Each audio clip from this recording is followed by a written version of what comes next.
All right. Hello. Welcome, everyone, to a very special HEX Happy Hour All-Time Highs show.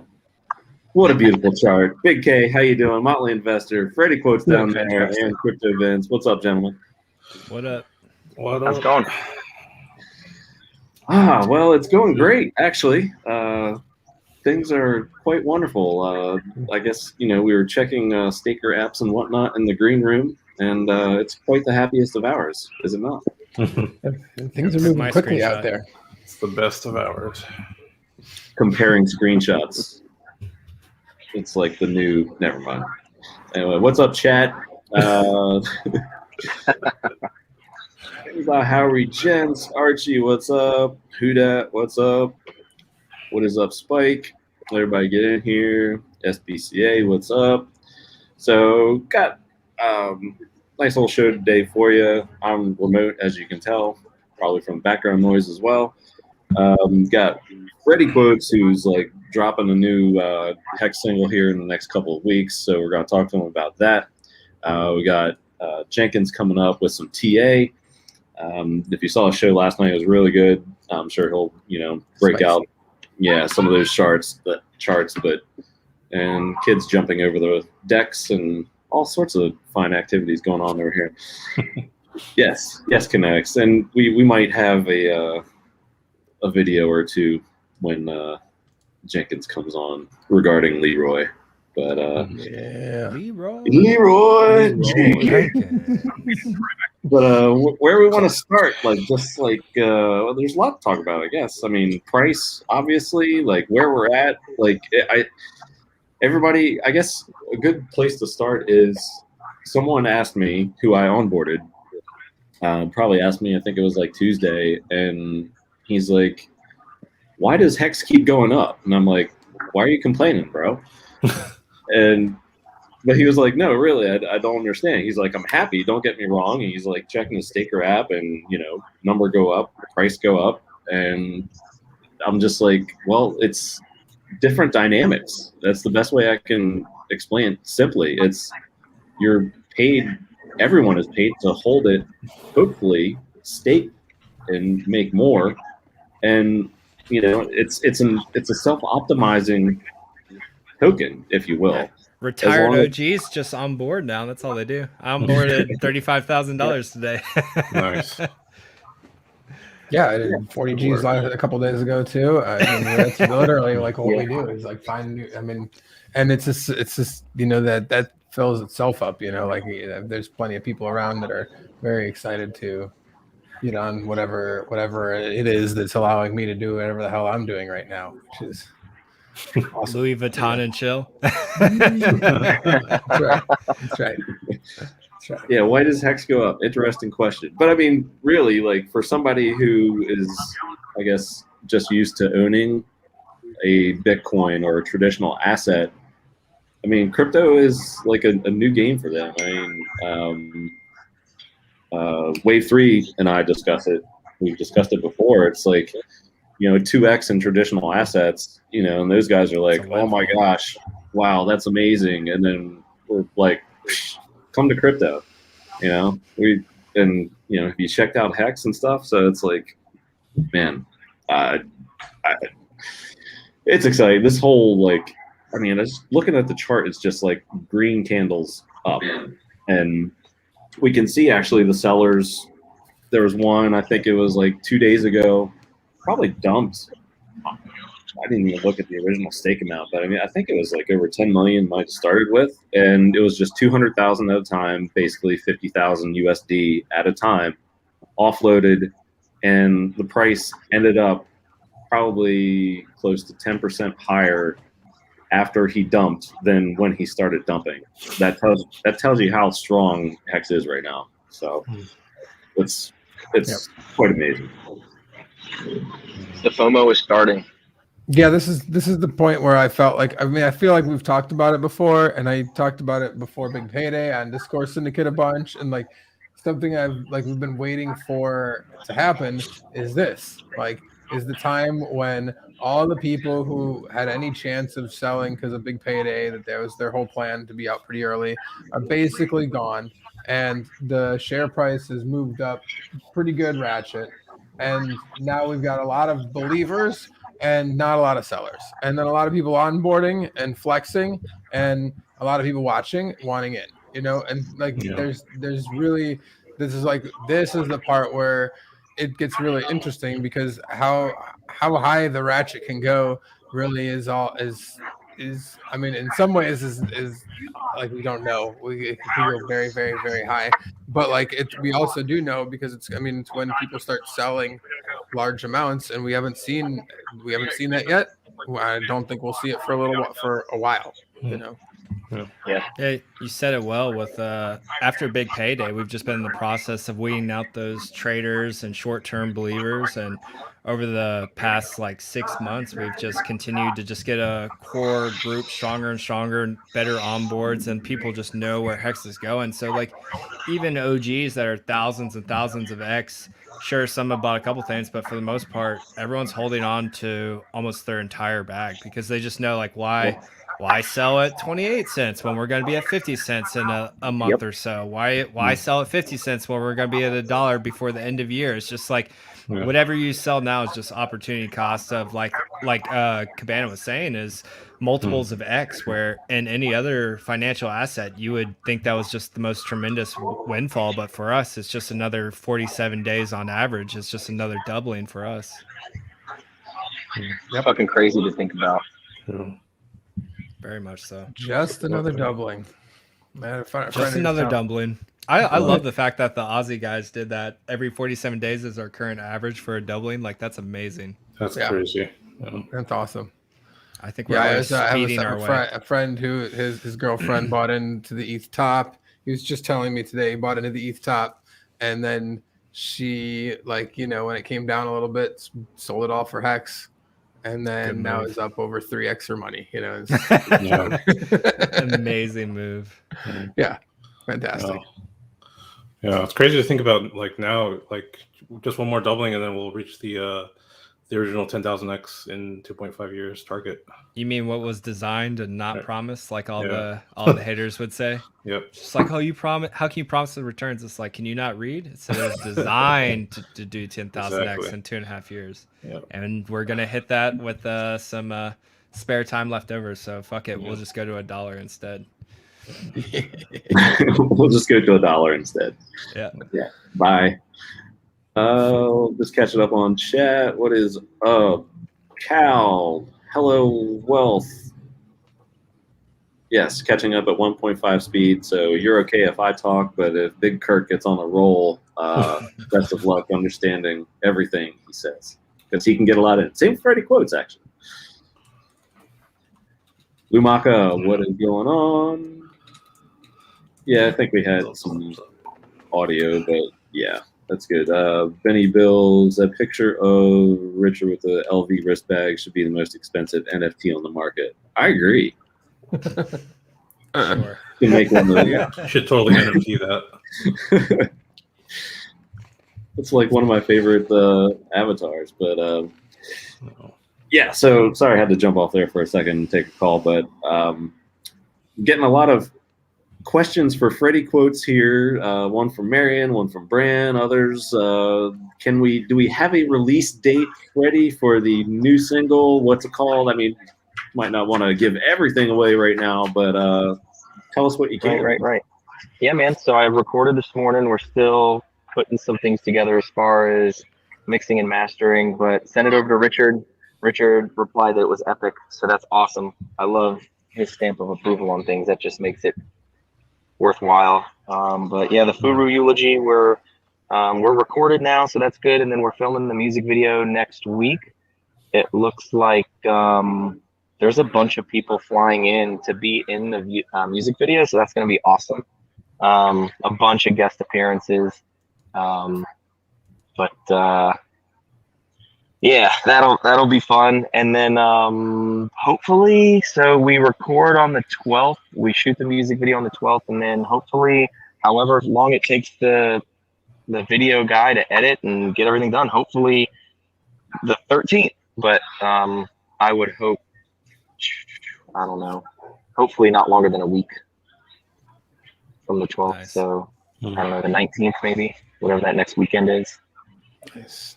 Yeah, and I think the whole Hexagon family will they will be I would say halfway shocked / surprised at all of the appearances that are scheduled for the music video, and I think that's going to be the coolest thing for it's it might be a little bit more than just Freddie and another Hexagon or two. We'll just say that. And yeah, it's gonna be a lot of fun. I cannot wait. I'm super excited about that. Super excited. What's up, man? Yeah, so Corey, what's up, brother? did you I think you put out like a sample on Twitter, is that right?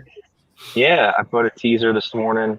It's like not mixed down or anything, but just when I had gotten done recording the vocals and some of the ins and outs and stuff like that. But yeah, if you want to play that, by all means, we can throw that up there. I'll look that up. While I'm doing that, what else? What I want to ask you? How the process go? How long was the day? How long did it take you to knock it out? So recording today was fast. I've had it written for a couple weeks now, and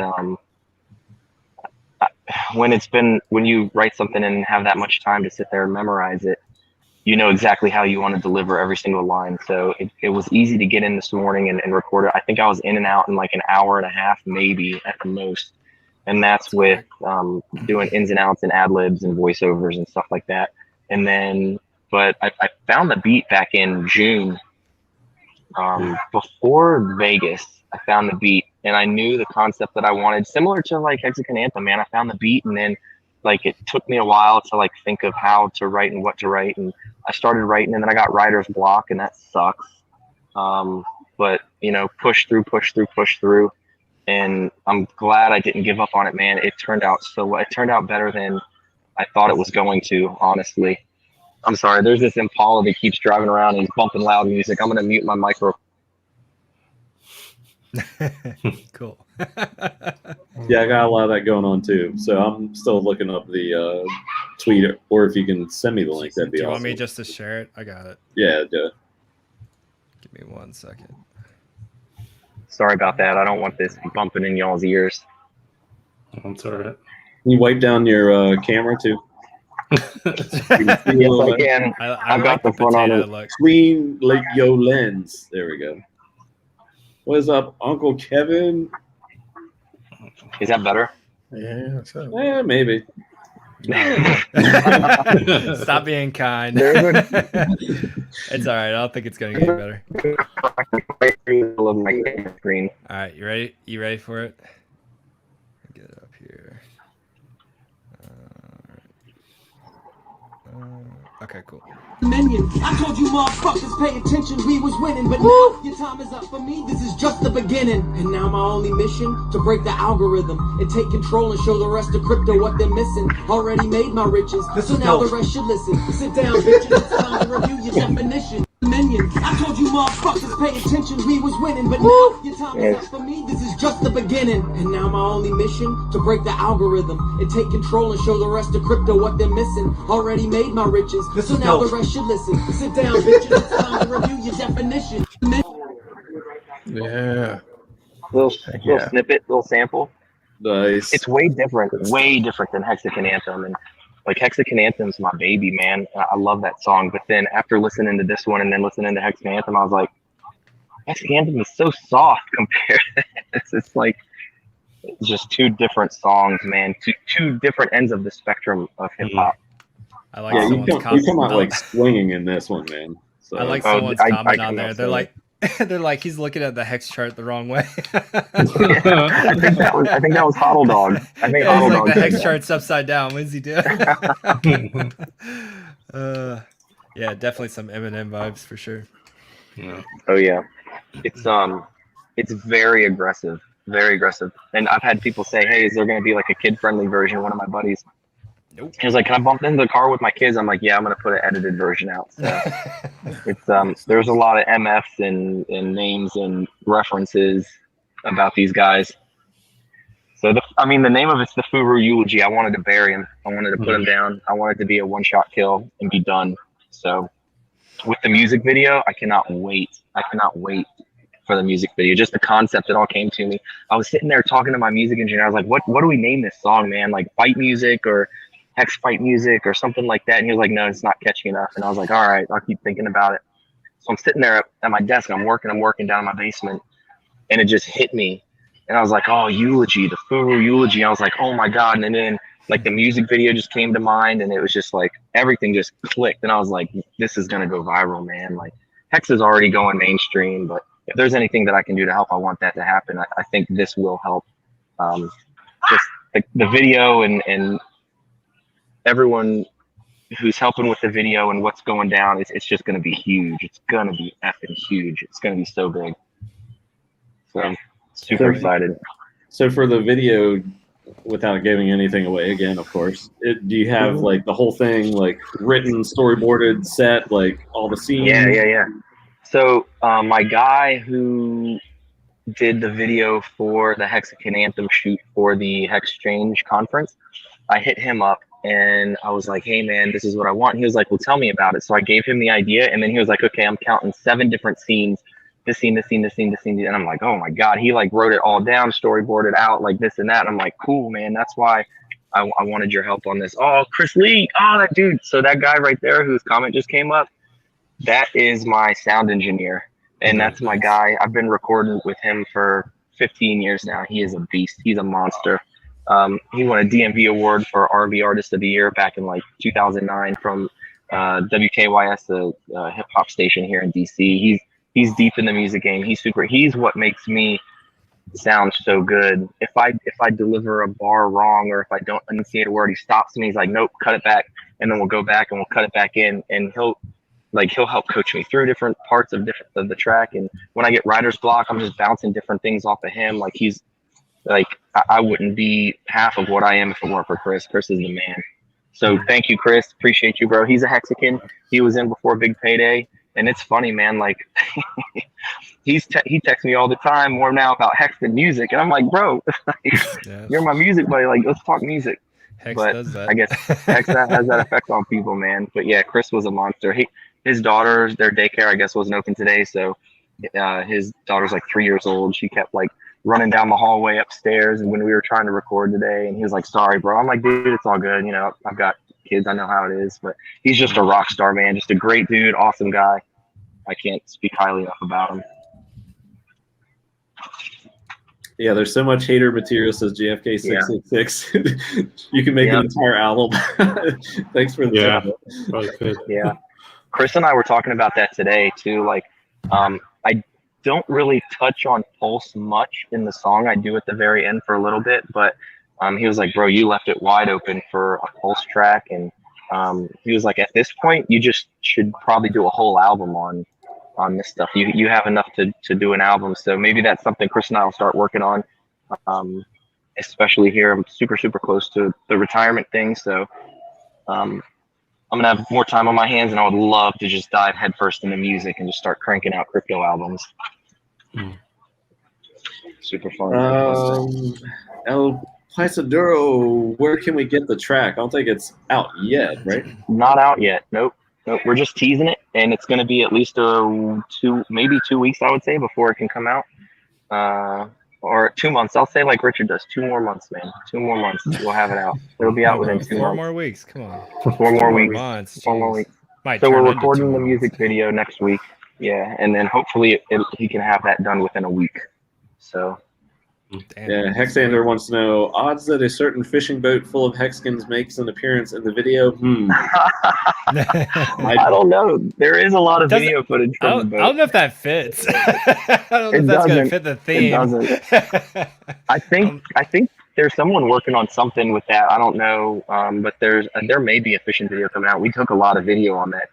I'll tell you what, man. I haven't been on stream or whatever since then. Thank you guys for coming out. I had an absolute effing blast last week, man. I got home and I told my wife, I was like, babe, I literally just laughed and had a blast for 12 straight hours out in the middle of the ocean. Like, we started catching fish immediately, and then it was spaced out perfectly. Like it seemed like every hour we would hit fish, and then every time you caught a fish, everyone's taking a beer bong. It was just, man, I had so much fun. Thank you all for coming out. That was a fucking blast, man. Cabana was looking a little rough after this. Yeah, I had a big day before.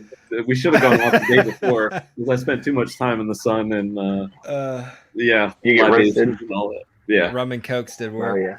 yeah. Right. But my favorite part was it was on I think I put it on Instagram and I saved the video, but like the way Instagram does it is it like saves videos in like 10-second increments or whatever. But anyway, it was Nardo doing his bong. And Yeah, Nardo was hurt too.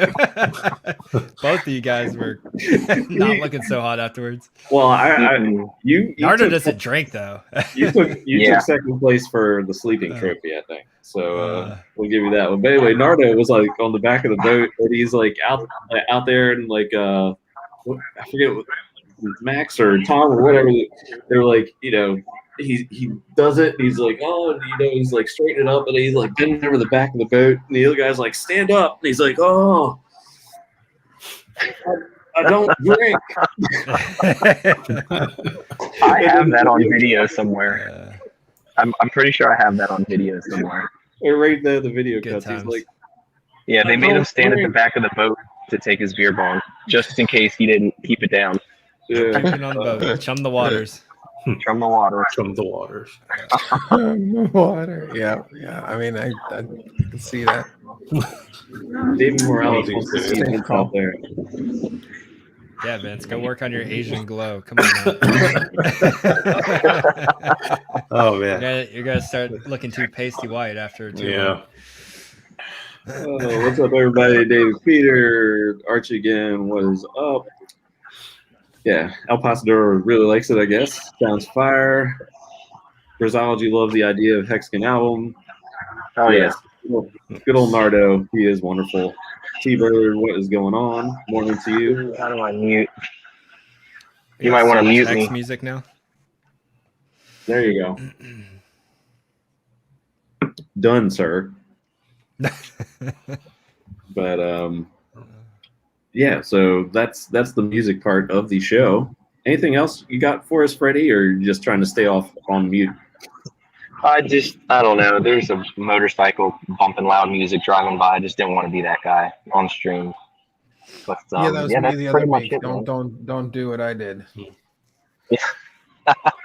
Yeah, I don't know, man. I just wanted to say thanks for y'all coming out last week, and then I appreciate you having me on here to talk music and tease the new video, man. It's gonna be really, really freaking cool, man. I cannot wait for this video to drop. It's like next level stuff. Like so dope. Thank you for putting that trip together, man. I'm course, ready, brother. for Yeah, the of course. tournaments now. Yeah, Oh my games. god, like I'm bro. like Oh stoked my for god. that. We're like talking like fishing boats and shit. Tell him, Freddie. Tell him about the story of the first mate and how they won that tournament for $3 million and like how it started and how awful everything started. This is actually an awesome story, man. And this guy's like just driving around the block with his fucking bike. Is that too loud? Hold on a second. No, you're good. You're We good. can hear still you. hear you. Okay, cool. So basically, I booked this charter and I messaged the dude to like get his Venmo info or something and get in touch with him. And it was on a Monday, and it was the start of the White Marlin Open, which is the biggest marlin fishing tournament in the world. And ooh, my battery's low. I might die. If I cut out, guys, I'll jump on later. But I sent him a text message. I did not expect him to reply back to my message. And lo and behold, I get a text back from him. I was like, bro, shouldn't you be out on the water? Like, what's going on? He was like, man, we were on our way out. There was a log or something. And it's pitch black when you're out on the water going out in the morning. He was like, we hit a log. We had to come back in. We had to have like all this stuff welded back onto the bottom of the boat. He was like, we didn't even get to fish today on the first day, man. And I was like, you know what? And I told him right then and there, I was like, oh my God, dude, this is how champions are made. You guys are going to come back and win this tournament. Watch, I bet money on it. And sure as shit, man, Friday night, I'm sitting on my couch, and Eric, my wife's cousin, who lives up there in Ocean City, sent me a picture, and he was like, you'll never believe who just won the fucking tournament. That's And he awesome. sent me the picture of our boat with the first mate on there. Like, I was like, oh my God. I called him right away. I was like, I told you on Monday you were going to win this fishing tournament. I told you. But yeah, they didn't even get to fish the first day. Tons of adversity. Hit like a log or something on the way out. It screwed the boat up. Like, oh, it was just a disaster. And like, you're paying $30,000 in entry Tens of fees to get into thousands. this tournament. Yep. Yeah, it's like Tens of stupid, thousands but- on repairs. Like he was Yep. he was telling us this, like, yeah, my welder friend had to go this. We had to get a spare shaft from somebody else, had to fix the shaft seals. Like it was just a whole like just nightmare scenario. And they got it done, and then they ended up catching the freaking they even went off somewhere that normally most people weren't fishing, and then just caught Yep. this trophy white marlin that ended up winning them $3 million. Yeah, didn't the captain That's like correct. say no? We are going here, and Yeah, like the captain of our boat, I guess was on the team, and he was like, "Oh, let's go here." And I guess the captain that was in charge was like, "No, let's go over here." And evidently that was not the spot to be for white marlin during that trip, but ended up working out. $3 million fish they landed. Yeah, it was like 3.5 mil total. Yep. It's fucking crazy, man. We got to do that, Big K. You got to come next year, and we're gonna enter into like either the Mid Atlantic. They said there's less boats in the Mid Atlantic tournament, so that might we be got to the make one that to do, happen. really. But, yeah, That shit's fucking incredible. get ourselves started. Yeah. Yeah, David I'm all in. Morales is not giving us credit. You guys will die in a tournament if you take a beer bong after every fish. We're good, don't man. lose the fish. One beer bong, one water. We'll be all right. Yeah, there you go. Just have a bong. All right, y'all. I think I'm gonna hop off. I got like Sure. 2% on my phone. My phone's gonna die here in a minute. But thank you guys so much for having me on. I really do appreciate it, and I'm gonna try to get home and jump on here and watch Glad to the have rest you, of the man. stream. Glad to have you. Thanks Oh, for good. teasing. Yeah, Thanks Thank again, you. man. coming, man. Can't wait to Absolutely. see the track and see what comes Oh. of the video. Absolutely. I'll shoot each of you guys a message here in a little bit. Sweet. Thank you guys. I appreciate you. Have a good one. Later, brother. Later, man. Later, guys. And then there was All right. Yeah, it's especially noisy because of Labor Day. Yeah. got all the tourists out there. Yo, the tourists are everywhere, dude. It's like Uh, madness here. But The people be Yeah. out. how's So, how's okay. the condo doing? Is everything tip top shape from when I was there? so of course Does not everything the run drink itself. smooth? So yeah, another fun story from last weekend. So I get down here a little early because I'm meeting Motley, and I walk in and I'm just Oh my turned God. everything on and stuff. And I'm meeting him for dinner, and I walk into the bathroom and there was just like a mess. Basically, it looked like a pipe had burst or something. Like there's just stuff all over the floor. I was like, you got to be kidding me. So I was like, well, shit, I'm meeting Motley here in like 5 minutes. I got to go meet him. I can't. I'll clean it later. I'll figure out something. So I like made some calls and tried to figure out the issue. Got it diagnosed. And let me tell you something. This guy down here this guy right next to me. Uh-oh. You have to move Big Oh, K. let me just go How- off camera. How good is this guy? I'm like, man, I was like, the bathroom is like in shambles. So is like the kitchen area. Like, I was like, there's just like a massive cleanup operation I'm going to have to do. So I apologize. It's going to take me like an hour. The first thing he says to me was, bro, I'll help you clean it, without even seeing the disaster that was. But, he's such a good dude. and I didn't, by the way. Cabana did it all, so mad respect to him. But yeah, It was man, a mad bleach bomb fest. But, yeah, it's good now. Like we had everything. Well, it's I so guess- funny because your wife was like mortified and just like, no, like it's not clean, and like you did an amazing job on it. It's not clean. She's like, don't let him use that. Blah blah. It's like it's fine. Like I've been on a carrier. It's got like 25 years of shit and bodily fluids. Like it's nothing I'm not used to. Like it'll be great. Yeah, no, that was a fun trip for sure. I'm really appreciative of Freddie for inviting us on that, and appreciative for you having me at your condo. It was really nice. Had a Oh, good time. heck yeah, man. It was such a cool time, and can't wait to do it again. Like, Yep. might not even look the same next year, so can't wait. Remodel. Yeah, man. I got tons of plans in the shopping list and everything, but just gotta wait until springtime to realize some stuff. And then we're good to go. PulseChain, feel free to hurry up so Cabana can do his remodel. No, it's more like mature stakes, I will say. I'm True, cool with PulseChain. true. PulseChain's out of my mind, man. So we're good. I'm like a year or two, not even thinking about that. So It's like the sacrifice phase. Just like enjoy the steady price creep up. Just like, yeah, sure, it can launch whenever. Until then, I'll just keep realizing these new all-time highs. I'm okay with that. yep, absolutely. So another thing I had on our rundown was Jenkins just messaged me. He's running a little behind, but we're gonna try to give him the benefit of the doubt here and let him finish his travels. But while we're waiting on that, I like this little trend that you started, Motley, with the puppy dog. Where's that? Nah. That's mine. Sorry, I don't know what's going on. If there's somebody outside, I can.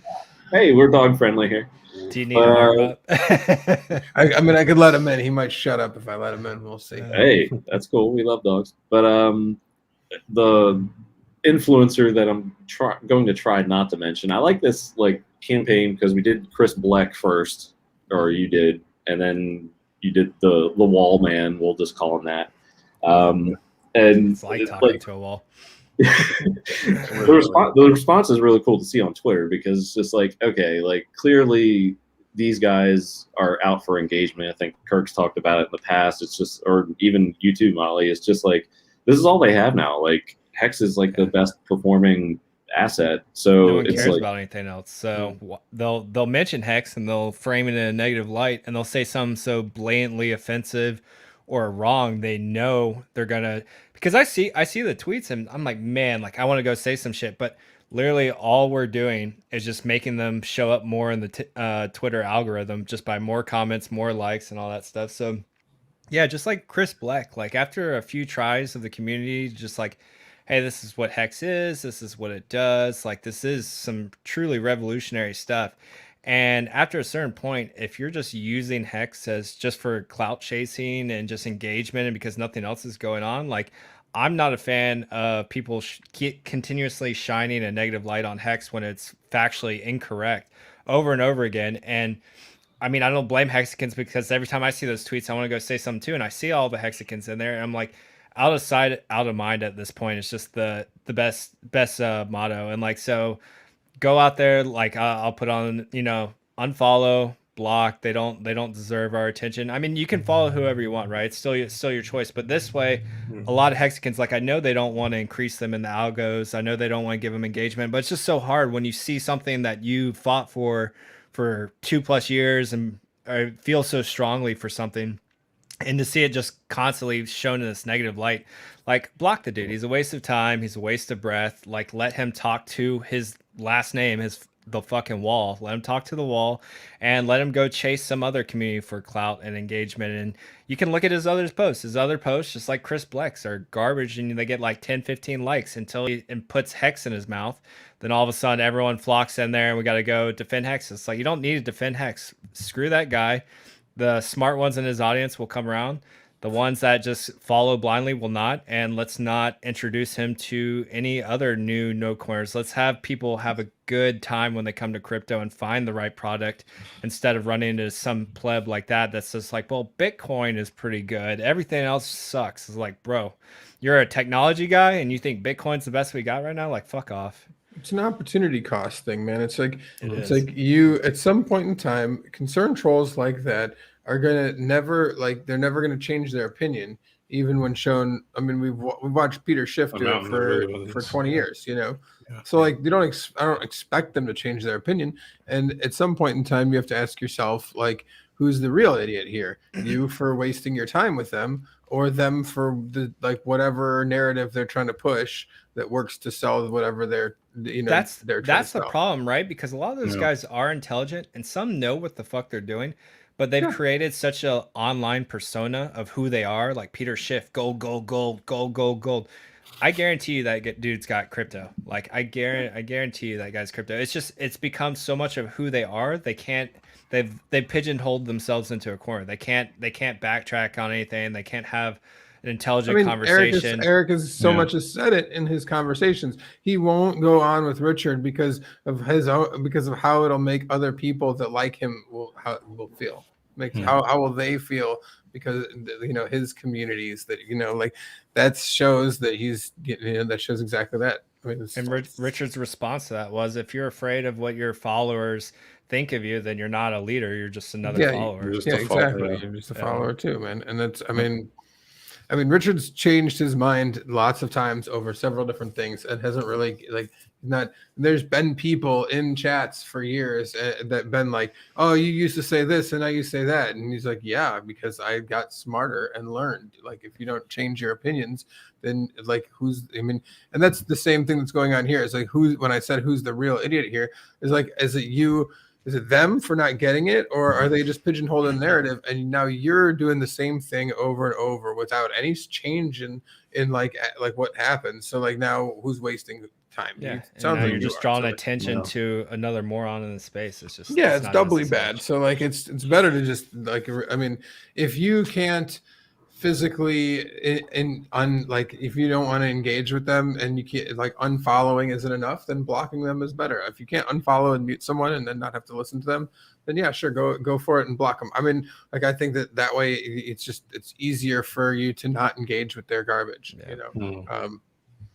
And these people know exactly what they're doing. Like, they've been around crypto so long. Like, the latest was Moon Boy Carl, whatever his name was yesterday. It's like, what's the coin with the highest API right now? It's like, okay, well, you can probably figure it out, but you're just throwing that out there for just this, pouring yourself out for engagement. And it's just like, come on, dude. It's like, really?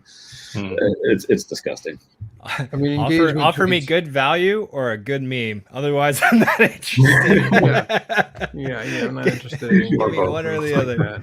What can Markable do with this? That's one of the first things I ask. So yeah, you give him a couple chances, and like, shit, if Eric sits down with someone like Dev Kyle, and if you can't see some of what like Dev Kyle is trying to get across to, and he's probably one of the most articulate, well-spoken, and able to put even the most complex subject matters into layman's guides where you can understand. Like, if you sit down and you come away with that conversation with Dev Kyle and like he still just can't get it, then yeah, the dude's just here. The dude's just here. Yeah, the dude's just here for engagement, and he's just going to continue to use HEX like a 2-cent prostitute for engagement. So fuck the dude, block him, and then just move on. We're better than him. Yeah, he's making the choice not to. It's using people like Kyle to do that, whose time is very valuable and actually spent probably hours with him. And it's like, wow, okay, you're gonna take that much time and still come away with nothing. Yeah. Come on, man. Latin American crypto guys, please help me get Richard Hart on Meet Kevin. I know who Meet Kevin is. What are we trying to do here? Is there like a Twitter campaign or something that I'm not aware of? Yeah, give us a setup. Let us know what we're trying to do. Yeah, that would be great. I remember watching some of Meet Kevin's tax tip videos during the first wave of the virus. So Meet Kevin's good and has a big audience for sure. Yeah, isn't he running for governor of California? I don't know. Sounds like something he would do, though. Is that Kevin? Vince? What? Is that Kevin? I think it is. I think it's really? Kevin. Yeah. Yeah. That's awesome. Wow. I didn't know that. Like the younger. Do you have the wrong Kevin in mind? Kevin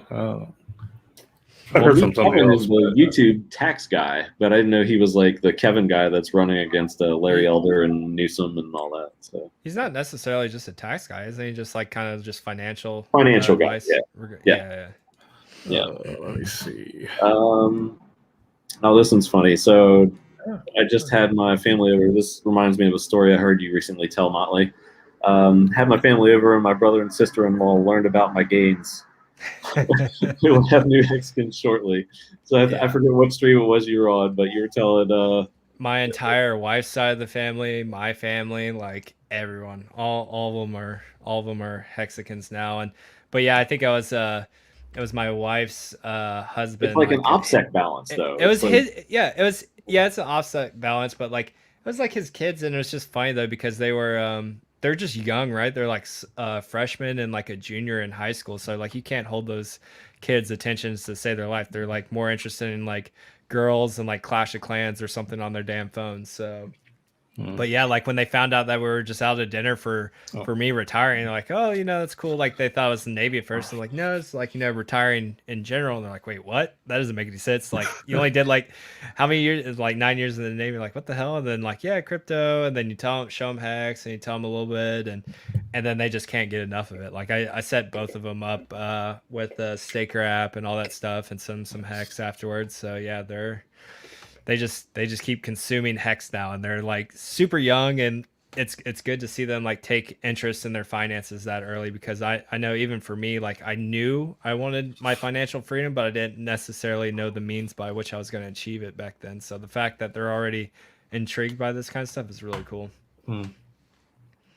Yeah, so confirmed that's was in Kevin's stream, and yes, he is running for California governor. Yeah, I just checked out his page. He's got it pinned up to the top about him running. Yeah, so yeah, that's totally the guy. He has over 1 million YouTube subs. Yeah, let's get Richard more subs. Yeah, absolutely. There was this comment was just awesome. McBurdick, what am I supposed to do with all this money? It's important. It's an important question, though, right? Like it is. You need to find out how to preserve it well, and then you need to find out good things to do with it in the universe. Go out there and make a positive impact. Yeah, I mean, treat yourself, take care of your family, and after that, figure out how to impact your fellow man in a good way. Yeah, I mean that's better than all those Bitcoin maxi bitches. Exactly. And the thing with HEX is like unlike a Bitcoin or other crypto, if you're staked, you kind of have a roadmap of when these things come mature, and you can make a shopping list or whatever you want to call it as to planning these things out. So it's just another way that HEX is awesome, because it allows you to plan that financial future in a way more than just trading on a whim, being like, oh crap, I got a big wick here, I'm gonna dump out, and or something goes to hell and you sell at the bottom, and then you didn't have as much as what you think you were going to have. So it's what I like about it is just all the core principles it just teaches you are just amazing to begin with. Just like no middleman, trustless interest, delayed gratification, and you're able to do what you aren't able to do with other cryptos too. It's like you don't ever have to touch your principal. Like if you want to realize your Bitcoin gains, at some point you will have to sell a portion of your Bitcoin to realize those gains. Like HEX enables you to just live off a very small percentage of even your interest now for some of the OGs and what they're able to yield in a short period of time. And so as time goes on and more people become adopted and price appreciates, you can scrape less and less even of your interest and just continue to stake it out. And same with new guys, as it begins to appreciate, they can use less and less of their interest. And you never have to give up that core principle of your asset. You can literally live off and do great things with just a fraction and a fraction of your money printers over time. So it's such a cool, it's just designed so well. There's just nothing compares. And that's why it drives me crazy when we run into, like Freddie was saying, these FURUs that just either they refuse to understand, or they understand and they're just in it for clout, or they've created these online personas where they have to stick to the narrative. Like to me, it's just all repulsive, because you cost people these life-changing gains and you put them in inferior products that eventually they get rug pulled on or have no chance to change their lives like we have. So it's just, to me, it's there's nothing better. Yeah, and I wanted to bring up this comment here. Rock Edison says, "Great to see you today, Big Kirk." Well, what are we, chopped liver, bro? Like, yeah, good to see you too, Rock Edison. Thanks, we know who the star is. The guy with the shades. This might be your show, but this is Big J's with Big K. All right. That's right. I don't have anything fancy today. I don't have anything fancy. Oh, okay. I'll put the banner away then. All right. Damn, we let him down. Well, speaking of accessories and whatnot, so Hex.Toys put out, a poll of like who we want to see. I know who it is. Oh, you do? Oh, yeah, I you do. got the inside. Yeah, I do. Am I looking at him? No. No, you're not. All right, but see, to me, like the guys that immediately come to mind are like the ones with the coolest accessories. So like Kirk would have the bandana, shades, maybe like the try not to suck shirt kind of That's thing. what I was saying. Like Big K needs an extra accessory like pack for all his LV stuff. Like, like he's gonna have his own separate thing. It's just all LV stuff packaged inside. I was saying Unwrecked Pirate would be awesome because of all his outfits that he wears and the guitars and stuff and the hats and the boas and oh man, that'd be good. So, no, I know who it is, and then they asked me for, I guess because Sai was talking to him and trying to get some ideas of what they should like dress their character up as or whatever. And I know who it is, and they told me, and then I gave him like the perfect idea of like what they should do for their figurine. He's like, "Bro, that is perfect." I was like, "Got you." So I'm excited to see what comes of it. Awesome. Crypto barista coffee working at a Starbucks. Is that it? Did I get it? Yes, that's it. You nailed it. Might be sadly disappointed. What is up, KoolAid? Well, good evening. Oh. Cheers. What is good? I don't have any alcohol, but cheers. Not this beer. I gotta get on that one. Strawberry lemonade. I may or may not have sent you riding a shark to Sai. I don't know where they went from there, but who knows, maybe I'll be bored and do another version of the Motley retirement series. I've got a couple other ones that are better. I still got to use that shark thumbnail. That thing's badass. I got to find the right video for it. I mean, I like turtles.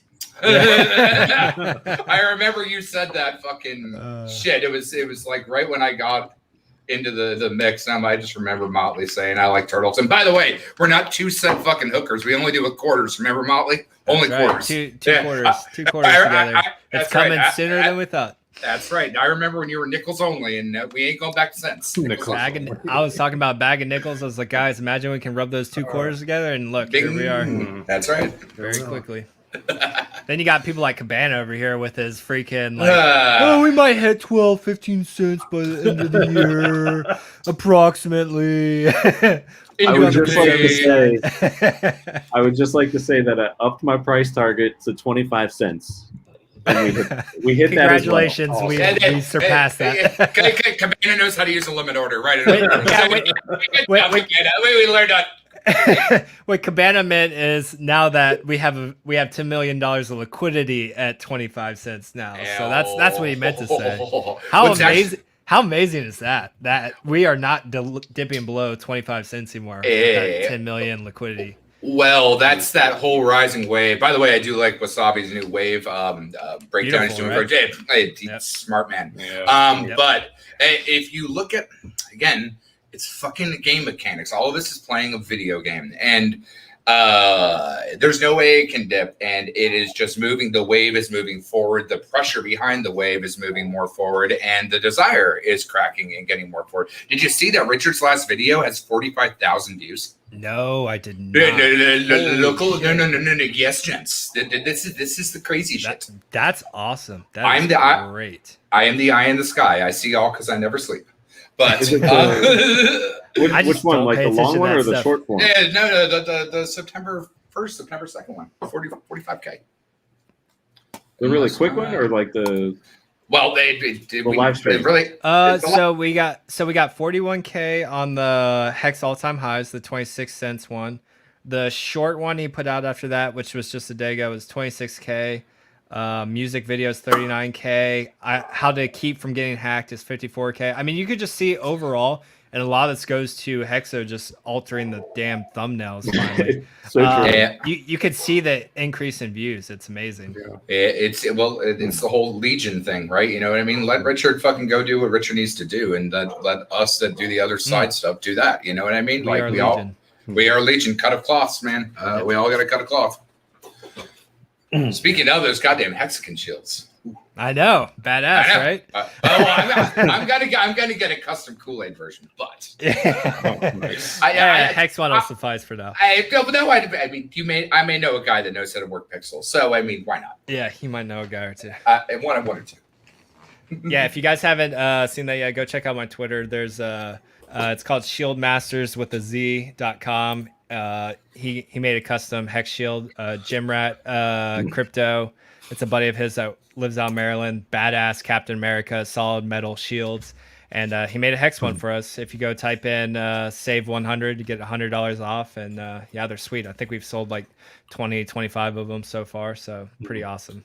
It's always cool when a local business owner like just takes on a Hexagon project and then offers us a sweet discount. Like, I love it. Well, it's good. It's just going to be the standard practice, right? And like as yield and awareness and all the rest that goes up, the merch. Oh, by the way, nice store, Molly. PulseChain shirt. HEXmerch.com.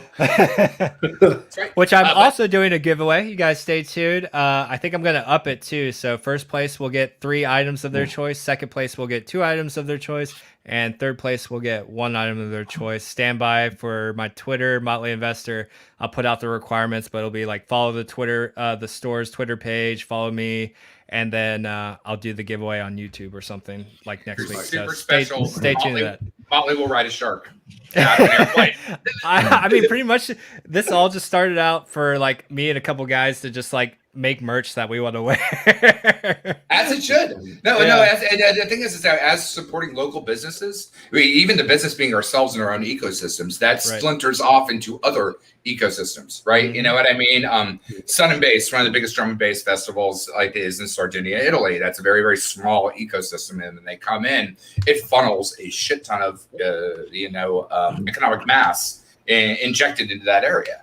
So we will continue to inject economic mass and the truth to power, and it gets scurry.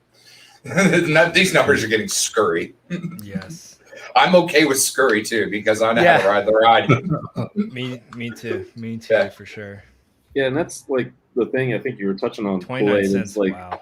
And we touched on it just before you came on. It's like, it goes back to the question, like one of the people I onboarded asked me, is like, why does the price keep going up? I'm like, the dynamics in this are so different than any other asset, because basically you're supposed to hold it and you earn interest on it and you're incentivized to do it, and you can see it every single day, like your number go up, not really price, but the it's so stupid. Interest that you're earning. And if you correlated this just to the game Drug Wars, if you played crypto just like you played the game Drug Wars and used simple game mechanics on a TI calculator, and you applied those same mechanics to this cryptocurrency, which is like 1/16 of everything that it has, you can look and be like, holy shit. Like, yeah, just look at it like a video game with game mechanics. It's scurry. Yeah. Unless you have a big bag of hex, it's not so scary anymore. No, the question is like knowing where that goes. Like, yes. Wait. I was talking with a couple of my onboards, and I was just like, so when we eat the world reserve currency, and then like multiple countries ban us, and then they try to figure out what country wants to hold the richest humans. The richest humans in the world, and then from there, it's just like, oh, you have protection from there, and then all the rich companies can buy like all the war weapons and freedom and like la-di-da that you want in the world, because we're good humans and we avoid the war weapons. But yeah, like it's fucking wild, man. We've been talking about this on our streams a lot recently. It's just as important for you to put in as much effort and research as you did into Hex as it is to preserve this wealth, to grow this wealth, and green energy, man. To go find the places that treat you the best, because you guys are going to bring more and more to the table. Like when you have this kind of economic mass, like countries will seek you out. Like, hey, we got a great offer over here. Come check us out. Like Overwatch, right? Like him and his partners, like he brings a lot to the table to any country he wants to go become a resident of. So like they're going to cater to his needs. I have the best green room story for you, Motley, later. But sorry, guys. I know, like you can't make this shit up. Like Larry's from the hot tub stories. But no, if you think about the future of like, oh, who wants to fund space development? Hexicans can.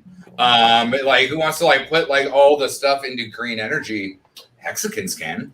Who wants to put the oil industry out of business? Hexicans can. It would be they'll be sought after. Yeah, because just the economic mass, just on the interest and the yield in the future is T-shares are unobtainable. Like we're at that unobtainable time. No matter how much money you have, you just can't get it. Well, yeah, with what 100 million only on the table, something like that, 90 million. Like you can't push the price up and get it. This comment from Pulse is it. Like the supply is so low, and we can Well, it's just see a it. piece of it. We can see it every single day. So it's like, okay, well, we have Richard saying that he's got buddies with, hundreds of millions of dollars who want more. We see the supply is already low. Everybody's onboarding like crazy. I mean, that explains this chart that people from the outside just can't explain. And well, do you want to have the fun game mechanic talk? So, because the supply gets cut for the snapshot, because it's dwindling quicker because of the snapshot. When the snapshot happens, there will be an increased supply on HEX. However, we're still trying to figure out the verbiage of HEX and Pulse with HEX, but it doesn't matter. The supply is already cut. Now the supply gets increased from the Pulse side, which is already super dwindling, but that's also an economic mass. It's a Pandora's box that is released into the wild. And what is more available now? The Pulse to buy the HEX to push it up. That pushes the bridge or the pump for PHEX. It's super nutty. It's chess amongst chess amongst chess, and it's beautiful. You got some super chats there, Cabana. I don't know if you. Yeah, sorry, I'm like working through them. Let's see here. All right, so this one I don't really know. Yeah, I don't know what we're doing here. What we're doing. Like, is this like the meme kind of thing, or I don't know. I mean, I'm not a big fan about like smashing symbols like a monkey on screen. We could let Cabana do that one and see what happens of it. Come on, Cabana, give him a good one. All right, He paid you top dollar twice. Oh, I didn't see the second one. All right, hold on. All right, I haven't gotten that far in the comments yet. All right, the phone in the limo is busted. Say it with attitude. So is this gonna go for like Freddie Quotes something? It's gonna be in a DJ Cryptomatic thing. Is Desmond K DJ Cryptomatic? I haven't seen Desmond before. Good luck. I don't know. Say it with attitude, though. I'll do it if you don't do it. And KoolAid will do it, too. All right. I mean, we're all going to do it. I really want to hear Vince do it. So, hey, are you paying me? Yeah, you can send that money my way then. Thanks. Hey, I just had a talk with, somebody who's doing an intro and improving our graphics this morning. Thank you very much. So that's being set up. So yeah. Do it for the show, Motley. Intro. If you're dealing with my student. The student. Oh, anyway, but so the phone in the limo is busted. It's pretty good. Didn't say I had to say it any other way. Motley, go. No. But excuse me, Governor, is the phone in the limo busted? I don't even know what is this like it's reference referencing to a movie, I think. Movie or something? Yeah, I think so. I'm about to look it up. Yeah, I have no idea. I'm just being ridiculous like I normally do. I don't give fucks. All right. You're our pop culture reference. That's why I don't come on Cabana's stream. He's going to do like trivia. I failed. Boom, I'm out. I deal with pixels and nonsense. No trivia. All right. The phone in the limo is busted. Is that intense or with attitude? That was pretty intense. All right, Vince, go for it. The phone in the limo is busted.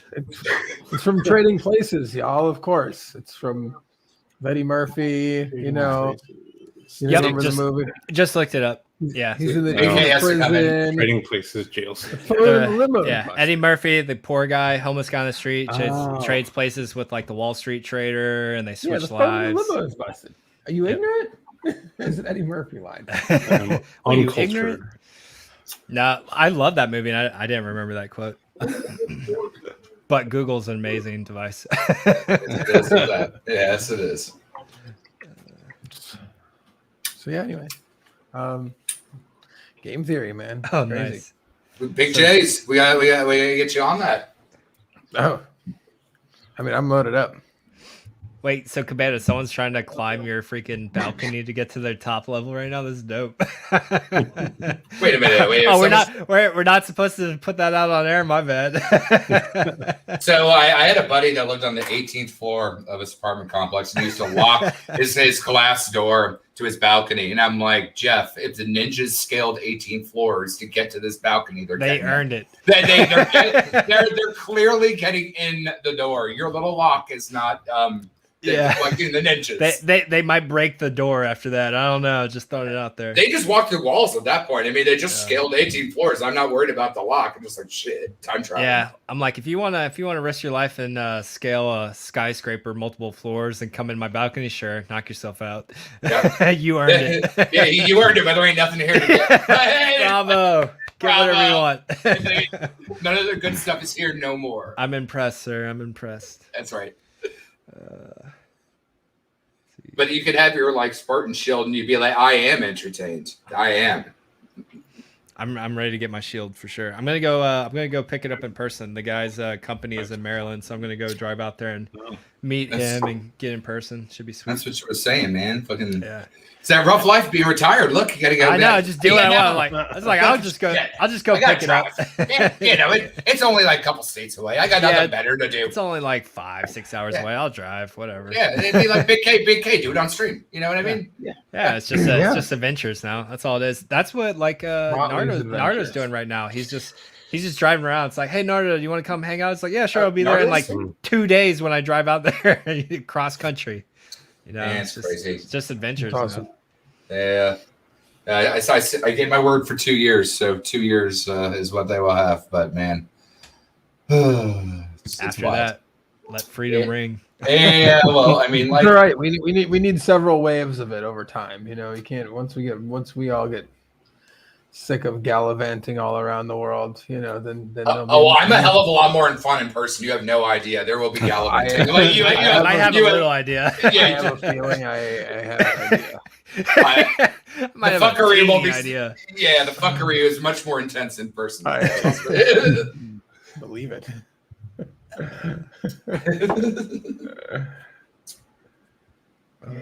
Yeah. I might know how to kick it up a notch or two.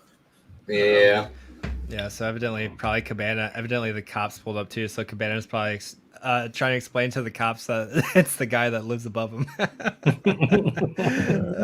I hope it's actually like a guy that lives above him and not someone like breaking in.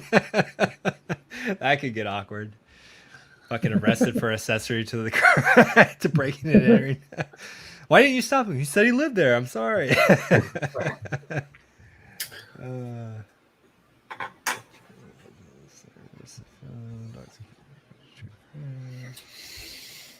Wow. All right, Cabana, what's our next subject since you'd like to keep this organized? Oh, sorry, man. I'm trying to, like... Ignore the police? Yeah. This doesn't happen, like, every show. I mean, you're leveling up your Big K adventures. Now we have, Spider-Man, and next thing we'll have people that can fly. I think it's over, but okay. Anyway, I gotta like. Yeah, he's gone. What if he just got tased? like we're all sitting here, you just see him get hit with a taser. He quit. The most epic HEX stream of all time. He quit. Yeah, they took out the webcam. They didn't even take him out. They just took him out of the webcam. Don't mace me, bro. Don't mace me. I sent you all a picture in Telegram. Anyway. Come down off the ledge. I know you owe Doge. Shit's all right. Let's see it. Oh, nice. What is going on? But anyway, okay. Anyway. Where are the cops? I want to see the cops too. Well, he left. He was like, "Oh, is that your place? Oh, okay." And then, hey, no homo. The guy's got good calves. The guy works out. I mean, once you get that spider monkey status, like it's probably not this guy's first time climbing. He's probably notorious for it. I think it's parkour. That's right. Yeah. So next up, I did have on here. Anybody catch the Steph and Sparbook stream? Oh, That's pretty good. A piece Oh, of it. I didn't catch I that caught one. like the early part of it. I didn't get to watch much. So Yeah, I mean, basically, it was just some back and forth there. You know, a lot about Staker app and what could be in the pipeline. What was really interesting to me that stood out was she said they're maybe looking at hiring like 12 to like 15 people in the coming year. So I mean, that kind of tells you like where their heads are at and what their vision is for this thing. It's not just like a little dinky app that's over and done. I mean, there's a lot coming. They've brought on some big players that are Coming in very hot. interested in Staker apps. So And on top of that, they're very, very, very, very smart. They are very, very, very, very stupid good at what they. Yeah, they're very good at what they do. So and again, it's that Hexagon community building, Hexagon things to spread the word and evolve. It's It's good delicious. stuff. Delicious. It's good How you group doing to be there, a part of. I'm doing great. How are you doing? Sorry, I'm managing dogs and kids and just ins and outs. And It's okay. I'm managing like people climbing. I was up gonna say you got the outside. Anyway, it's awesome. only on live TV, as they say. But yeah, won't be happening next week. Speaking of next week, I do have a guest lined up. It's Tom Gillespie. He did interview Richard. Did like that. He does like, I guess he's looking into like scam documentary crypto kind of things, and he's like looking to interview some Hexicans and whatnot. And I was like, dude, come on the show and tell us what you're interested in doing at least. And yeah, he put out like the tweet. He was like, if every Hexican gave me like one hex, which is like a quarter or whatever have you, to make this documentary or something like that. And then people immediately like jumped all over him and started like, there were some people cursing at him, and I'm like, dude, just like he just no calm work done down. from others. Dude. Okay, so hold on. Time out. Let me talk about this shit. So I spent $250,000 on my education. That does not even account to the hundreds of thousands of hours I've worked for free. So no work from others is a Howey test for a security. That doesn't mean your entire life. You're not an eco-friendly boyfriend. Have no job, have no car, have no nothing. You have to contribute to society, right? And so, like, people have to pay for their software. People have to pay for their gas and their funding. People have to pay for their lenses. People have to pay for their hard drives to store the data that they're on. Like, just because you made money, your shit could be staked out 15 years. What, you don't want to use your talents for 15 years because you did your stakes differently? Like, blows my mind. Yeah, so I'm just reading his DM to me because I just wanted like a quote from him as to like what his shtick is, and he's like, "My bag is the widely perceived crypto scamdemic by outsiders," which I think he kind of talked to Richard about when he had the video before. While many call Hex a scam, a lot do not. I want to see what they see, being Hexicans, in the wider context of decentralization and capitalist economies. So fair enough. Let's talk to him. So he's on next week. So should be a fun show. Good. And I'll Good. post that info in a bit. I think this situation might be over now, but anyway, you had to be here.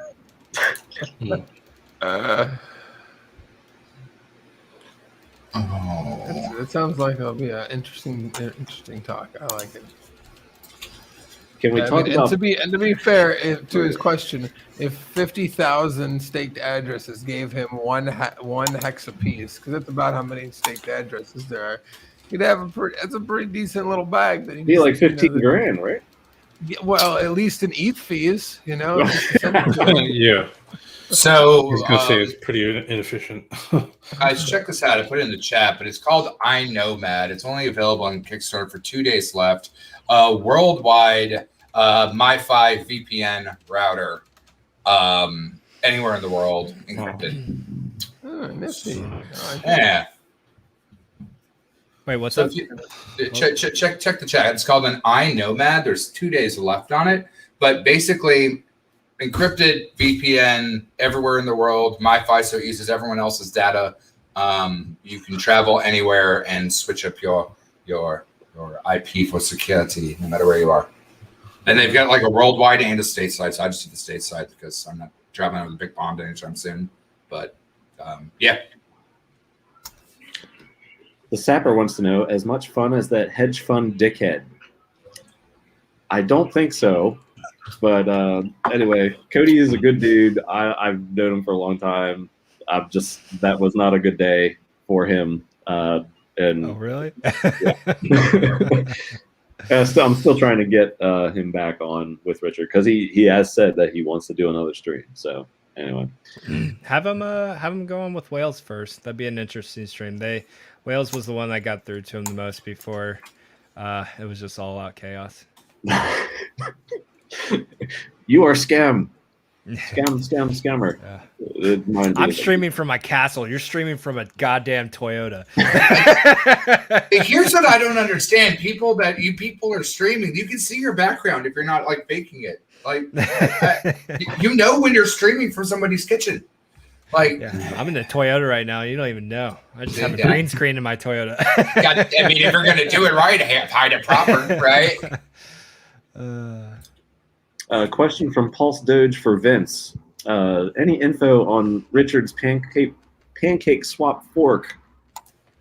I don't finish know. the statement, bro. I only got the ball tickle info. I want to know more about the liquidity mining incentives, etc. Don't know if you have some info about it. He wants to know the ball tickling info. That's a Vince question. So where's the tickling happening? I mean, don't get Pulse Doge too excited. He's gonna red rocket out of here. So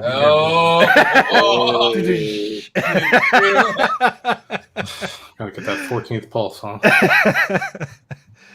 Oh shit! And those are Vince's thoughts. So yeah, what are your thoughts, Vince? Honestly, don't know much about that, so yeah, no comment. Well, how about this one? So I thought this was awesome, and it was right after Richard's last live stream. It was the short form video. I think it was like 11 minutes long, maybe longer. But I mean, that is like perfect consumable content. There were a lot of like really nice little nuggets in there for us Hexicans. But if that's the quality of video that we could see that's being pitched to, an Amazon or Netflix or something like that, that's awesome. Just the short stuff, even for casual passersby on YouTube, I think that's awesome as well. And what effects could we see? Like, is this something that we really need to like kind of take seriously? Because I think that's a big deal if Richard Hart and Hex land on some sort of documentary. That would be just crazy. The bigger one was banking on Bitcoin way back in the day. And the funny thing is, one of my friends from Austin, he went to high school with Drug Private Roberts. So like, it's just kind of crazy to like see some of these people that are like, wow, I know that guy of a guy. And like, we're all going to be kind of in that same ecosphere, like later on down the road, 5-10 years. Wild.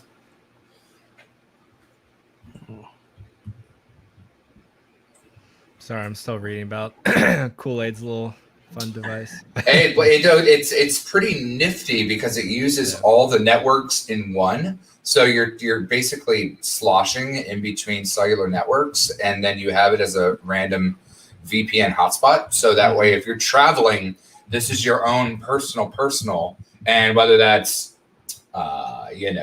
cell phones, laptops, personal travel accessories, your air-gapped personal device that you only use to log into your stuff.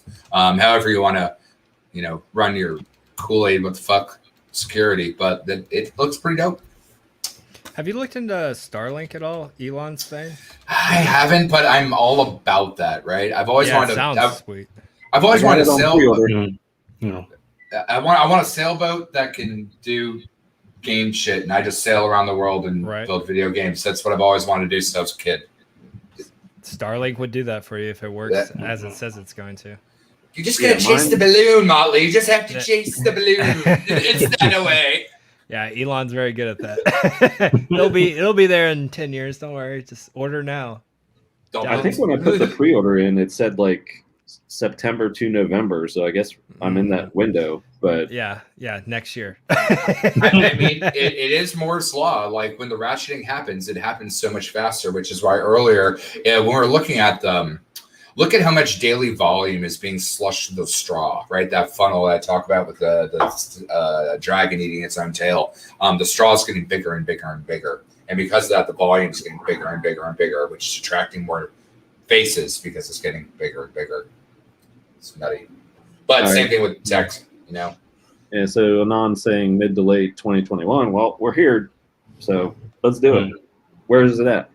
I would like to see it. Leroy Jenkins. I bet you $100 you don't get it till next year. All That's right, what they so said that about I bet the same thing. Wait, how much does it cost? I want to get a free one. I bet you whatever the cost of one is that it's you like, don't get it I till thought it next was year. like $500, but you put down like a portion of the down payment or All something. right, I bet you $500 you don't get it till next year. Yeah, I mean they pushed out. I the want mine for Cybertrucks free until next year already, and they're supposed to have that by the end of this year. That wager goes to anyone that wants to bet that. Let's see. Maz Zom. Will 12,000 So- hex be enough so to Ma- make $1 million? So that's a speculative number on anything, right? So you can go to hexcalc.net and then type that in and put the speculative price of what you think that number will be. But if you take 12,000 hex and you stake it till 2031, which is 10 years, you know exactly how much hex you're going to have, plus or minus the payouts from emergency unstakes or bleed outs. That's your number. So Or changing of it could the staking percentage could change too. Yeah. sure, but that's going to ratchet the price up. It will change because in about 10 years you'll have like The emergency a or lot the less. stakes. You'll Yeah. have a lot less T shares in the system, so like you'll get a lot more for your T shares. And That's going to be so crazy. The 10-year evaporation of T shares. No. once we It's less the number of T shares, and maybe it takes 15 whole years to do, but once that happens, then you'll be making 10x more. So instead of like 6 hex per T share, you should be making more like 60 hex per T share on glorious average. days. Oh. Ooh, say it again. That's- Say it again. Hope you got some t-shirts out that far. I know, right? It'd be insane to be like young and getting into this because I turned 40 in a week or 2 weeks, whatever the fuck it is, and to be like 18 and figuring out T-shares or like 15. Or you got, like, Hey, Brand, young that, hamster. Brand that just like retired and turned 24. Yeah. Yeah. He's the only one that survived Seattle when I firebomb it. Like, he's Brand, you might the- want to get out. he'll know what Believe me, they'll know when I Danger come. close. When I moved to LA, my friends that I used to work with asked if I informed the mayor that I was coming back, and I'm like, they'll know. I would always say know. give me a heads up, but I don't find myself in that neck of the woods anytime soon. So. You'll know if I'm in town. Believe me, they always know. Wally Source, did he say 60 hex per t-shirt? Hold me, someone. Yeah, I mean, and considering price up, that's why T-shares should be a lot more expensive in the future too, is because what they'll be able to buy you will be a lot, Countries. I claim New Zealand, by the way. I've got a friend that wants tips on that, so I'm claiming New Zealand for. Let the best offer win. We don't want to play with Angry Larry now, do we? Hey, I'll Motley. carve you out a nice portion for free. That's right. Speaking of offers, Anon wants to take you up on your bet. Okay, cool. I'm down. Anon's cool. I'll So make that bet with you. Put down 100 and it's 500 though. Yeah, So- I'll do a $500 bet with you, Anon. Cool. Well, If you You doing the fight? is it I guess is if you receive it. Okay, so if you receive it, yeah, just send me a picture or something on Twitter. If not, I'll claim on New Year's if I remember. Probably not. Probably not. he'll come back and send you this video clip. So yeah. Oh, exciting! No. I mean, if I win, I'll probably forget. No, that's what I'm saying. If he wins, he'll be like, "Oh yeah, here's the Yeah. proof that on September 3rd." I know. I'll remember if he brings it up to me.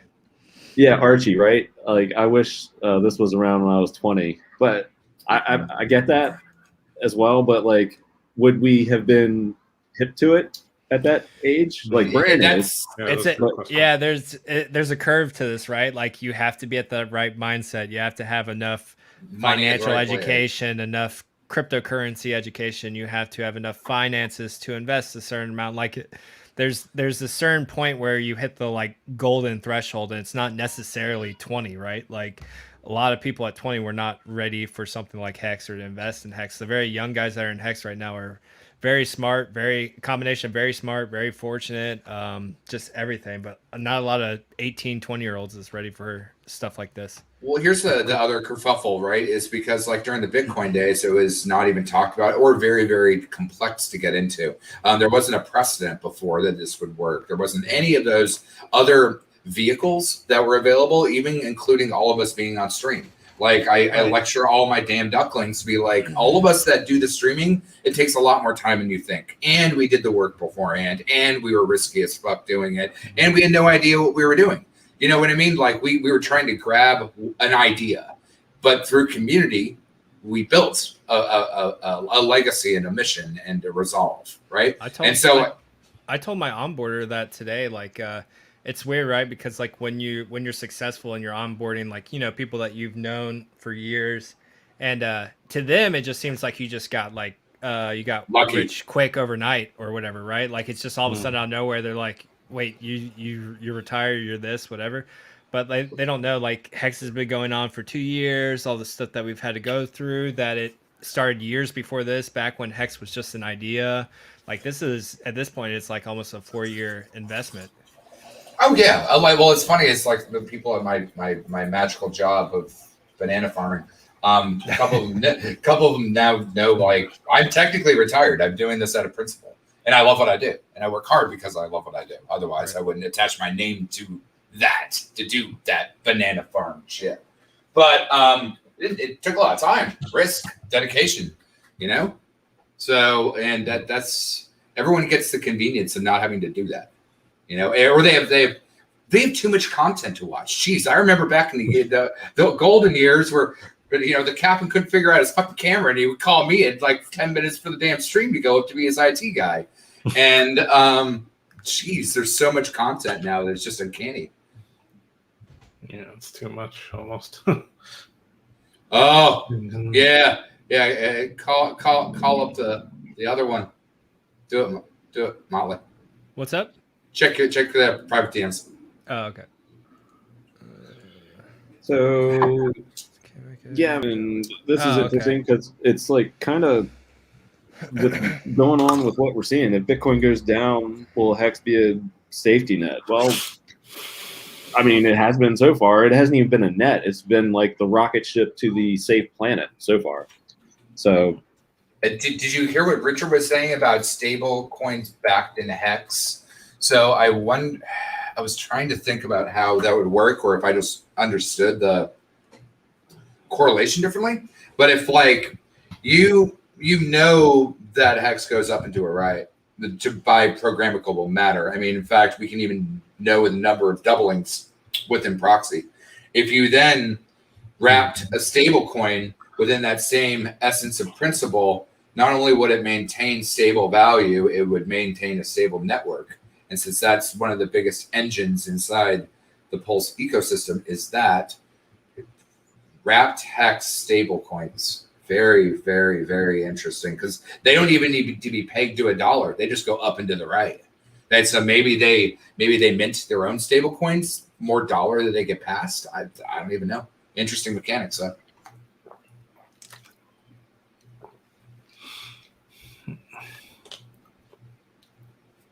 Sorry, I'm working with audio background noise, trying to weed it out when I can.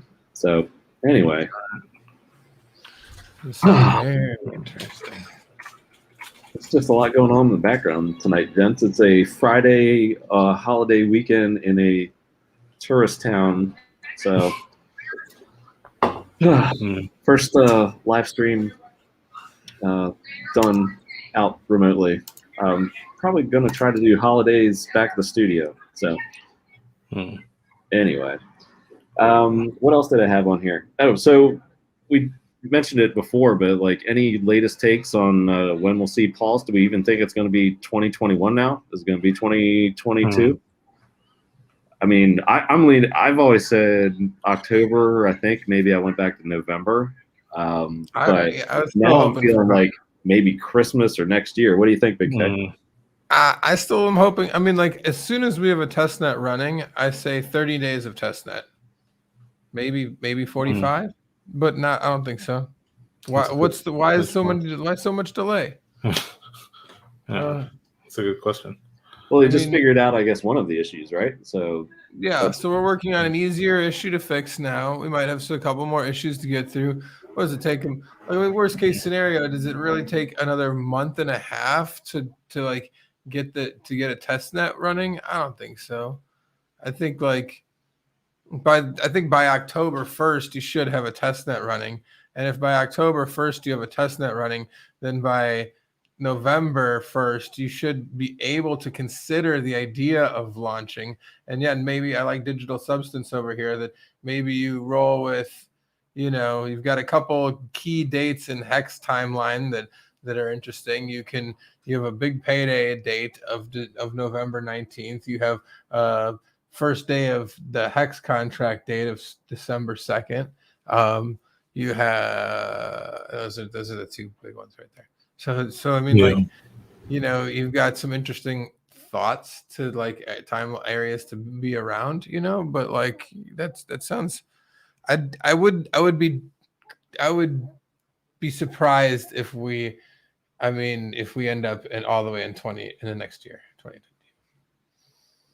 I'd be surprised. And Richard wants to get us moving. He wants, we're competing against other products and projects too and shit out there as well. So there we go. Yeah. There's other places we're competing for liquidity from. A good incentive program is being planned, and we know a third token is coming out. Yeah. It's all true, Pulse Dodge. When you asked Vince that, I was considering jumping in and saying something. But yeah, I think that the third token thing, as we know, is coming out, just like a bunch of these other liquidity mining platforms have had.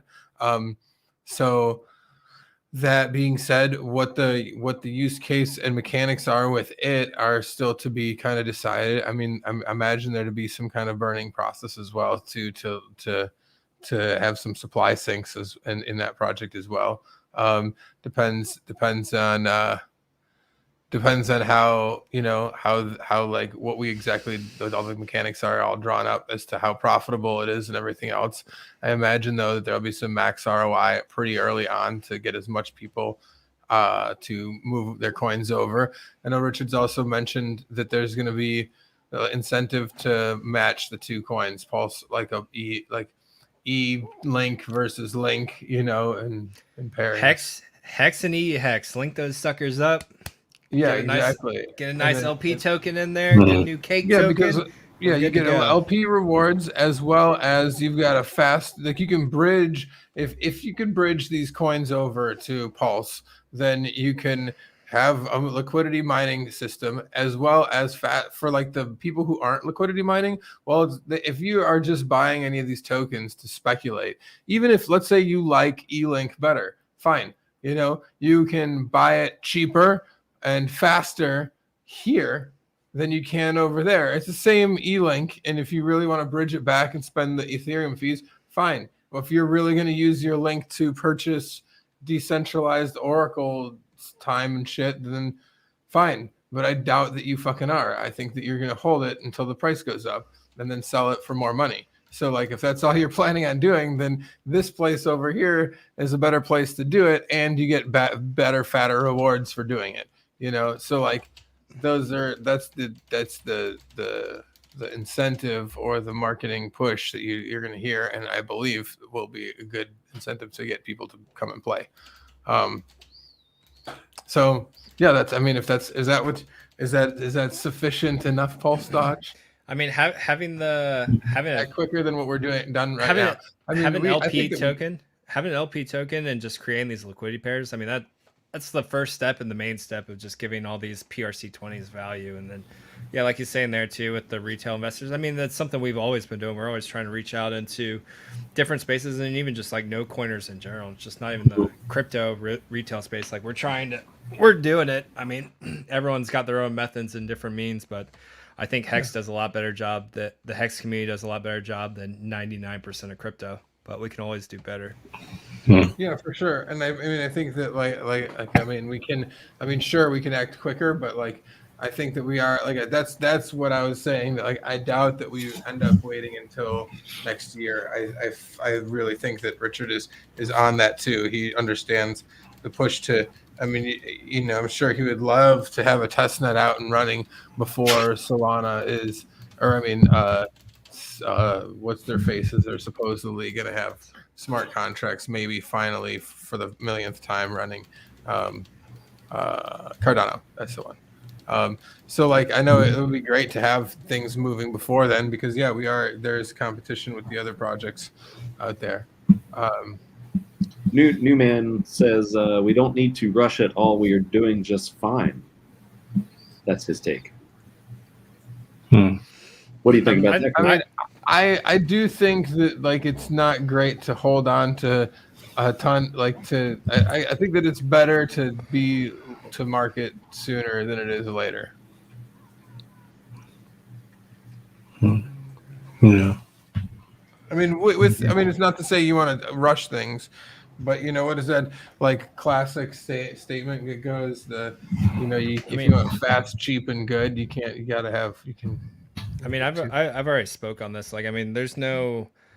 I've already given the community a little bit of grief over it already. It's just blatant attacks as far as scam. Like everyone has to like the same problem with Hex and everything else, like Ponzi and multi-level marketing. Like you have to, and pyramid schemes, like you have to actually define these terms and words are important. So like calling something a scam and then not doing your adequate research on it, it's the same thing as maxis do. So as long as the coin does is whatever it says it's going to do, if it's a meme token, if it's an NFT, if it's gambling, whatever. Like, I mean, I honestly don't give two shits. I've said from day one, PulseChain is different. It's a network. It's a chain.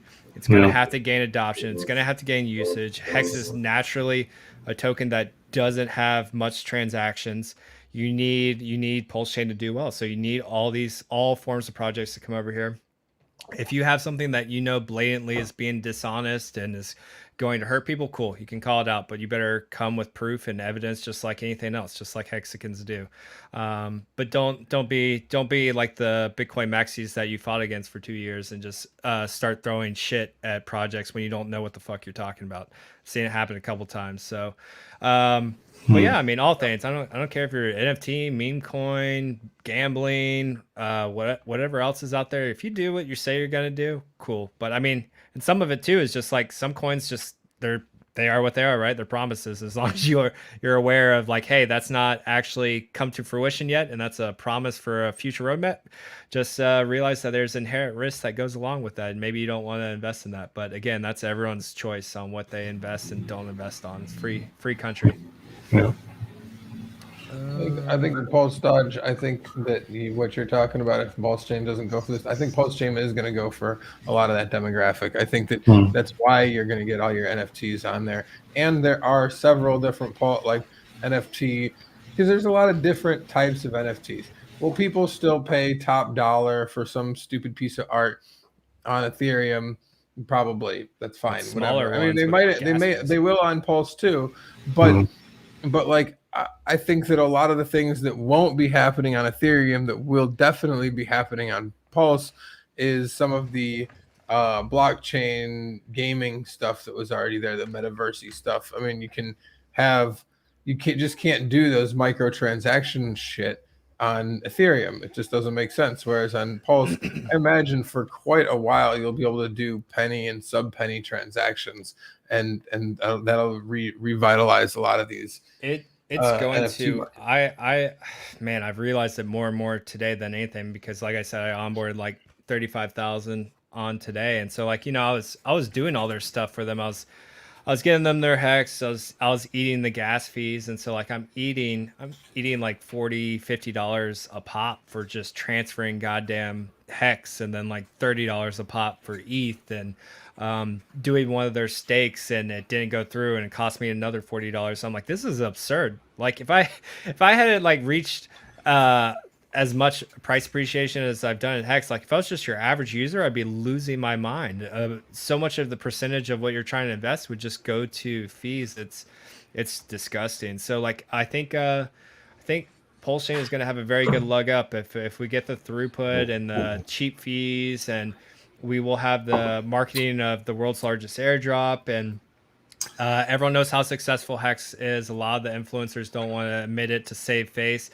But then they try to cover that up by like, well, PulseChain, you know, I get PulseChain. PulseChain makes sense, and like, so they're already priming it to where they can talk about Pulse, and they can talk about if it isn't actually good They can product. show their ass. Yeah, Yeah, I told you PulseChain, like, and so you can already see the pieces being set up, the blocks are being set up ahead of time where they can use Pulse as their claim to fame, which I mean is good for us because guess who has some of the biggest bags of PulseChain? It's Hexakids. So by all means, come all aboard. it's all Hexakids. No, like the hot tub nonsense. It's it makes the golden chart run. It's scared. Like the shit. That Pulse. You haven't seen the golden chart, sir. You don't know. I did. I was in the hot tub, remember? But the future of NFTs that Pulse will have, and that whole grandeur going forward, because NFTs are not used for what they should be used for. They're not. But that's fine because people used fax machines to send a whole bunch of books. That was not the ideal way to send a book. Just print it out and mail it. But in the future, it's me and Wave 3 TV. We got some cool ideas NFT related. So I think we're gonna do some cool like game theory stuff that's actually kind of unique and different. It's very similar to like look at what Sai's doing with Hex Toys. Like very cool, makes sense. I like where his head's at, and then we're gonna add a couple things to that as well. That's really the core component or hexagons is they're putting real world attributes to money and levers that exist instead of having hopium that'll eventually not produce what they said. You know, the picture of like half a horse and it's drawn well and then all this bullshit, right? Like get worse and worse. cheaper and easier, right? Always, but. Yeah, like it's gonna be nutty because using NFTs, what real non-fungible tokens are for, which would be anything from transferring deeds to cars to like all augmented reality. Like I keep saying, people have no concept of how hard that's gonna push in 10 years. They have no concept. Crypto was just a fainting dream of 1 cent 10 years ago or $1 10 years ago, and now look at it, right? Think about as that curve of technology ramps up. Yeah, Pulse Doge is on fire in the chat with a lot of good points about NFTs and Pulse Doge is marketing right now. Is what Pulse Doge is doing. Yeah, I know. Good job. It's not lost to me on what Pulse Doge is doing. The comments are accurate too, like just in general. Here's another one. So why won't it come up? Where did it go? Oh, you had it. Yeah. What for someone that's not that doesn't want to buy the all-time highs? What's a decent price target?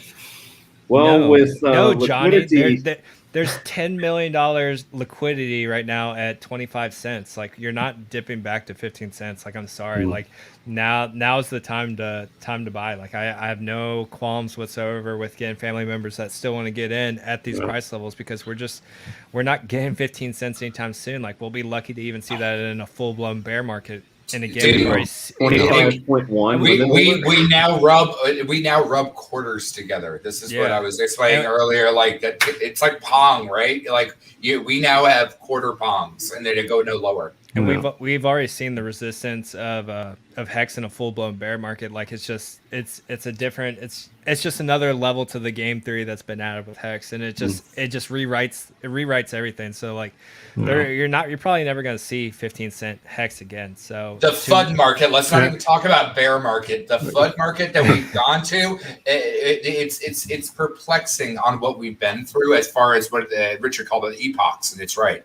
I was talking about it with somebody else today. The same thing. I was like, they're asking a similar question, and I was like, imagine a world where you like, because they were asking the question that a lot of people think of: do you think I can get cheap HEX when Pulse comes out on HEX? No. I used to think so. No, I said that's what I said. I was like, so there's like more people HEX now by buying HEX now. That's let's just playing the thought experiment. There's more people now than ever that want HEX, and you're going to tell me that you're going to be able to get if you tell any of them that there's cheap HEX, even a 10 to 20% discount somewhere over here, you don't think that they're all going to fix that really quickly, and then the ETHs price is going to go down. You don't think they're going to run all over this way and fix that real quickly? Come over and exactly what kind of price? Like, what is enough for you right now to go and buy some more HEX? A 20% dip, is that enough? Because like I would buy at that for sure.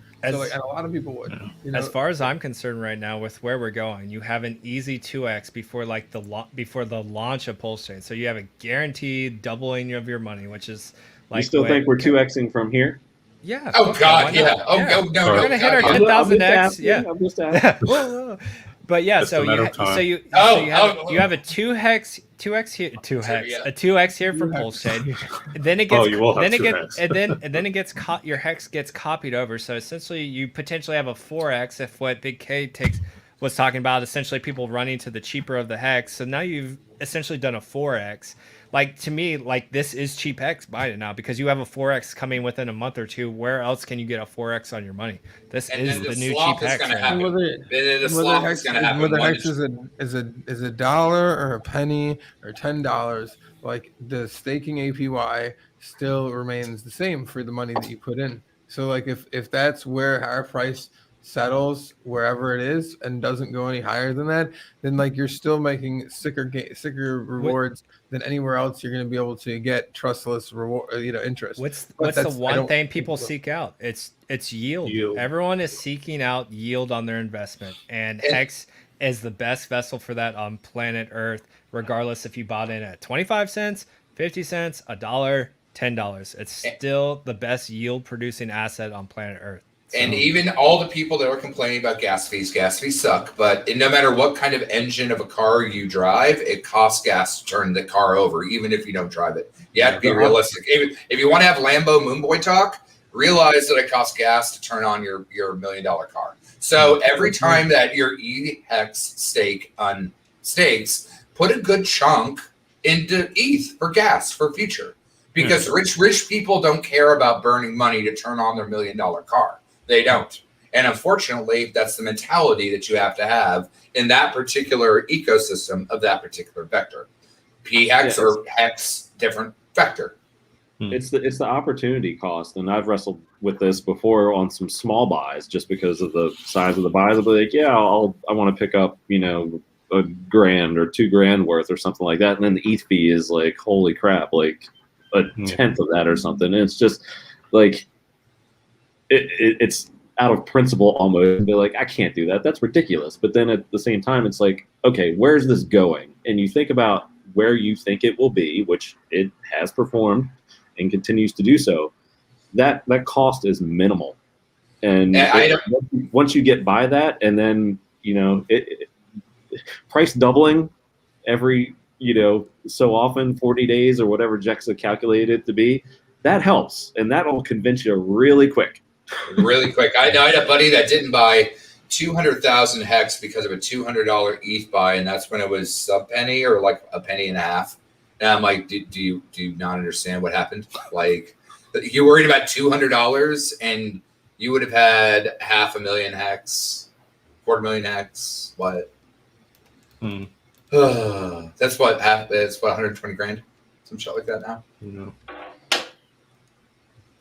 I can, at least it's easier to quantify in quarters now. I can be like, wait a minute, I can do this. Four hex per dollar. I can do the math now. I was just getting used to dimes. So, yeah. I'm just ready for that bag not to jingle and get a whole lot lighter with dollars. Fuck the quarters.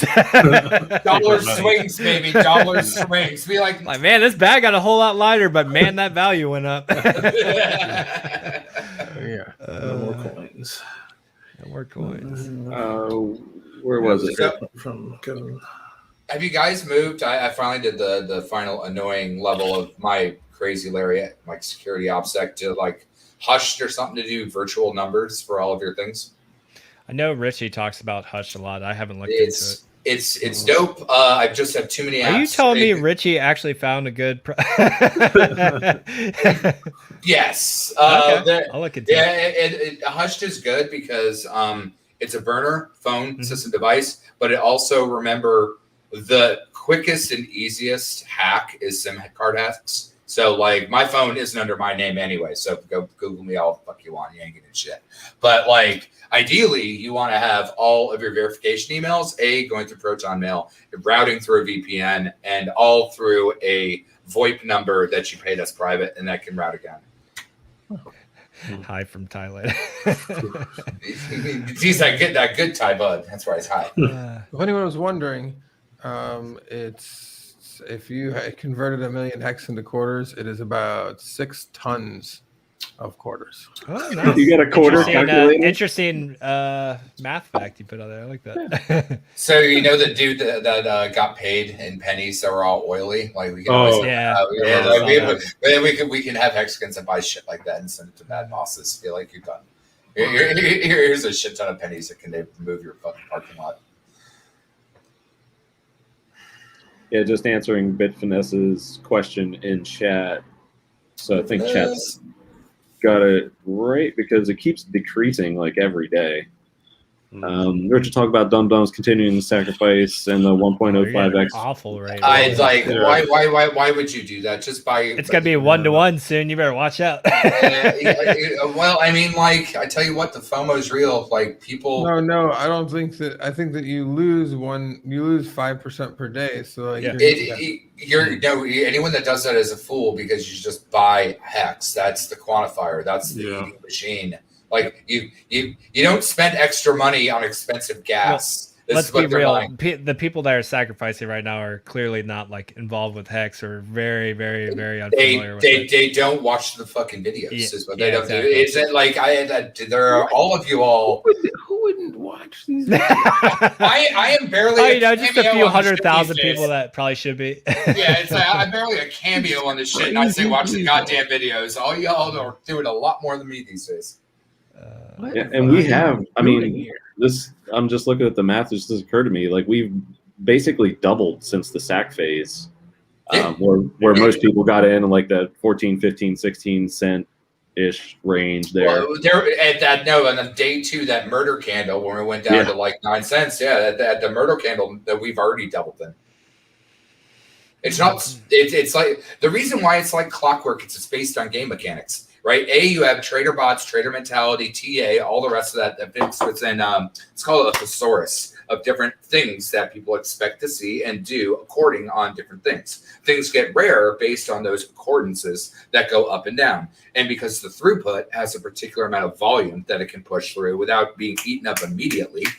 Even Big Pet did it on yesterday. I was trying to catch his thing saying that you can market buy it to 0.0001 and lose all your entire bag. And it would be bought up immediately because the throughput would just murder you going down, but everyone would eat it going back up because the funnel is XYZ big. Rock, this is the most interesting comment of the show. This is your favorite stream yet. Great job. I think this is the sloppiest, most chaotic with everything that's going on around me, but I appreciate you, man. And we have talked a good bit of questions here. But if you can see what has gone around me and here, it's been fun to manage tonight. So thank you, everyone, for being patient. His brain is thinking trivia. Don't worry. He's got those questions. No. Motley brought that up. But anyway, Motley's like looking up animal questions right now. I can see. I'm reading through chat. I'm behind on chat. Yeah, a lot of Pulse chat too. So I mean, I guess this is like the time to, not to take our eye off the ball in a sense, because I mean, Pulse is a big deal. It's coming up, and the hex price is like getting all the attention right now. Meanwhile, we have this other behemoth that's just like waiting in the next room over to come in, and it's like, okay, well, what's in store? When's this happening? It's like, when are all the bugs going to get fixed? When do we get testnet?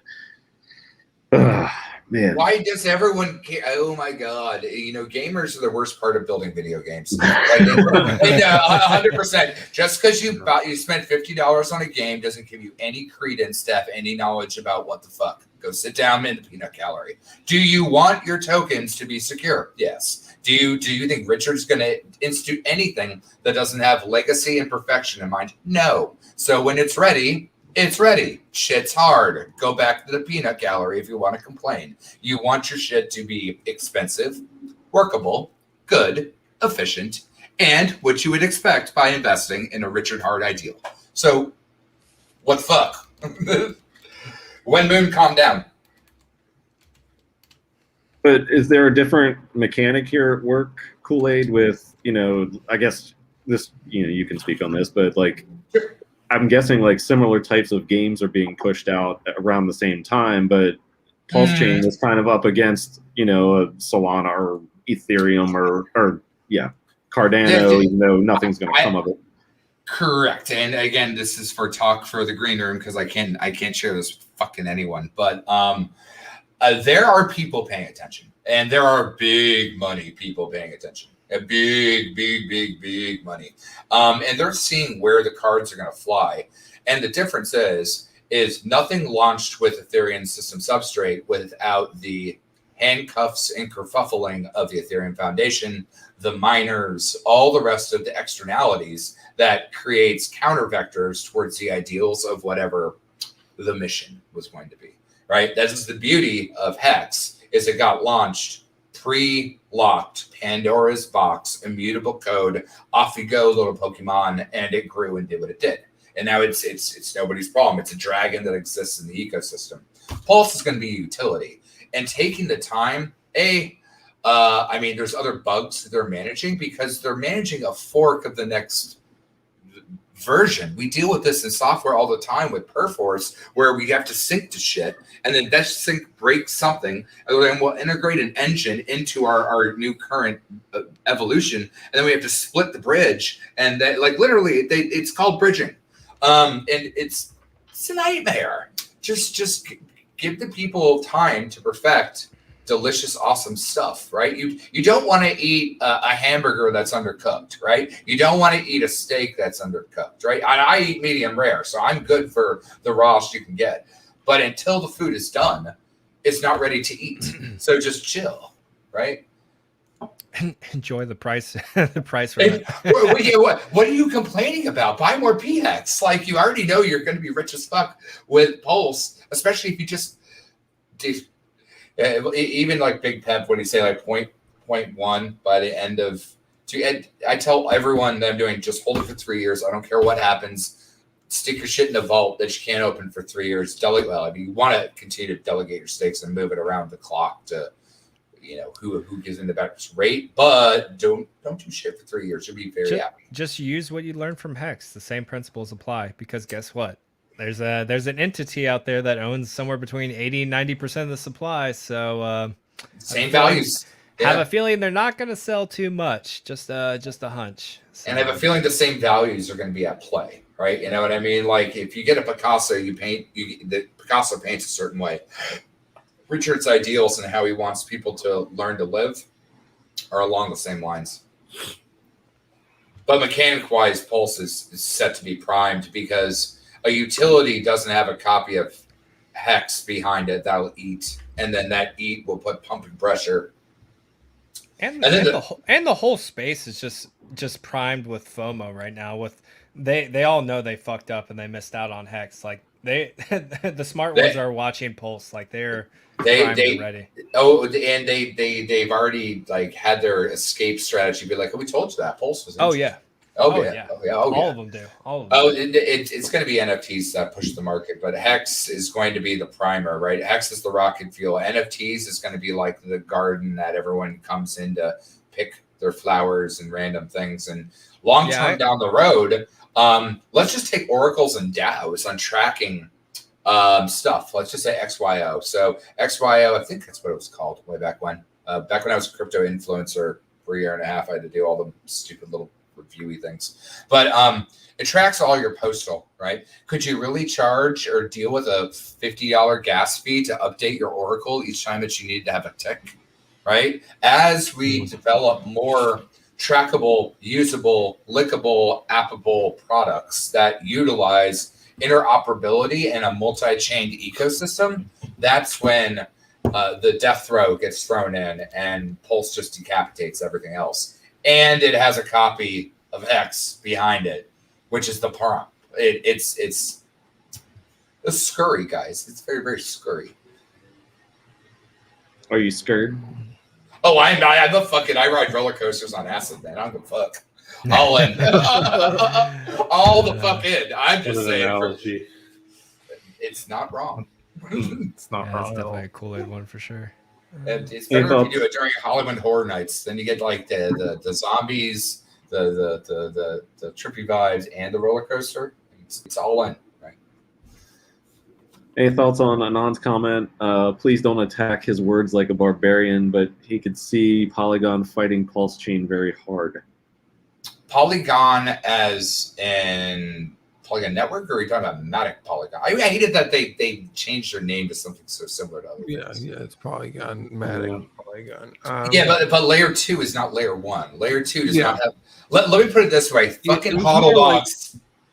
Well, we're not running. It's not a layer 2. We're a layer 1. We're running parallel to Ethereum. You know, right. So hodl dogs saved my ass. It was like 5 a.m. I was up for like 35 hours. I was trying to buy some cheap HEX. I sent 7 ETH into Matic, and I was following hodl dogs tutorials, but they didn't give me the quick to get out. And it was during those insane gas fees that just to get 25 cents worth would have cost me like $400. And I sent my entire wad being an idiot. And so thank God fucking hodl dog was around and he fucking sent me some quick swap to get me out of there because I was stuck in limbo. So I didn't have the fuel to do the bridge to get back out, even though they were supposed to credit that going in. So those experiences are not pleasant. Especially like when you have the ETH fees to get in and get out. So you're kind of screwed either way on both of those like betters. Yeah. One only knows what the Kool-Aid man does. That's why you always drink the Kool-Aid. Crypto Jim Rat, what's up, man? You're all over the socials, bro, and the shields that you got set up for the Hexkins are just awesome. So Shout out to him. It's so cool. How many have been ordered, Motley? I mean, it's been a ton, right? So I mean, Jim Rat can get the exact numbers, but last person I checked with, I think we're at like 20 something. I think we're like low 20s. We might be higher by now. But I mean, that was my main goal, was to hit like 20, because those hex shields, they take a little bit of extra finishing work with like a spray gun and stuff. So at first, like, the guy didn't want to give us a discount because like he thought he would only get like 3 shields tops ordered. Or like, no, bro, like you're gonna get like an order of like 20 plus shields. Like, hook us up with a discount, and like Hexicans will treat you right. They'll tweet your shit out. They'll it's only a start too, because who doesn't want to have a shield in the Armada, right? Yeah. You know what I mean? It's probably going to be his best rated shield, because out of all the sports fans, who has lucrative amounts of money to buy something cool? Exactly. Sometimes they can only afford like a beer or two at the game, and that's it. Meanwhile, we're just like, yeah, I'll take a shield. Fuck it. Ready for the PulseChain one now. I'm going to get all of them, like collector's items, man. I just want them lined all around, like signed video game nonsense and fucking shields. Get them done. Yep. Mount them. You look lost, Cabana. Are you okay?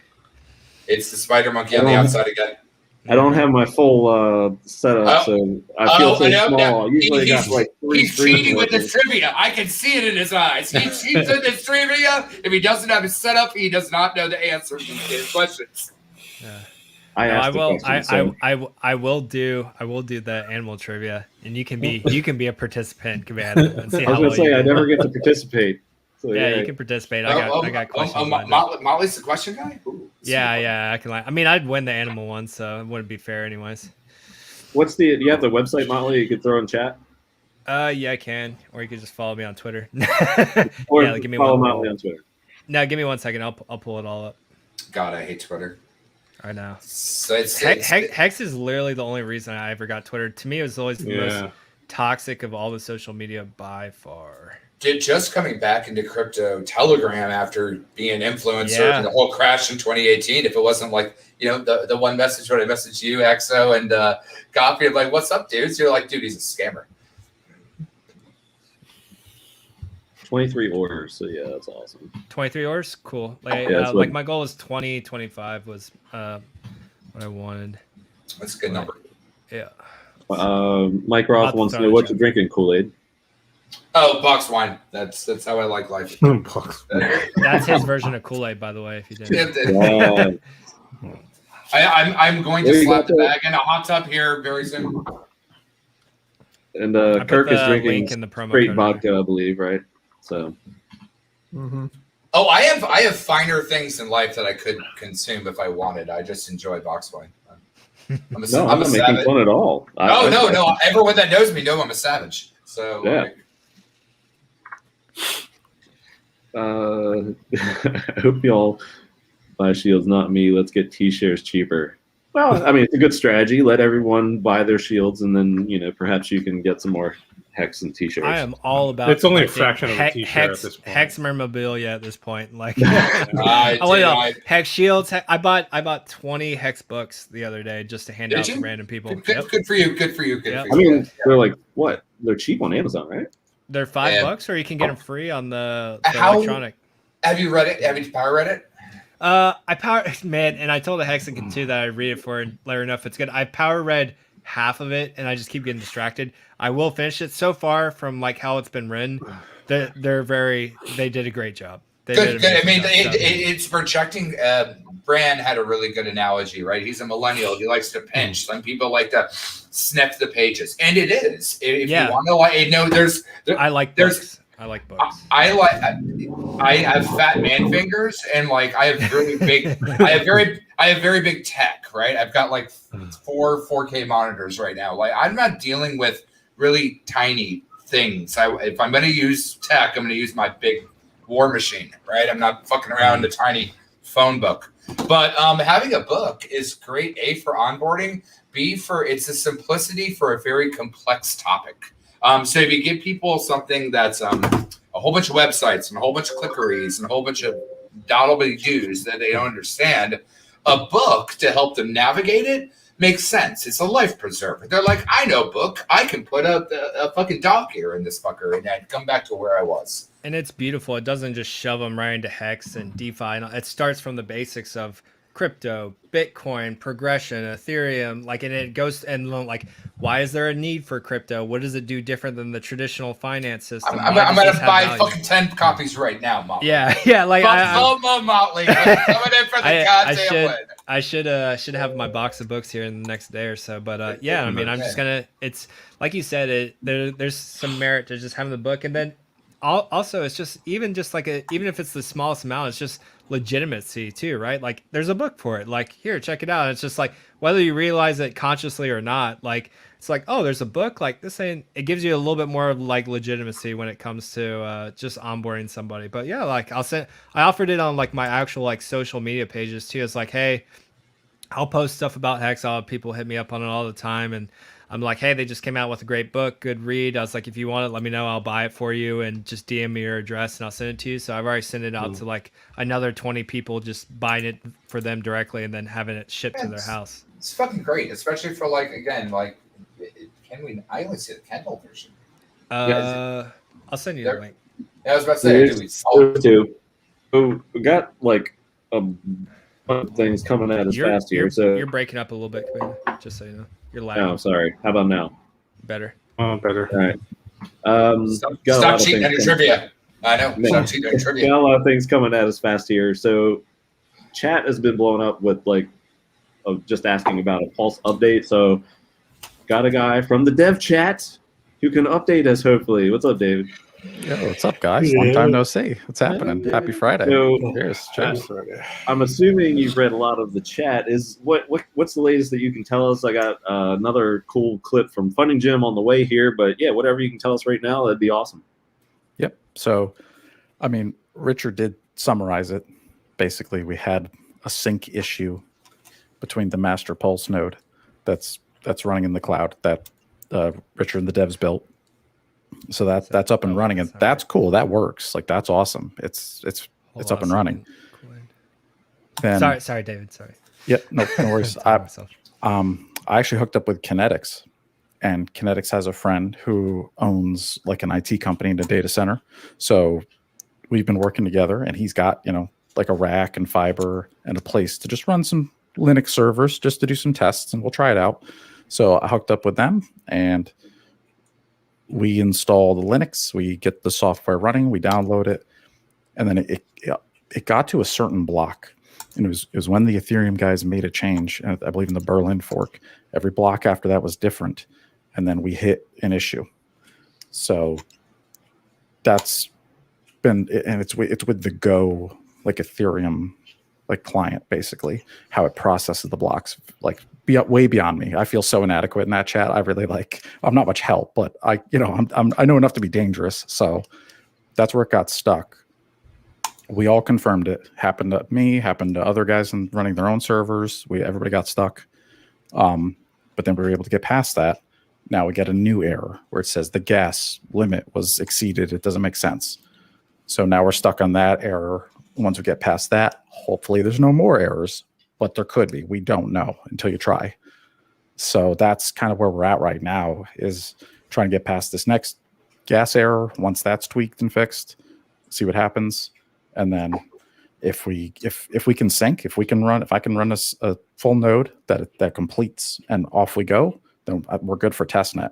And then boom, then it's off to the races. I think we'll just get a video one day from Richard, and he'll just announce it. So hopefully soon, but we don't know. That's about all I got for an update on that. Well, hey man, I appreciate that. Nice. And chat has been all over it asking for it. So Yeah, totally. I thank you for taking the time to come on here. Yeah, my pleasure. Thanks for having me. Yeah, it's exciting. It's fun to watch. It makes me feel better personally. Just like as the waiting, it's like, okay, there's like tons of people everybody's volunteering their time. Nobody's paid in there. There's a bunch of dudes working on this. So, have no fear. There are nerds slaving around the clock, like working on this, man. So everybody's trying as hard as they can. Awesome. And now we have another update. You can hang around, Dave, if you don't have anything else to do, man. I would love to stay for happy hour. Thank you. Cool. This guy, what's going on? Hey. Gary. How are you, sir? Hey, So you sent me what looks to be a very cool link here. What am I getting into? So I don't know if you guys have already seen it. You might have seen the longer hour-long thing that Dollar Cost just did with Robert Kiyosaki and the Rational Mail. That's the longer link. But I did put in some extra content also. It's about 4-minute clip, but it's the context that's only specifically talking Robert Kiyosaki asking about HEX specifically. And basically, I think that is really because I had probably about an hour-and-a-half conversation with all three of these guys in June when Matt or Crypto Coffee and I went to the Miami event.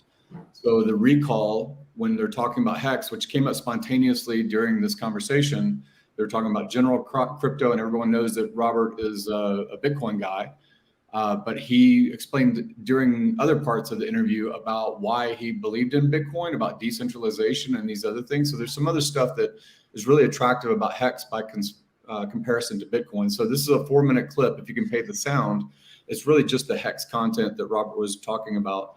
And again, I think it's because of this brand awareness, this follow-up kind of thing. Like if it's already in someone's head and then they hear someone talking about it, like, oh, what's that? Why did you get into it? So it's almost like, checking with another source, because I had a solid hour conversation with Robert back in June about HEX. Wow, that's fantastic. I don't know what this is. Have you heard of HEX? Yeah, it's the number 3 cryptocurrency HEX. Is that guy just trying to give me a... No. The answer is yes. We've talked about it in the last crypto mindset course, and we've actually been talking about it every crypto mindset course since September of last year. It's one of the most controversial cryptocurrencies among, some people in the space, but we don't really think that's really very valid. Basically, it's a coin that's gone from very low fractions of a penny. Now it's 28 cents, and that's over the course of a year and a half. So Miguel's an expert. He's the Hex Jesus. So Jesus. you want to explain that a little bit? Yeah, more and, it's a certificate of deposit on the blockchain. Basically, it's the first cryptocurrency to ever monetize time. So people buy HEX, they stake it for 1 year, 2 year, up to 15 years. People actually stake a HEX for 15 years, and effectively they make a CD ladder, and that way they end up creating an income from themselves. It's done fantastic. I mean, $100 when the coin started is worth something, I think $600,000 today. It started in 2019, and it's done fantastic. Just from our last course when we were talking about HEX, it's gone up 4x in under 3 months. Basically, it's done just absolutely fantastic. It's one of the highest. It's actually the highest appreciating asset of this entire market cycle since the bottom of 2019 till now. It's the #1 cryptocurrency that's appreciated the most in price. So it's highly recommend that crypto. Really, here's one of the interesting things about cryptocurrency in general as well, right? There's a thing with Bitcoin called censorship resistance, which is one of the key facets of cryptocurrency and Bitcoin in general. And that's one thing that HEX has actually grabbed and gone on to, because early in the bull market, we heard from the media a lot of different things about why HEX is a scam, why it's a bad thing. And we, recommend people to go out there and take a look at both sides of the coin. But we've done our research on it, and, I've changed my opinion on it over time as well. And, it's totally a legit project. It's making multiple millionaires all over the cryptocurrency market. So it's definitely something that I think most people should actually, at least crypto influencers, open their mind to a little bit more here. But among some people, they just, can't get through to them. But it is censorship resistant, because a lot of these cryptocurrencies like HEX that come new to the market, and maybe they have some politics within the cryptocurrency space that maybe they don't like. Some people don't like the leader of the project. Basically, it's not properly listed on most market cap sites. So actually, even though it's been basically suppressed most of this bull market, it's still one of the higher appreciating assets, which is very, very interesting. But there's gatekeeping even in crypto. Yeah, which is insane. So play that for about 10 seconds, and then it picks up again with Robert. It continues. He's asking specifically about HEX on the rest of that clip. Did it crash? Cabana, did you get that? Yeah, we lose Cabana. He's lagging a little bit. Yeah. So he follows up basically. All right, now we back. Bro, you are lagging so bad. So basically, there's another 2 minutes that's in the rest of that where, basically Robert stops the conversation that was going on to Bitcoin, was going on to other topics, and he comes back to Miguel and says, "Hey, can you tell?" He says, "Miguel, can you?" He interrupts and says, "Can you tell me why you got into HEX? Why is it HEX? Why HEX?" And this is I'm pulling it up here. Yeah, let's see it. Gary threw you off. Yeah. Yeah, I'm curious to see him. By the way, it's so good to see Charlie change his opinion about HEX. Agreed. He was pretty against it back in the day. But it's hard to overcome the chart. Well, that's the whole thing. It's like chart don't lie. Like, did you see Markable's new Whales rap video? It's cool. It's good. It's cool as fuck. Chart don't lie, bitch. Don't be mad. You good, Cabana? You got this? He's trying. Dude, He's trying my real hard. internet. All right, bear with me. I got it. Man, I got it. Robert I got it. Kiyosaki's like my damn hero, and you're like, nope. Bandwidth. Theory. We had the, You got the to talk to Robert about it. Exit with So yeah, all right. I think, It's Rich Dad, Poor Bandwidth with Cabana. Yep, pretty much. All right.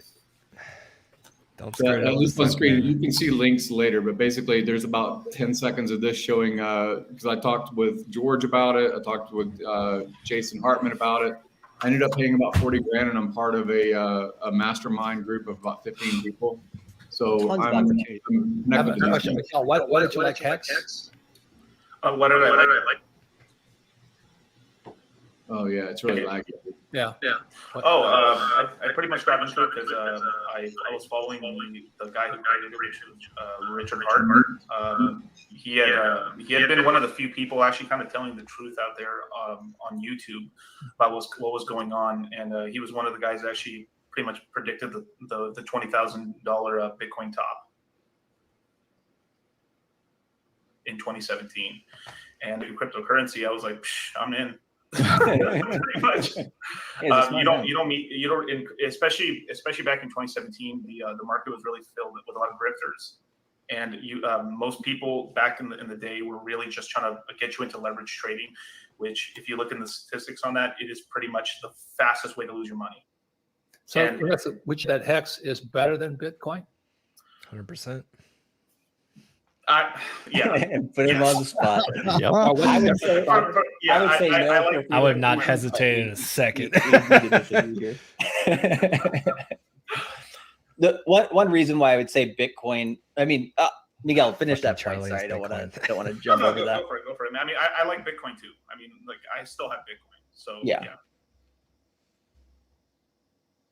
Man, your lag, Cabana. They might have that to watch lag this is video on horrible. their own. So if you, I posted inside the HEX room, the PulseChain room, all these things like that, and the link is just basically the 4 minutes, and it's it's high res and all this stuff like that. So I think people can edit it down, do all kinds of stuff with it, makes it worthwhile. But basically, like I said, what he was doing was he was doing recall because this was been talked about back in June, and I think it's a really great follow. I think the dollar cost did a great job as far as presentation. I think that it was a good little snippet there. So broadcasting that. Yeah, 100%. That's Robert's a big name. So yeah, that's fantastic. Yeah.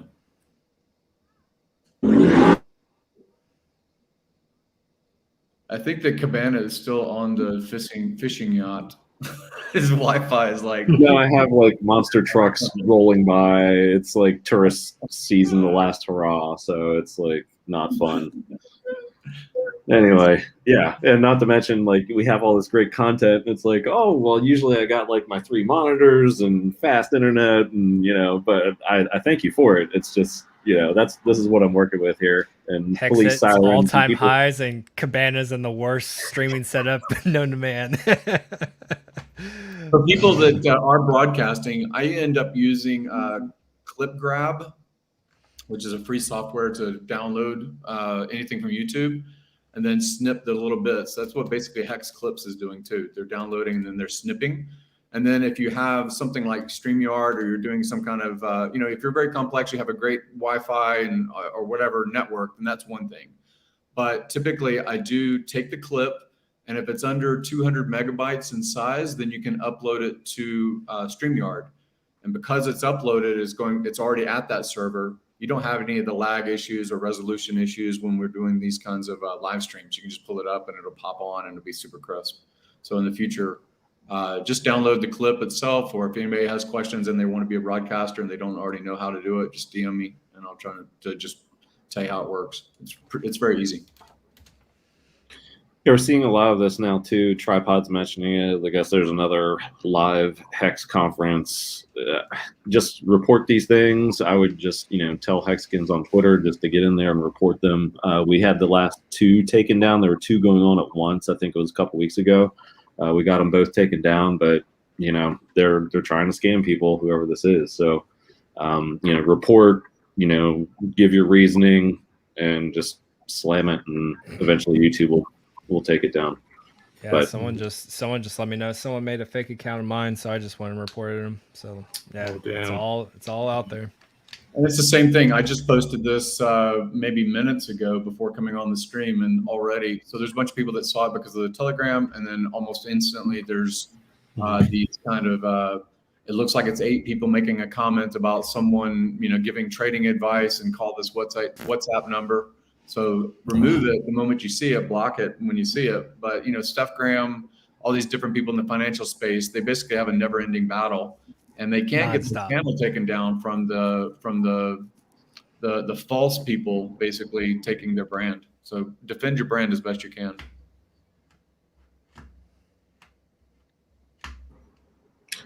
yeah, I'm just going back through chat to seeing everything that I missed. So yes. And correct, Newman, I'm not in my cabana hut, but I will be next week. Much better production quality. If you missed it for the late crowd, we got Tom Gillespie coming on. He interviewed Richard Hart for his documentary scam cryptocurrency type thing that he's looking into. So he's actually interested in talking to Hexicans, and read, you know, kind of like his mission statement for the documentary. Actually, I'll just read it again real quick. I just asked him to type out a couple sentences for me. He's working on the widely perceived crypto scamdemic, perceived by outsiders. While many call HEX a scam, a lot do not. I want to see what Hexicans see in the wider context of decentralization and capitalist economy. Sounds fair enough. So, pretty cool. Has he been hitting people up on Twitter? Like, he's legit, right? Yeah, he did the interview with Richard. he did an interview with Richard way back. Yeah. Oh, he did already in the past. Oh, that's already happened in the past. Yeah, Okay, gotcha. It's been a while. Yeah. And we were joking earlier, like he did the, you know, how many HEX would I get if everybody who owned HEX sent me 1 HEX to like fund the documentary or whatever? And he didn't know. I legit think he was just like throwing it out there and like, dude, That's all steak, that's bro. like, Sorry. that's a bunch of quarters. Get 0. So, yes, just catching up on chat as well. Lagging in real life? No, bro, but I am on beach time, so all is good. Look on the bright side, Cabana. Back when I was a truck driver, which 16 years ago, I rode at Hurricane Katrina in a semi-truck, but I played EverQuest 2 while the big rig was going down the road. So I was the worst. God. I was the worst link dead healer in the world, but I made it work. I know what that means. yeah, that's fun. Wow. I used to work at GameStop back then. That was like right after high school for me. Oh man, I remember that game came out the day it launched. yeah, I was a big rig driver back then. Nice. I've actually been looking. Yeah, now that I'm not retired, but I want like just a side gig, like my own hustle. I've been thinking about doing DoorDash and Uber Eats and just chilling, driving around in my Subaru. I get to be outside. I get to see the countryside. Like, I'm just gonna drive around and deliver pizzas, man. That's my new job. I've to be honest, when I was a crypto influencer back in the day, I did that on the side hustle so I could like onboard people. And technically, I learned how to professionally break into hot tubs with that. But I wanted to ask about that. Did you put stickers? Like, is it against the rules to put stickers or pamphlets or like HEX propaganda on a bag when I'm delivering it to somebody for DoorDash, and I'll just go door to door and slap a sticker on it? Technically, you have no idea how that got there. You cannot. There's a new food robot called a Soma or it's janky as fuck. It's running into all sorts of things, but I mean, yeah, it's like a little cooler on wheels kind of thing. Yeah. They got them. They have them on a lot of university campuses. The thing is, a lot of students started fucking with them.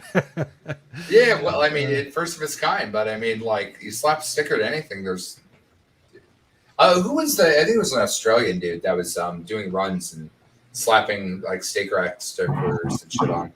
I know on Rec did it recently. What was on Rec? That was campaign recently. Yeah, I don't know about in the past. Yeah, it was a while ago. I mean, it's so hard to keep up with the chats. I put HEX stickers all over the bathrooms around the world. I think Hexologist is selling stickers these days, so I'll hit him up because I think that might be worth my time if I'm doing it anyway, just for lulz. Well, that's the whole thing. 29 cents, boys. 30 cents incoming.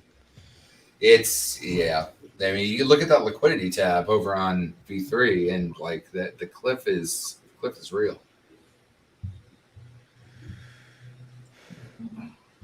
But I'll tell you that like a lot of people are paying attention that we wouldn't even know yet.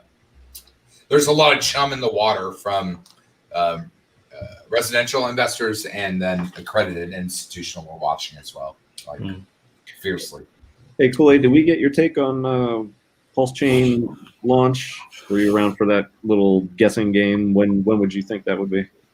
I mean, like everyone, does it matter? No. What matters not to is you, but to a lot of other people, yeah.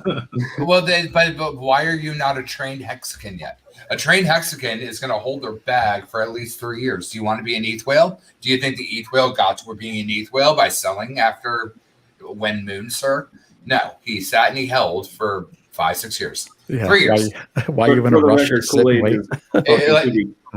KoolAid is talking to the question asker and not us, because I believe we're all trained hexagons. So. True, but it's a fucking video game, right? So like, do you immediately go to the end boss and then cash out and then get killed? No. Why would you do that? You play the video game as the game was meant to be played. Delegate your tokens to the best pool that's doing you the best usage. Develop on the platform. Get out there and share stuff. If you want to play with ridiculously high priced JPEGs, do that. If you want to build a better economic model, develop handbags that have a fucking NFT on top of it. Like, be the next RuPaul fashion designer that employs NFTs. There's many other ways to make a shit ton of money on this and still hold your goddamn bags and do shit.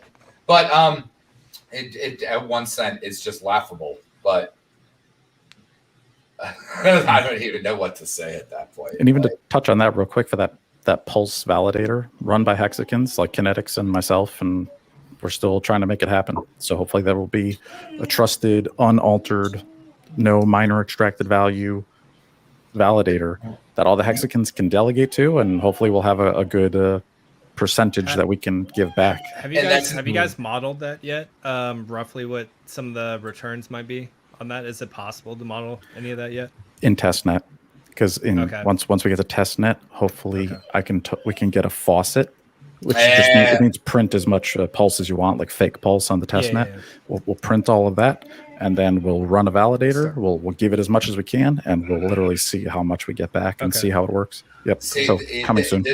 This is what we got to get into eventually. The green room talk. I may do a hot tub time, so I'll hop in later for that. But like, big money understands how important it is to be next to the faucet, and big money that I've recently talked to, like huge monies, understand that this is the next faucet for everything, especially in the gaming industry. Everything. Yeah, faucet knowledge is good. And this stuff is coming, and it's unreal knowledge. So I did have this on the list, and I'm going back in chat to find it. Where's Wallace Source's question comment? Because I thought it was highly relevant. Basically, just regarding Uniswap and the SEC looking into it, like just as a talking point, like.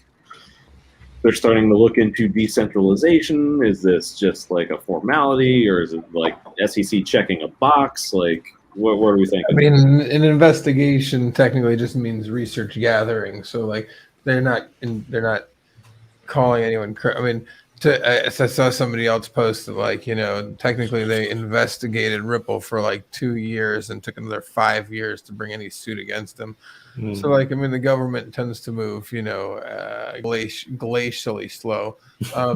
Not to say, and not only that, but like, I mean, they're technically investigating like Uniswap Labs, I believe. So I don't know if that's actually Uniswap itself or if it's the company that did the airdrop and everything else. Because like, it's pretty easy to investigate a smart contract. There it is. You read it and and have somebody who knows code explain it to you, etc.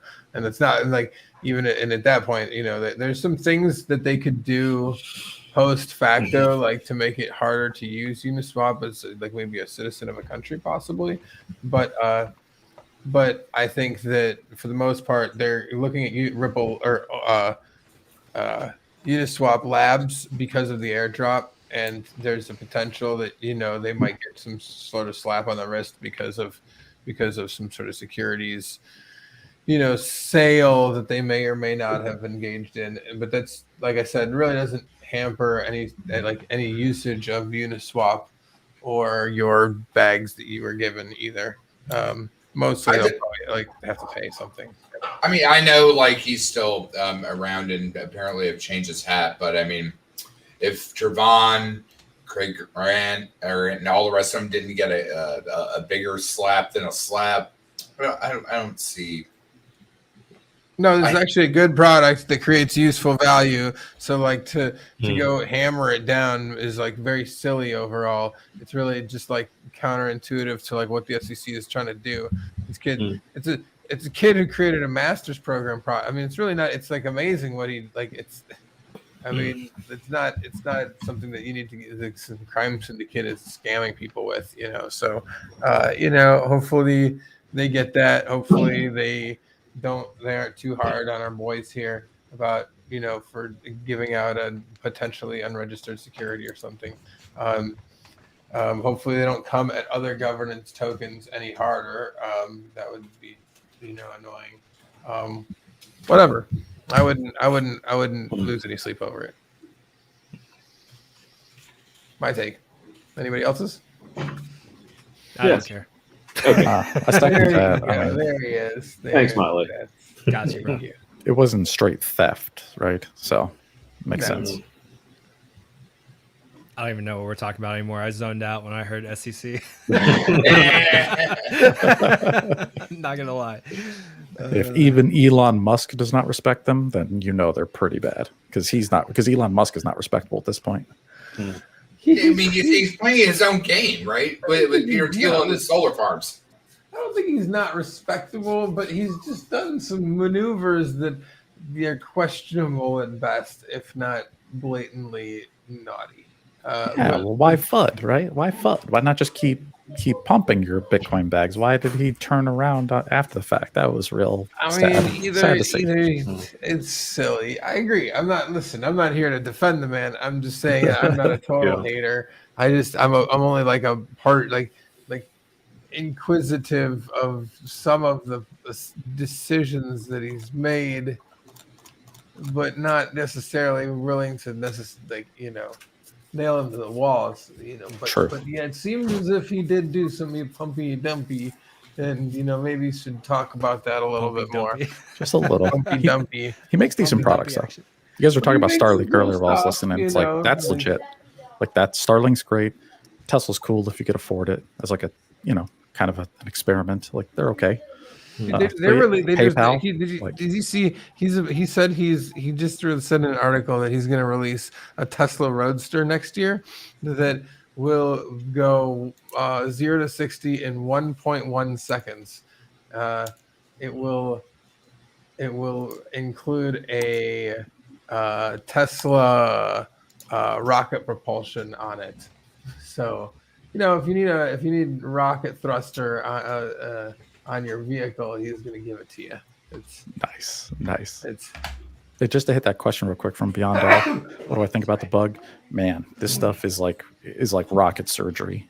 Trying to figure out how to manipulate the Golang code of the blockchain and the Pulse code. It's hard. It's so hard. It's beyond me. 100%. I'm just trying to do whatever I can to help, but this is for the experts. It's tough, real tough.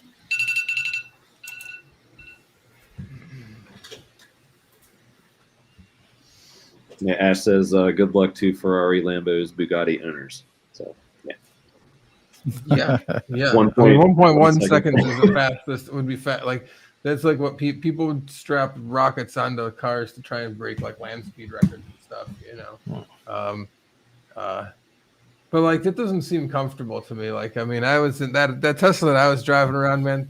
What is it, 3.8 seconds or something like that? 0 to 60 was like, you know, your stomach catches up to you. You're like, whoa, there it is. You know, like that's fast. You know, anything under 4 seconds is fast. I can't imagine. That pins you to the seat, right? Like you're like stuck back to it. Yeah. So they said that the calculations on a 1.1 second 0 to 60 would be like over 2.5 G's worth of force, which like I mean, like what roller coasters I think are like maybe 4 G's, but only for like a half a second or something like that. You can't imagine going that much. I mean, that hurts people. It's like, hey, don't drive this car if you have serious medical conditions and shit.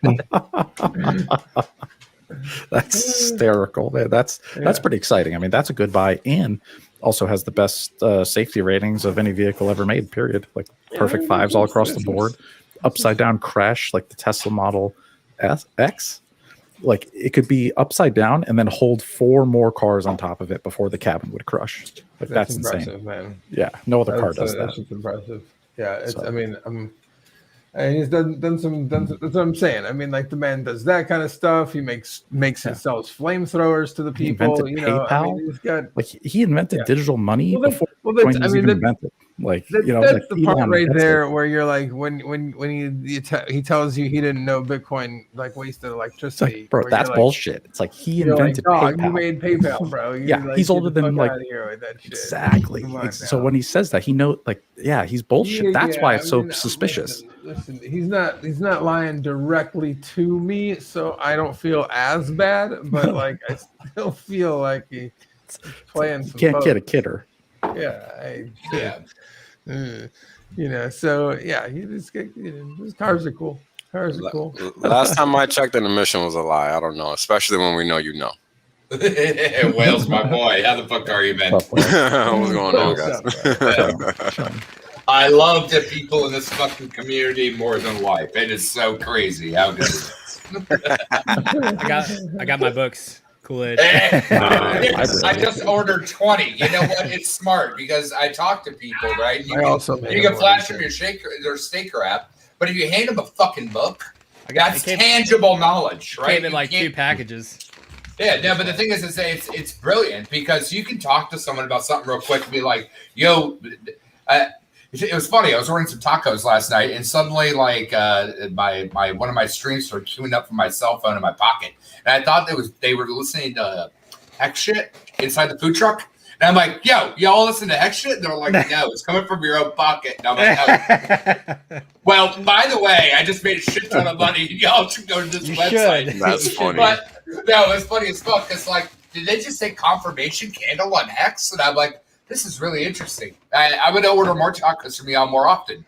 But if I could have handed them a book, it's that tangible, sniffable. $20. No, I just 20 myself. It's smart as fuck. They're on Amazon, I think, if I remember correctly. I'll get the link. Yeah, $5. I mean, fuck it. It costs $50. Fuck it. Link is well worth the investment, right? Well, no, the thing is that book will get passed around like fucking like the Bible's gravy. Like Rich Dad Poor Dad. That's it. That's the new Rich Dad Poor Dad for sure. It's what changed my life. Yes, That's sir. right. That's it. You know, it's funny, when I first read that book, it didn't really make an impact on me. Interestingly enough, like I got all the concepts. Well, that's the funny thing. I got the concepts, but it kind of like left me hanging in the air. And it wasn't really until I read, and I've mentioned this book before, what is it called? The Richest Man in Babylon. Yeah, that's when everything kind of started clicking. I read them both together, back to back. That's where I messed up. I didn't know about that one. So maybe it did help because my mentor recommended those 2 books to me back first. to back. Knocked those out quick, and then the light switch was on after that. What was the second one? Richest Man of Babylon.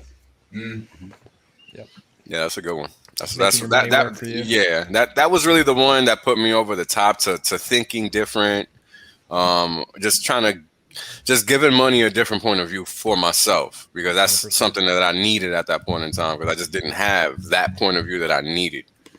You know, understanding how to make money is a process. It's not just really, wash, rinse, repeat. You have to understand that it's wash, rinse, repeat. That's the hardest part for people.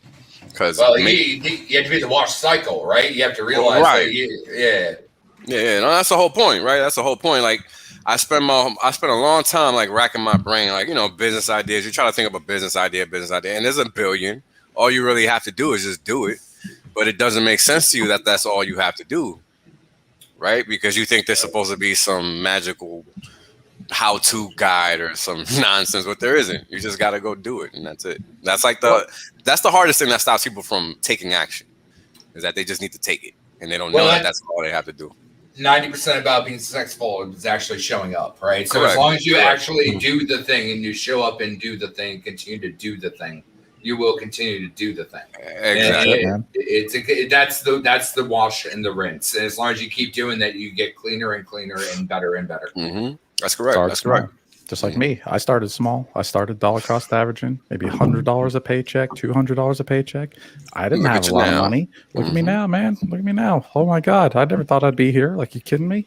But it didn't take much. I'll tell you, it did not take much. But here's the thing I'll say, David, because while that's true, you did have to do some work to get to the point where you found that opportunity to allow you to allocate just $100 and convert that into something, because that's not typical. And actually, not just find it, but act on it. Finding knowledge, it's just as good as having a book and never reading it, and never reading it, but never finishing it. Right? The book, usually the best part is at the end. That's why the end of the book is the most important. So if you start a book, but if you don't actually get to the end of the book, you maybe just started but didn't act. Same thing as like maybe you bought the ETH, but you didn't buy X. Maybe you didn't stake. Maybe you didn't know where your staking ladder is. There's many different quantifiable variables what it takes to get to the end of a book or the beginning of a journey, because the end of a book is the beginning of the next journey. I mean, look at what Gary teaches with everything that he does and how you teach yourself how to make the money that you have. Just because, and same thing that you say, Wales, just because you have money doesn't mean you can keep it. Keeping money and making money on money, that's the trick. That's the trick. Yeah, and it's, you know, and you laid out all of these different points from all of these different points of views that you need all of them. You can't be successful without Motley's brain, without Gary's brain, without my brain. You need all of those elements in order to not just create wealth, but also sustain it. Right? Creating wealth is easy, and that's my biggest thing. You know, and hold on, jeez. But what Wales is saying, that we are legion and each one teach one, and that is the whole thing. We are all cuts of cloth. We all have different points and variables. We all have different talents, but all of our talents together is legion, because what we care about is teaching.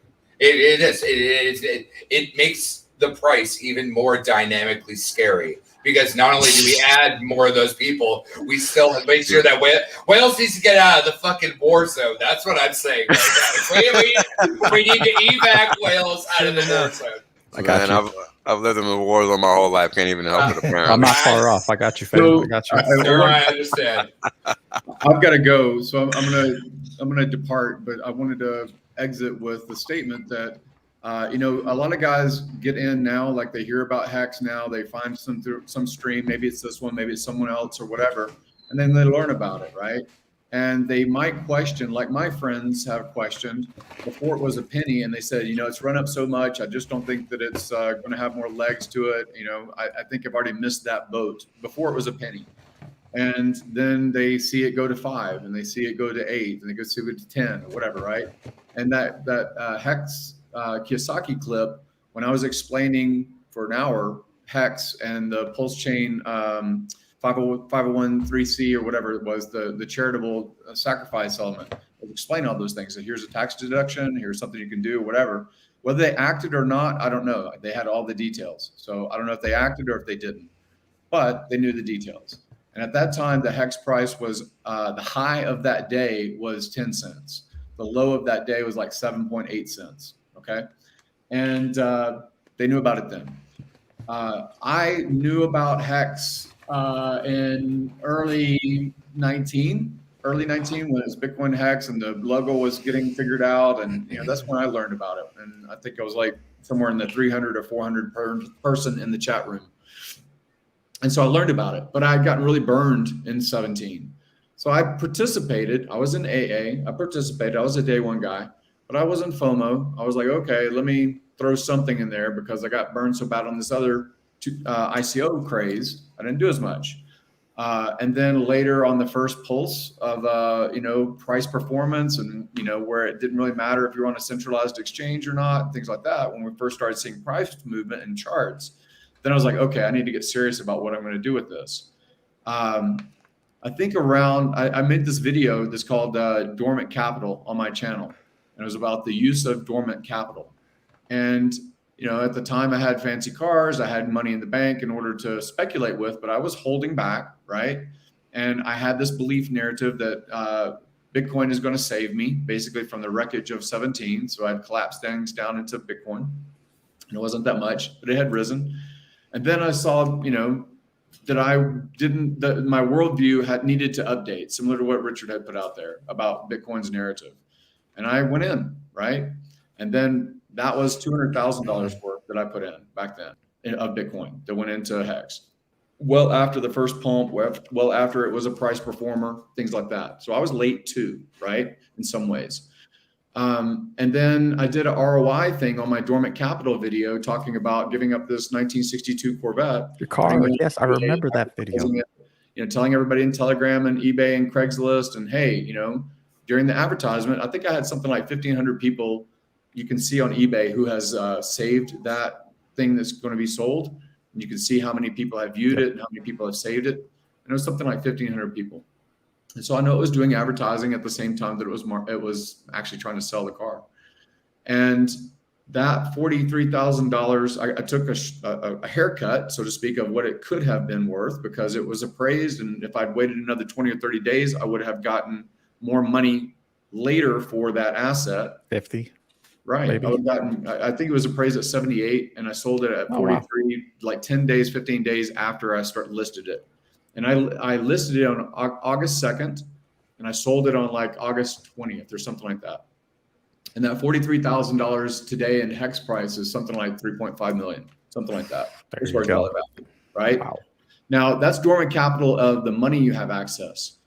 I'm not saying people should take credit out, but people have access to credit. I'm not saying people need to put all their life and their time into building the HEX brand, but many of us do. And that's dormant capital that's being utilized as well.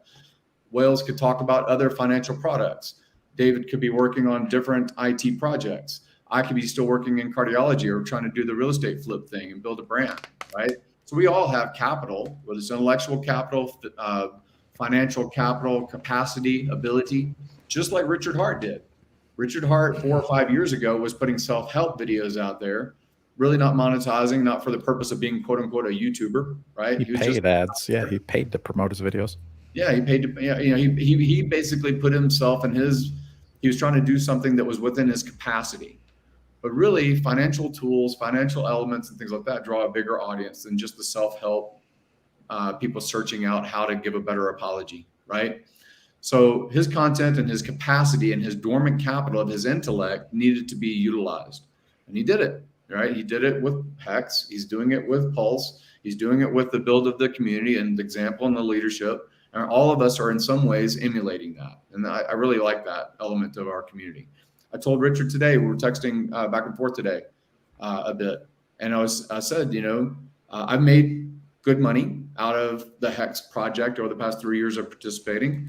But, I've gotten more, honestly, than the money out of the community. I've gotten more knowledge, more network, more efficiency of my interpersonal skills, things like that. So I've gotten a lot out of it. Don't get me wrong. Finance is great. Money is great. But community's king. I'm getting to the point that I buy almost weekly. I buy HEX. I continue to buy HEX. I don't need to, but I choose to, right? I still have operational businesses. Hard not to, don't lie. Yeah. So I still have operational businesses and cash flow that puts money into HEX on a weekly basis. And recently I just sold for $2.1 million a personal home in California. After the debts are paid, that's about $1.4 million of capital available. I can choose to do a 1031 exchange. If anybody knows what all that's about, you're basically saving on your taxes, so to speak, because you're rolling it into a new real estate project. But the best performing thing that I could possibly put it in, my own decision, not advice to you, is put it into HEX. So instead of doing a 1031 exchange, I'm putting it into HEX. So I'm a net buyer regularly. And whenever I have a windfall, whether it's in real estate or some other brand thing or something like that, then I put it into HEX or PulseChain when that comes out. So I'm just saying that because we're OG and we've been around years now, and we've been participating in this brand and this network and things like that, doesn't mean that we're just sitting high on the hill and, you know, oh, all the others are going to come along and buy my bags. I'm buying my bags. Yeah, I'm we're buying not done yet. bags. I'm buying bags, right? Because I don't see anything else that has the same narrative, community, technology in the crypto space or any other asset that has at least less counterparty risk than you know, other things. So with that, I'm going to ditch. Well, but Gary, before you go, I just want to say that like people are noticing, and I'll have a private chat with you with the random thing that I have, and it just blew my mind. Mm-hmm. And the more people that notice, it's nuts. But anyway, it's great to see you. It's always dear friend. Give me a call when you got the time. Yeah, absolutely. A lot of things going on. If I'm not on camera as much, it's just because I'm trying to do infrastructure stuff for everybody. So I'll talk to you guys later. Later, bud. Awesome. Take it easy, Gary. Good to see you. Take care. Thanks for coming on. Awesome. It's just great. So many people, somebody cuts cloth, so many badasses to learn from. I mean, what more could you ask for in life? Like Alexandrian's library was made because they took all the knowledge that came into their city as tithe. We give knowledge to be free. It's such an interesting ideal to be in. Yep. You know, it's kind of the weirdest thing. I'm just over here having like a side conversation with somebody on Telegram, and it's kind of the same conversation. It's like, you know, we have a whole army of people that just want what's right. Like when in the history of the world has that ever existed? I've never seen it in any book, right? Never. And if it's existed, it's definitely hidden. But I don't know of one.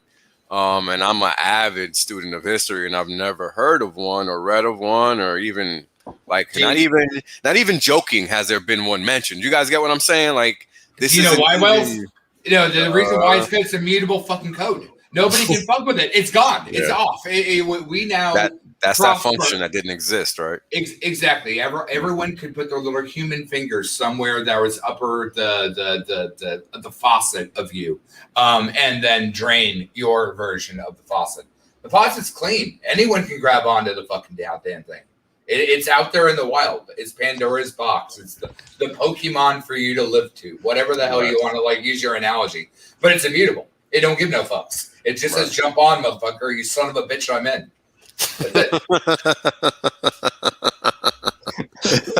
Shout out to Rick and Morty, right? That's it. That's it. Did you see Christopher Lloyd in that Real Action tweet today from them, by the way? Just totally off topic, but Christopher Lloyd as Rick in the tweet from Adult Swim. Yo, it looks like I hope they turn that into a movie. That's who he reminds me of, by the way. Oh, I randomly got a message. I gotta like talk to the dude, but like he's one of the animators for Family Guy. I really want to get like some HEX Family Guy shit going on. Oh, there's a Hexican that works. Yeah, no, I know. Is it the same guy? I'm just busy. Anyone that knows me knows I go in waves of being insanely fucking busy. Like I slept in the show. He's a perfect character.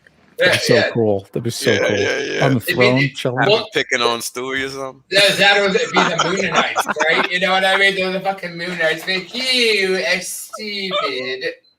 Very stupid and poor. Enjoy being stupid and poor, pleb. Yeah. Something like that, exactly. Yeah. Oh man, it's gonna be a good time, man. And this is only what, month 21. We just hit 21 months. Oh my god, that's it. Wow. We're just scratching under 29 cents. Oh my god. December 2nd is a day, no? December 2nd is a birthday? Yeah, something like that. Yeah. And then I'm sure it's December 2nd, yeah. And then when was Big Payday? November 19th. November 19th. Yep. Always remember November 19th. That's right. Almost a year, baby. It's going to be some big days. Yeah. I mean, do you imagine how far we've come from that point in time to now? I mean, the game wasn't even set up before November 19th. That's pre-game.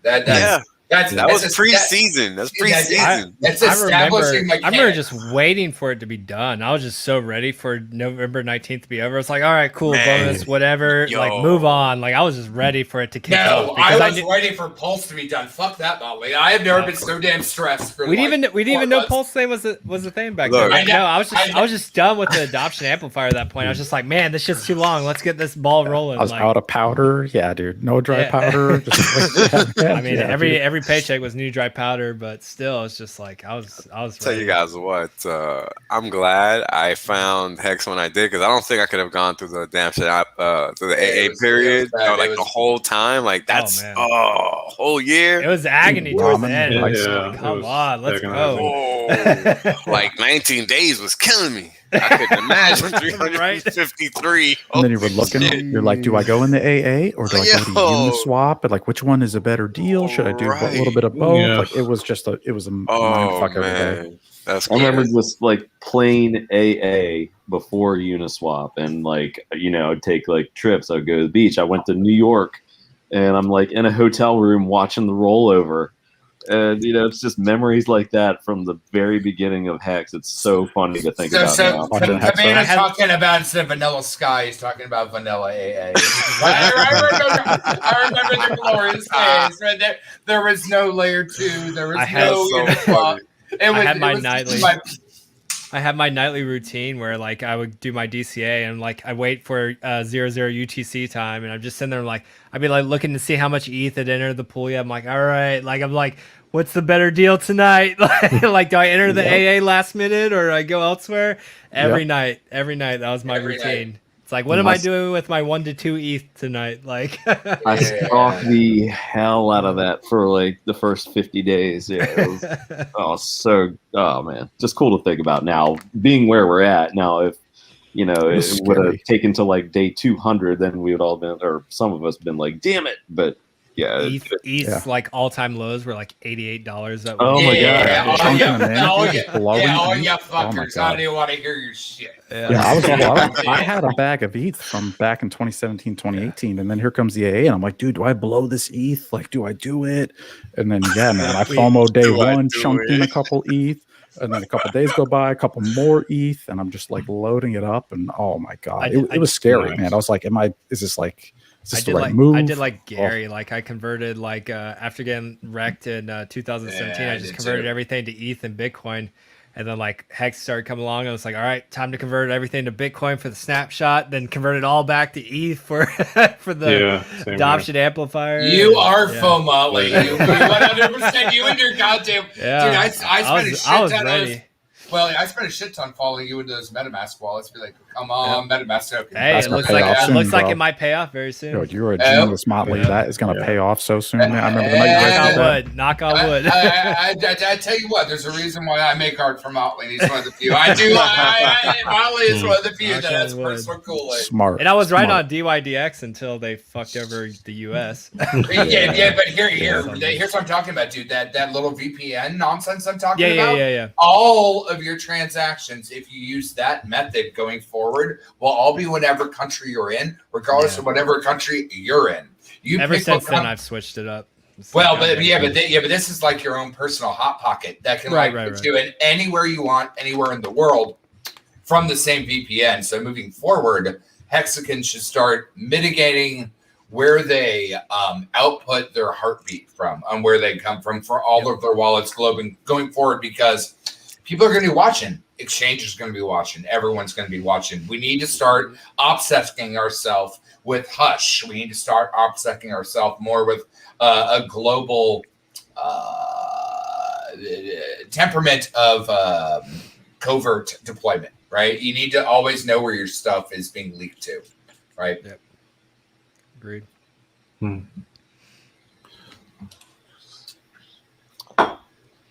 I always like Vince's random movements. And it's just like, that's a very serious when it comes across Vince. Don't we want valuable content? Drunks on stream ruin the content. So tired of having to stop listening. No drinking on stream. It sounds like you are drinking, sir. Boo! Get out of here! Boo! Leave, Mike.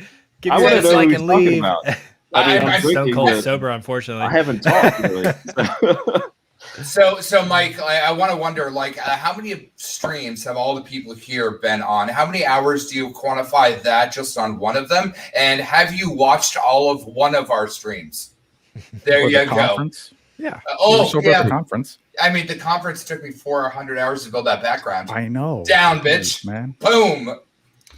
I just You're like to good. keep it real a little bit. Yeah, man. Here Because, we are. That's insane.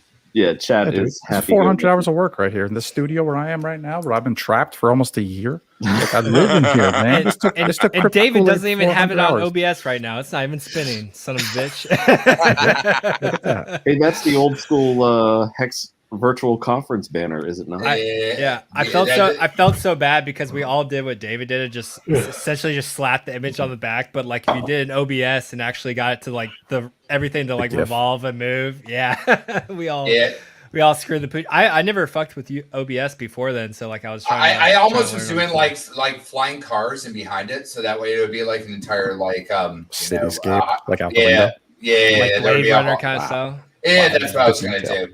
Yeah, it kept crashing. I had to go to fucking work halfway through it, and so I had to do all of the work at work on a work computer because I couldn't do it at home anymore. It's funny, such a small detail in the background, but it's not. It takes so long and causes issues. Hundreds of hours that I give zero fucks. Crazy. Kryptos, I paused this to go rollerblading and to work out at the park. Came back and we're still streaming. Yeah, I mean, this is going on. We've had a lot of good guests tonight. It's really been just a cool hangout. And what's also cool is you're rollerblading. That's awesome. Do you, I can roll around on his chair. Dude, I was sponsored by Kryptonics when I was 13, and then my cousin's Mike Valley. So if you want to go like that whole crazy skateboarder shit.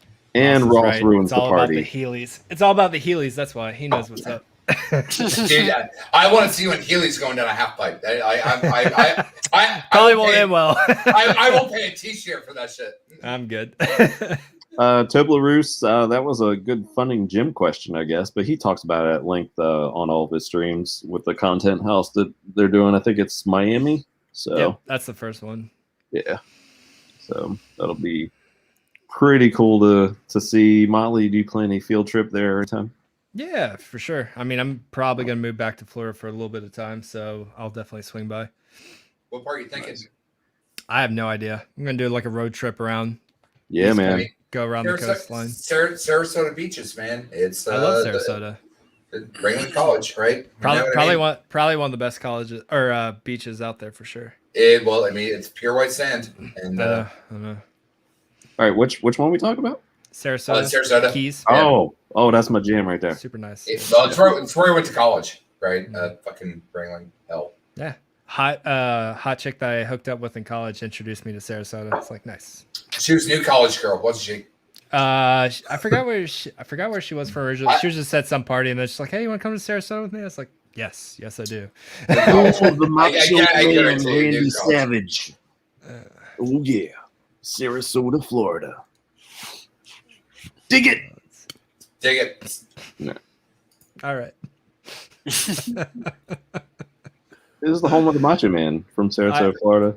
Yeah, I was just laughing at your bad impression. Howard Finkel. Never mind. Your impression made me cringe a little. That's all. Right. It's the audio. I don't have my good mic. Yeah, that's it. No, that's it. Yeah. That's it. 100%. I mean, if you just would have had the glasses, you'd be like, snap.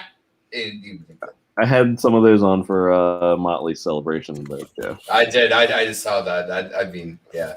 During the Motley celebration, I just had to like keep tuning in. I'm just like, motherfucker. What was that, like a 5-hour plus stream? Almost 6. Dude, the people kept coming. It was fucking grand. I know. It was awesome.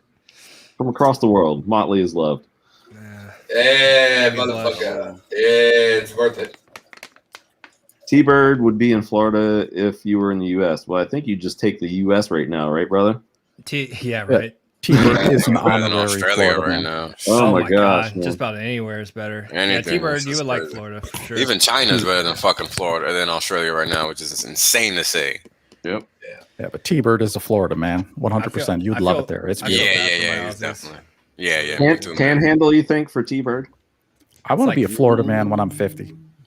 It would be nice if you have that convenience to be a Florida man. Be like, Yeah, I'm so rich I don't give a fuck that I can be the Florida man. Yeah, Great. chill at the beach, drink my beer. What do I care? Stacks, my 15, my 5.555s are coming out. Like it's all good, man. As long as you bury your shit in enough trusts, they can't even sue you anyways. You can be Florida man and not be sued. Be like, no, I have a charitable trust. It's fine.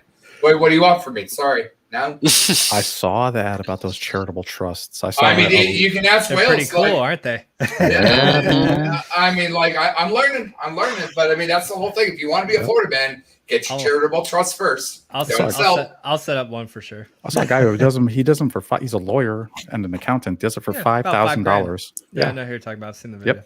Yep. Pretty interesting. Very good. And what I want to see is a charity, different. Well, I mean, technically, you can also put towards your own charity. But I mean, what I'm curious about is the difference between doing the Puerto Rican expat type system versus doing charitable trusts. And this is where, like, we'll all be comparing notes eventually. My only problem with Puerto Rico with the hurricanes, man, is like it washes away every couple of years, and then you got to rebuild from scratch every time. And I live in the East Coast, just like Wales. I'm a little north of Wales, man. We get hurricanes here. I can't even imagine down there, dude. It's crazy. I mean, there's a way that you could live somewhere and not like live hurricanes. somewhere.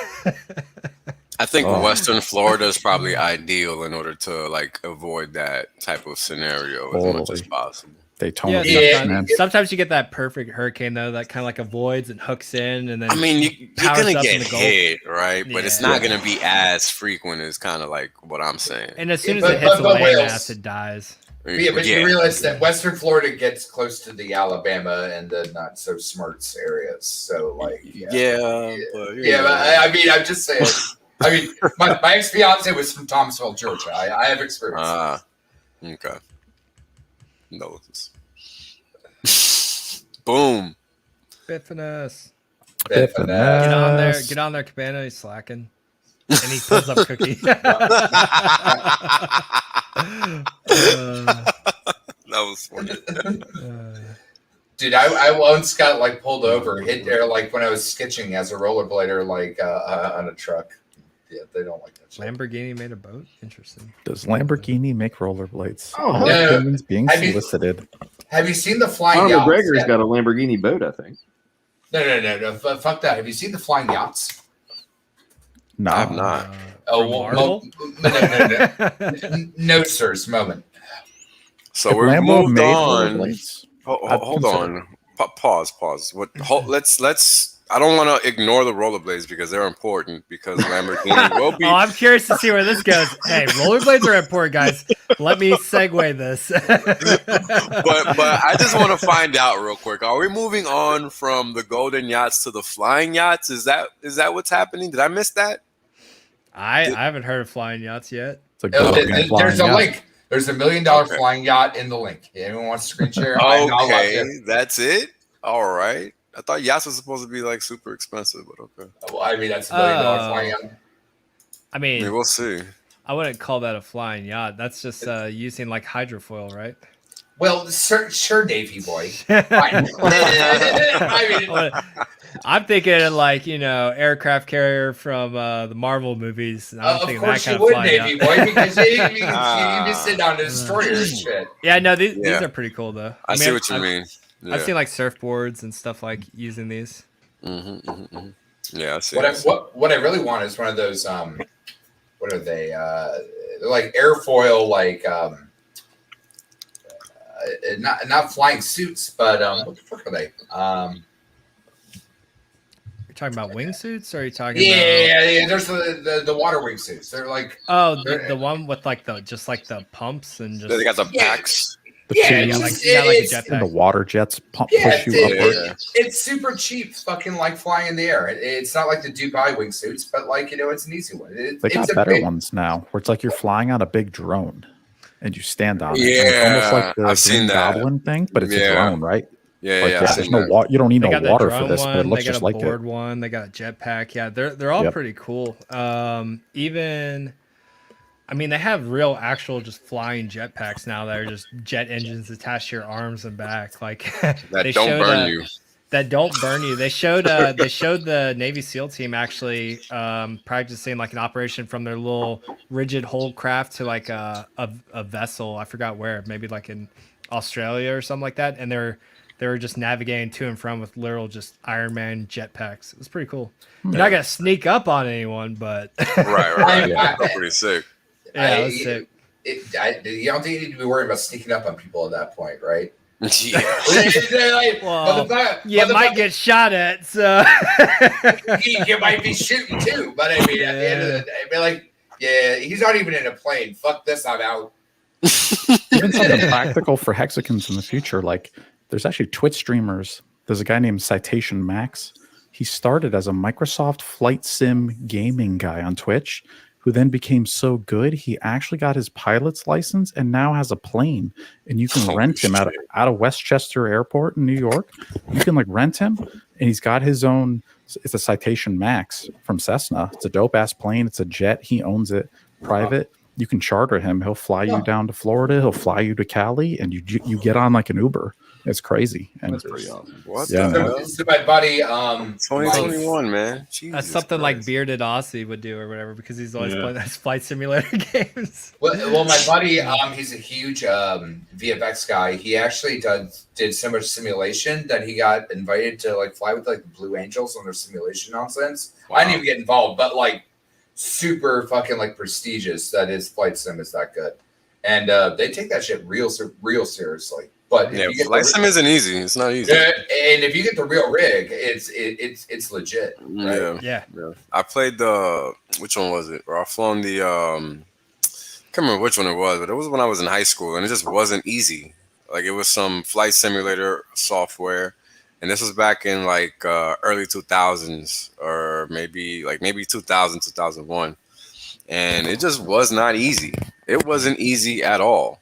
And I was just like perplexed by it because I thought it was going to be like a video game. Intuitive. Yeah. Right. And nope, nothing like that. Not at all. So well, that's the weird thing about like systemic things, and so like those games aren't games; they're based on systemic models of real world events, and as those things stack, they become more complex. It's a Rubik's cube in reverse. You have you have to know exactly how to thread the needle just at looking at it without even touching a chessboard. Yeah, it's something like that. Yeah. A Toblerone at a hexacopter.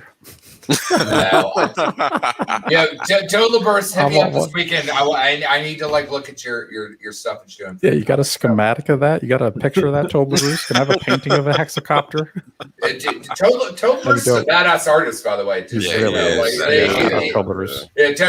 is a ninja. Tits off, man.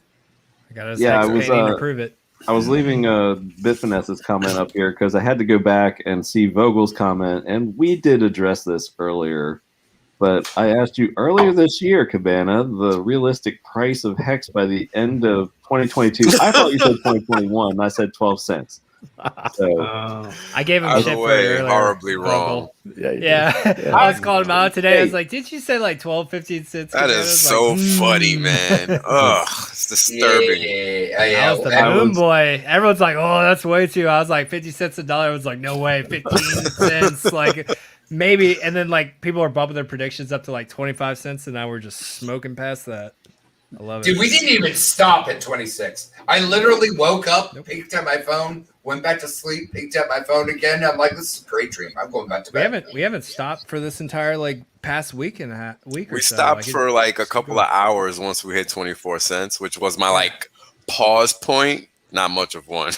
It's like when you put that tweet out there. I messaged you. I was like, "Yo, we're blowing right through this. Like, we're not stopping. And you were right. We stopped for like a couple minutes, and that shit just kept going, man. Right through. It kept going.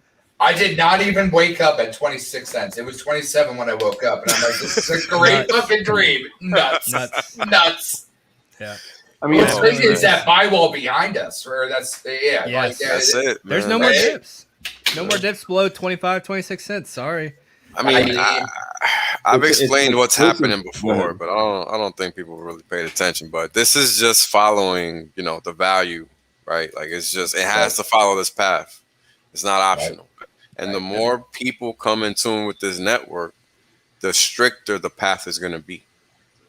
And that's all. What was it? And then I forget which epic. Ulysses, whatever it is, Cilia, the monster that encompasses the whole sea as it circles. As that monster gets bigger and bigger, it encompasses more weight. As more weight gets pushed down, it can do more weight and get bigger and bigger.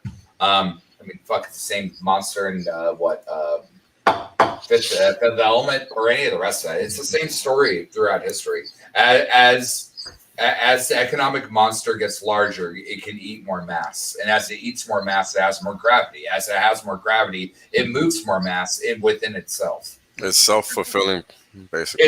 Exactly. It's the snake eating its own tail. I can't say it enough. That's exactly what HEX is. It's the snake eating its own tail. It's just how markets work, man, because it's just like when human beings are, born, they can't do anything, and then they crawl, then they walk, or then they stagger, then they walk, then they run, right? It's the same thing. And I've explained this, umpteen times before, but people they can't fathom the fact that markets are like living, breathing organisms, but they are. Yep. They're all the same. This is why the network effect is real. This is why it's playing out just as described. It's just math. It's not me. It's just math. But HEX is just, it has rocket fuel because the supply dynamic is there or lack thereof. It is transparent. We have demand increasing while the supply is non-existent. And we just see it going on every single day. What do you think is going to happen? So, and then you have, PulseChain getting ready to launch. Then you have revolutionary vehicles like T-shares, and that's never been existed before in finance. Like, bro, you could sit there and talk like 10 different ways a Sunday about how HEX is just, there's so many ways for it just to be geared up to go to Saturn. Like, it's but insane. that's all slots on a character sheet, right? You know what I mean? Everything has attributes, whether it be charisma, strength, power, whatever the hell your character sheet says. They're all the same. Sounds like a Joe Exotic show. All maxed out on on the stat sheet.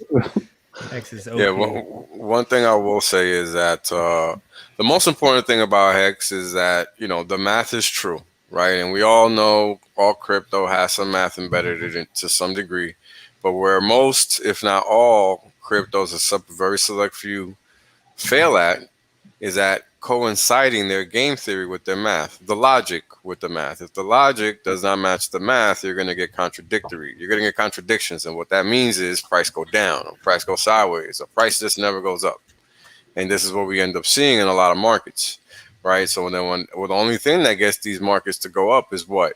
Putting them on exchanges and all this other, centralized nonsense. That's the only thing that gets a lot of these markets to go up. It's not actually the logic and the code. So that's like a big factor that unless it's Coinbase, then it goes down. Right, unless it's Coinbase, then it goes. Thank you. I did miss that part. That's an important point. It's an important point, right? But yeah, so you gotta take that into account because if you're not keeping the logic in line with the math, right? Product market fit, code is designed to do this, the product is designed to do that. The logic says this, the math says that, right? Like people understand if they end a stake early and they sell, there's going to be a cost to that.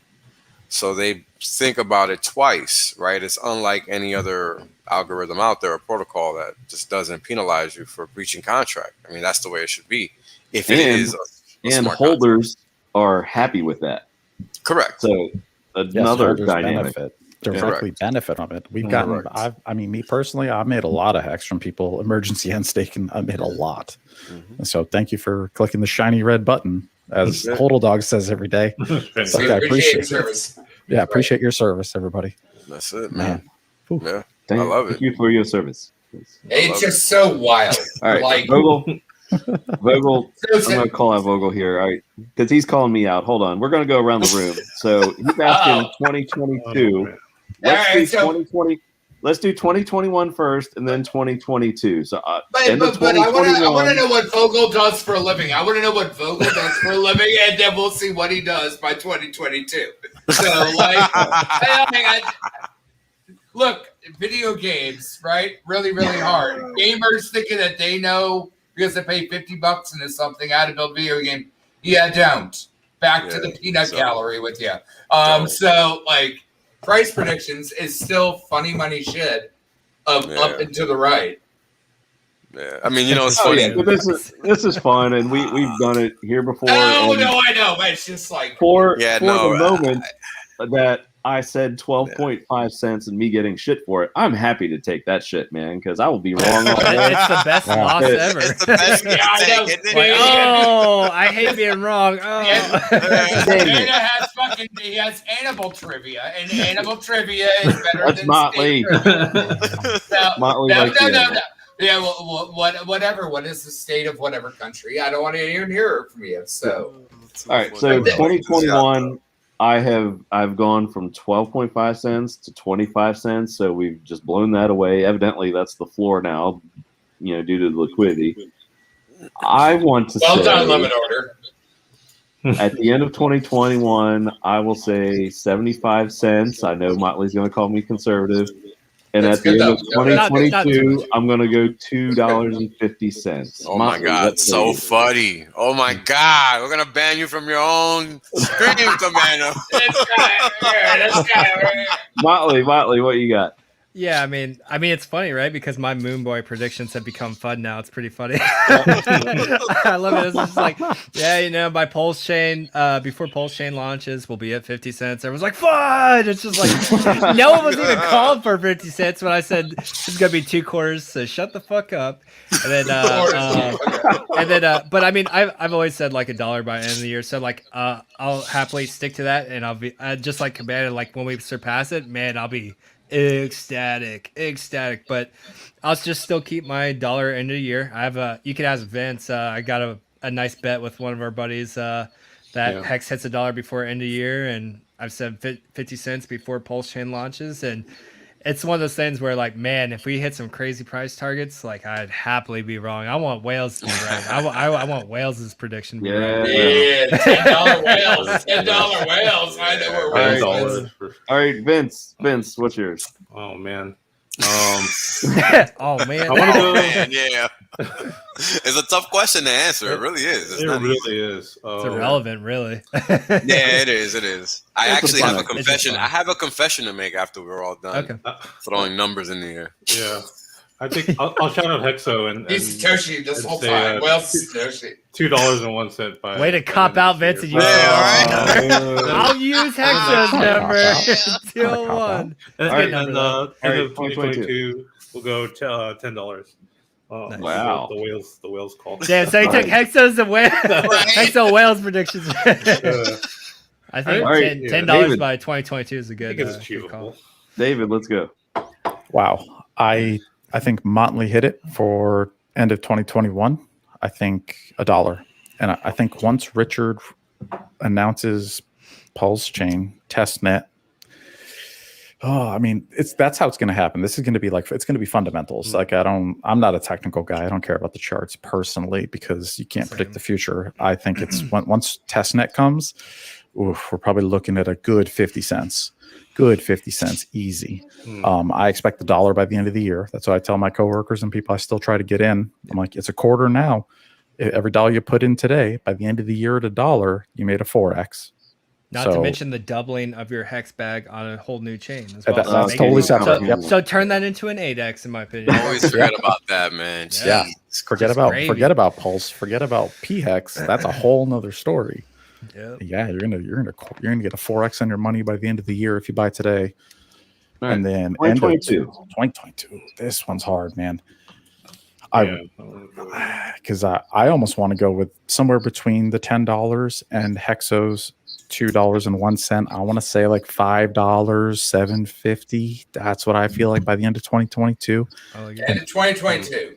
Yeah, 2022, $5 to $10, somewhere in that range. We're going to be up in there, which is crazy. That's mind blowing. All right, KoolAid. What? Seems like you have something to say. What would you say? Can someone translate that?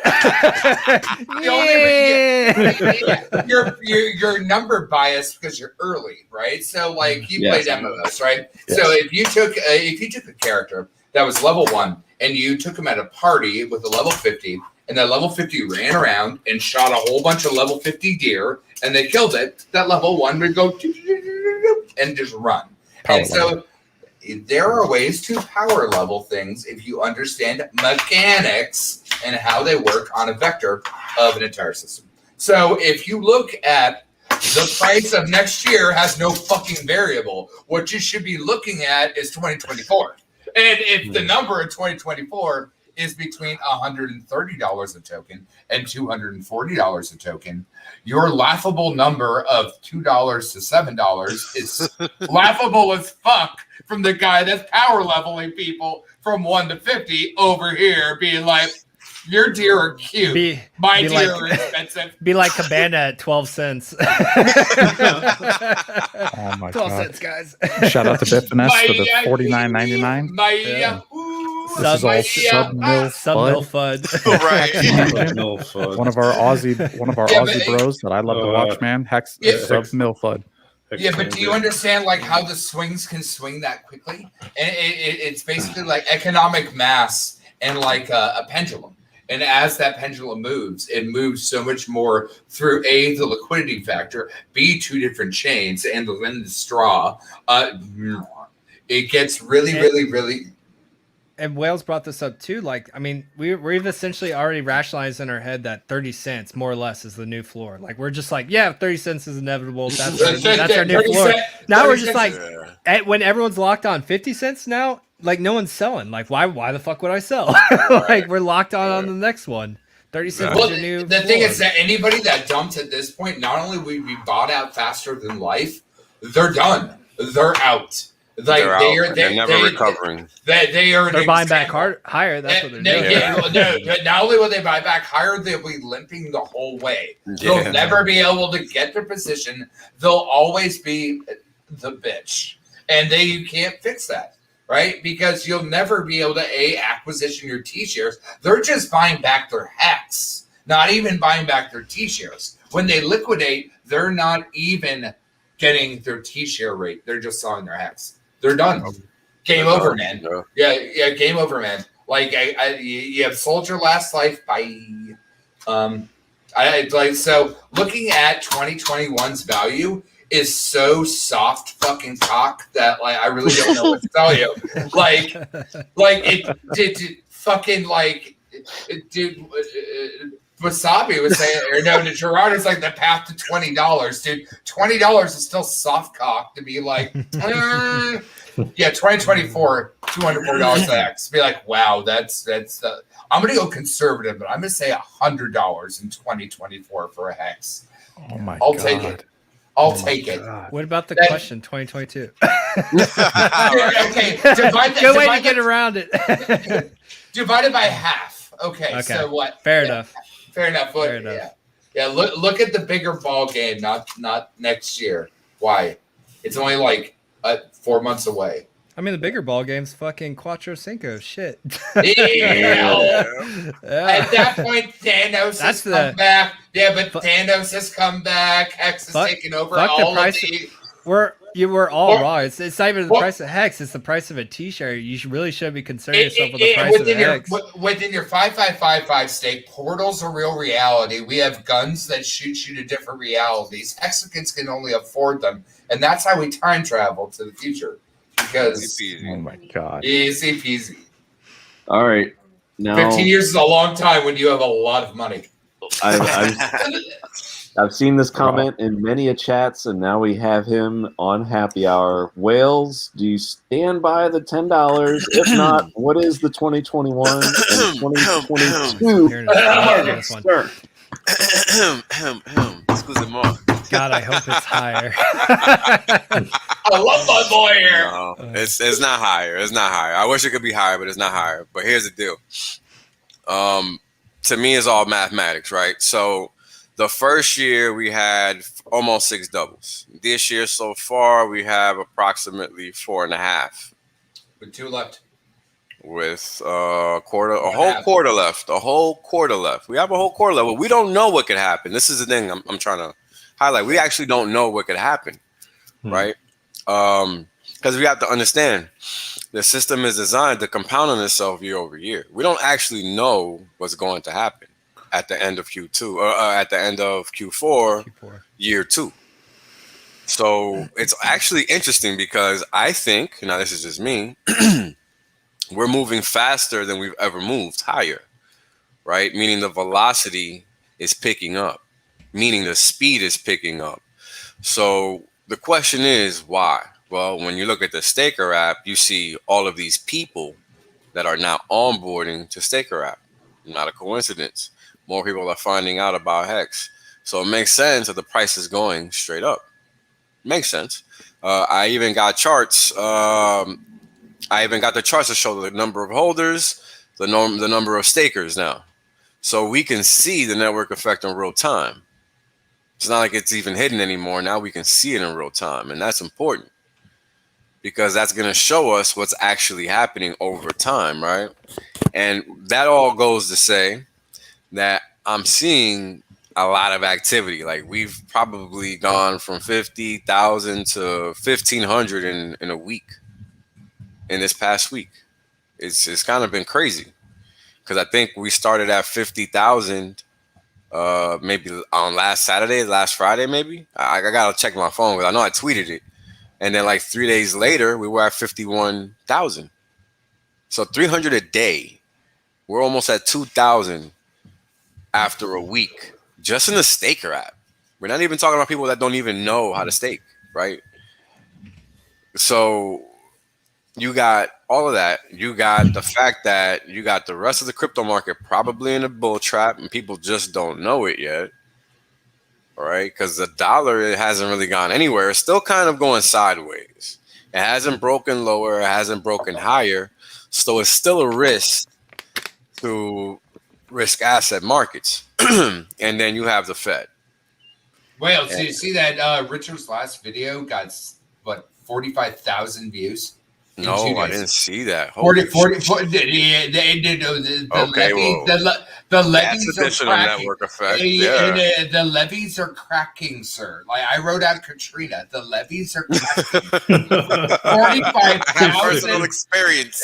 I've seen this bitch before. 45,000 views in 2 days. That's crazy. No, nuts. No, Richard's shit has never even been near that. And it's gone from 3,000, 5,000. Oh, what are we watching now? 122. Oh, fuck. 45,000. Fuck my life. Hell. Yeah. 45,000. Yeah, that's kind of crazy, man. The levies are cracking, sir. Yeah, but that again, right? It just lends back. It just lends itself to the claim of the network effect taking hold, right? It gravity on top of itself does more gravity. Correct. It's all self-fulfilling, right? It's all reflexive. Correct. Yes, sir. So if we don't hit 10, we're definitely, in my mind, we're definitely going to hit 5 because we have all of these catalysts just set up. We're definitely going to jump because the market is designed to do that. The supply is dwindling. The cost of a T-share is skyrocketing. I mean, fuck, we're almost at $5,500 for one T-share. Oh my God, more than an ETH. We already crushed an ETH.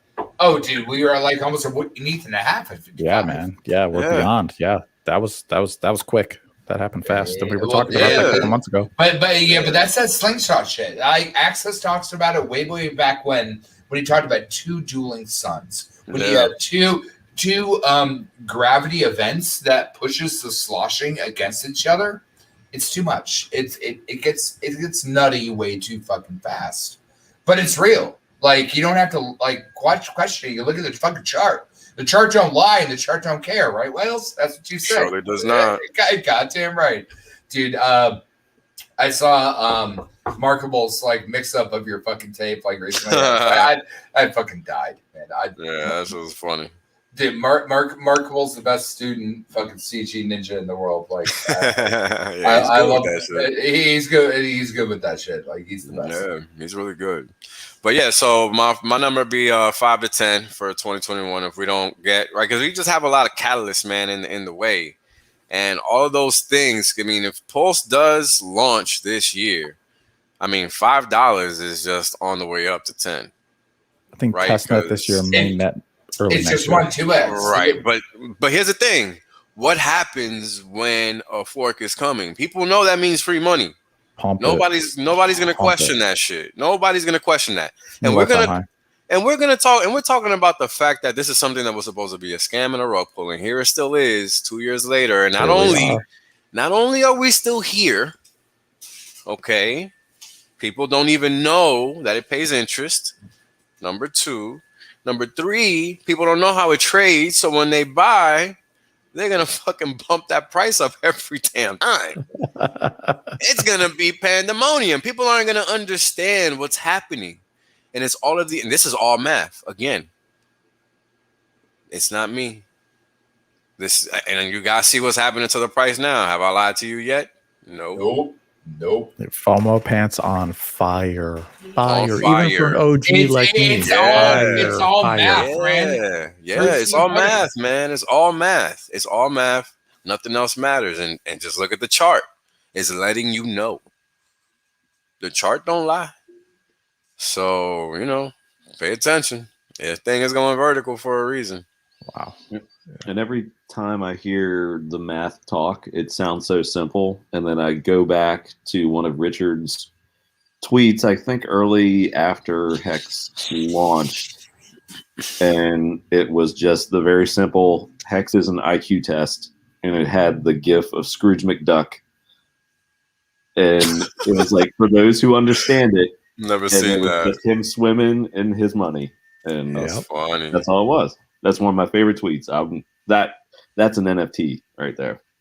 That's funny. I never seen that. Dang. Yeah.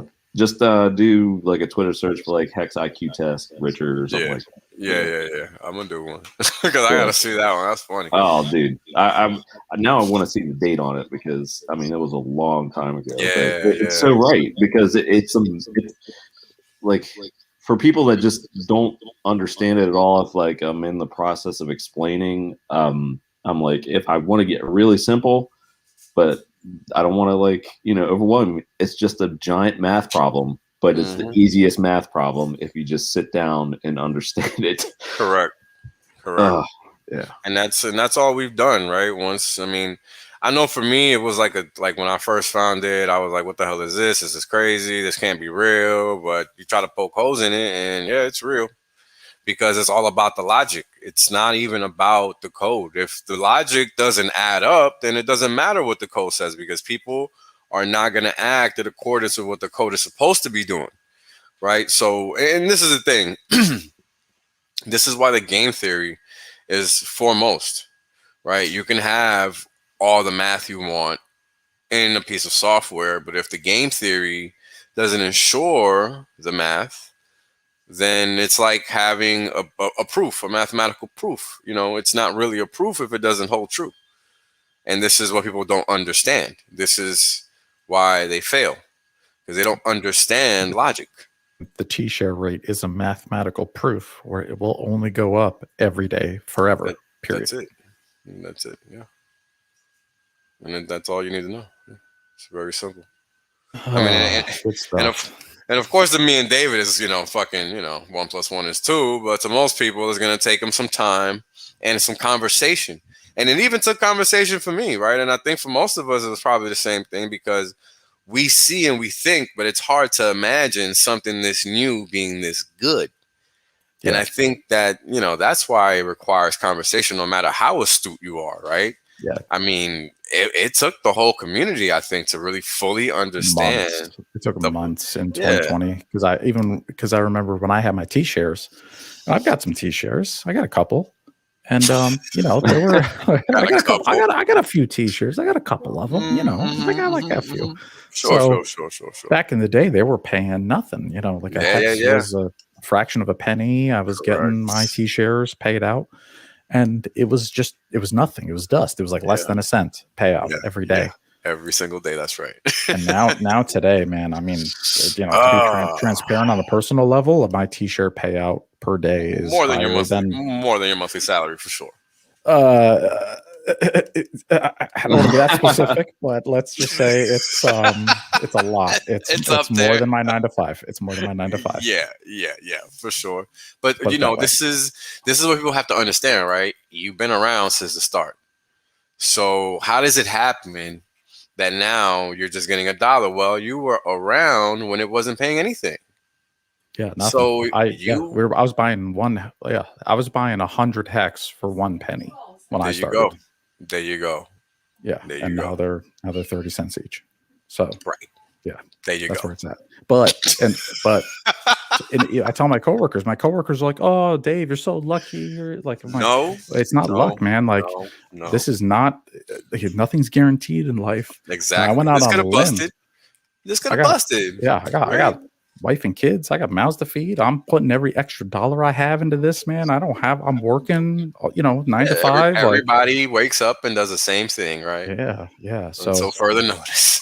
But if I can do it, I feel like anybody can do it. And even at the price we're at today, it's a 4x to $1, or at least a 3x to $1. 100%. Because here's the thing: the system doesn't stop functioning how it started. It continues to function how it started, and that's what people don't understand about the system. There's a reason we've gone from 1 cent early days 2021 to 28, 29. And only 9 months in. And let's not forget, when I found HEX, we were at half a penny. We went all the way to 2.5 or 2 before the year even went out. Right. So you don't know what's possible. That's a 10x. That was crazy. I remember that night like it was yesterday, man. I was like, oh my God, HEX at 2 cents. Holy crap. It's New Year's. We were all streaming and partying. It was nuts, man. And like now you look back at that on the chart, you scroll out, that is a tiny, tiny little bump way back. That was nothing. So now it's even like, this is nothing. Yeah. In a year from now, in 2 years from now, this is nothing. So even today, man, my message to all the new folks out there, start dollar cost averaging today, get as much HEX as you can, and just enjoy the ride. You're going to love it. Like, we're going higher for a long time. Yep. The most important thing to understand about HEX is that it's designed to encapsulate time.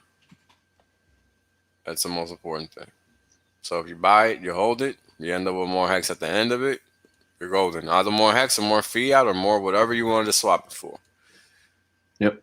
That's exactly, almost exactly what I told my one of my onboards. It was like, why? I think you might have been around the comments, Wales, but it was like, why does HEX keep going up? And I was just like, it encapsulates time in another form of speak, but it's designed to hold and accrue interest over time. That's it. And it's supply and demand. That's how it's going up. And these people outside of crypto, they just don't understand. I mean, even if you're in crypto, it's like, oh, well, Bitcoin, Ethereum, Chainlink, all these other coins, buys and sells, and they're traded back and forth, and all this liquidity sloshes back and forth.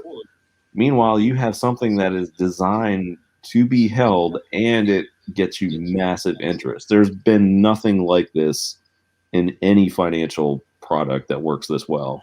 And those who are coming in are reaping the benefits, and there's still massive opportunity here for a while.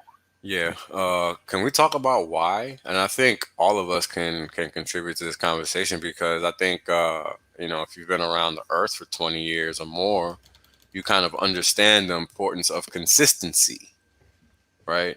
And I think we can say that's something that almost doesn't exist on our planet. And for it to exist in a financial capacity, and you be one of the few people that know that there is such a thing, that's called opportunity. Because yet and still, the APY is 30+%, depending on how long you're staked for, right?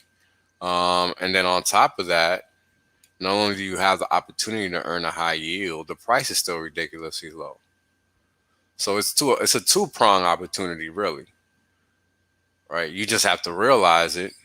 And, that's the hard part, unfortunately. Yeah. I mean, even a $5,000 T-share, what's that? $2,000 more than a Bitcoin Antminer? Yeah. And this is virtual hardware that requires no electricity, cooling, or maintenance ever. Still sounds like a really good deal to me, even at $5,000. Like, I'd love to have as many of those machines as possible. Right. And I build as many as I can. Let me tell you, I got a whole virtual data center out there. That's a good way of thinking about it. Like, you're it is. Well, that's the thing, man. It's like, BlockFi and these other guys who have businesses like, oh, we're going to go to Texas and build this Bitcoin mining farm. It's like, well, if you're a HEX, like multiple T-share owner, you've already got your own virtual data center that does the same thing, and you don't have to. It doesn't cost you anything. It's free. It just runs the environment. Yep, 24/7. No matter what, the internet could go offline, and you don't even care. Doesn't even matter because the code's still gonna run. The system is still gonna do the math. Code only runs it when you end your stake. Day. Yep. No buildings to fill with fake employees. No exchanges to pay off. It's none of that nonsense. You know, I didn't even realize it's 9 p.m. Eastern Standard because I don't even care that at 8 o'clock past the rollover happens. It just doesn't matter. Oh yeah, I guess we got paid. All my onboarder stakes today went active, so that was pretty cool. Oh, nice. Yeah. Henry Duran paid the nasty fees so they could get their stakes in today. Shout out to Henri Duran. Thank you for the shout out to Elizabeth and Henry. Wanted to get his prediction out there. Yeah, he's the man. He's cool. He's actually a music composer. $4 make you holla. Yeah, he's the man. Awesome. Welcome, we got some characters in this community, man. I will take $4. I will take $2. I will take $1 because they're all more than what I'll take all the dollars. He'll take 12 cents. Anyone wants to pay I'll give 12 cents per hex right now? I'll give you 12 right now, man. I upped it to 75 cents. I believe. Sold. 75 cents by the end of the year. You know, Cabana gives you that real good OTC deal. 12 cents per hex, guys. Oops. Said nothing about OTC.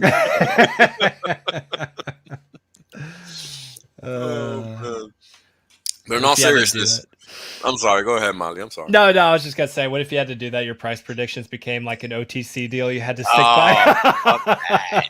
Yeah, I'd be $1,000, $1 million, guys. Yeah, always. No fun here. All right, million plus. Oh man, a real moon boy going here. Yeah. All right, King. So, it's a fair question. What's going to happen? SEC. I don't care about that part. But Richard said HEX is going to do it. He did not. No, he said it is designed. Designed. That is not financial. The wording is paramount. Wording and definitions are important, guys. You can't just glaze over. Yeah, stop acting like mainstream media.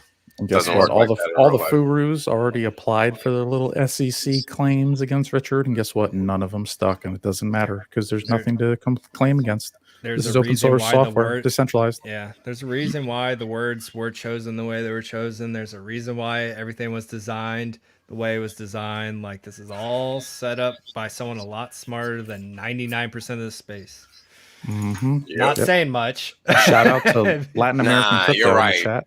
He's like, imagine how much ROI Alex Machinsky of Celsius would have right now if he had bought and staked HEX for his clients instead of wasting his money on a Texas Bitcoin mining farm. Straight up, like millions, like potentially billions, actually billions of dollars, 5 or 10 years from now, billions. That's how much he lost. Billions of dollars is what we're going to have because those guys didn't do that. So, and it's I love my Celsius boys, but man, like, it's just the inferior product. And like, guess what? I think Celsius is starting to run out of money for their buyback programs. I don't think they're willing to let people cash out any higher than what they're at now. So like, oops, like, again, those third parties come back and bite you in the ass. Like, they can only do those buyback programs so much. Yep. And look, now you see their price going stagnant. No surprise there, bro. Yep. I mean, look, man, it's simple math, you know, and people just have to get over it. It's not about anything but the math. As soon as people come to terms with that, you know, they can pull their head out of their ass and then they can be all right and, you know, start thinking straight. But until people wrap their head around the simple fact that it has nothing to do with anything but what the math and code says, and they're just going to continue to be morons that are wreck plebs. And that's okay. You know, you can do whatever you want, but don't get mad when all we do is party hardy and you're over there looking at your chart going sideways. Yeah, exactly. What'd you say? Don't get mad at the chart, right? Yeah, show me on the chart where it hurt you. Yeah, show me where the chart hurt you. Yeah, I still love that one. Show me where on the chart did you get hurt? Yeah. Did you buy an all-time high? Did you sell that 6 cents? or did you sell at 12? Aw, Which bummer. double did you sell at? I don't. Yeah.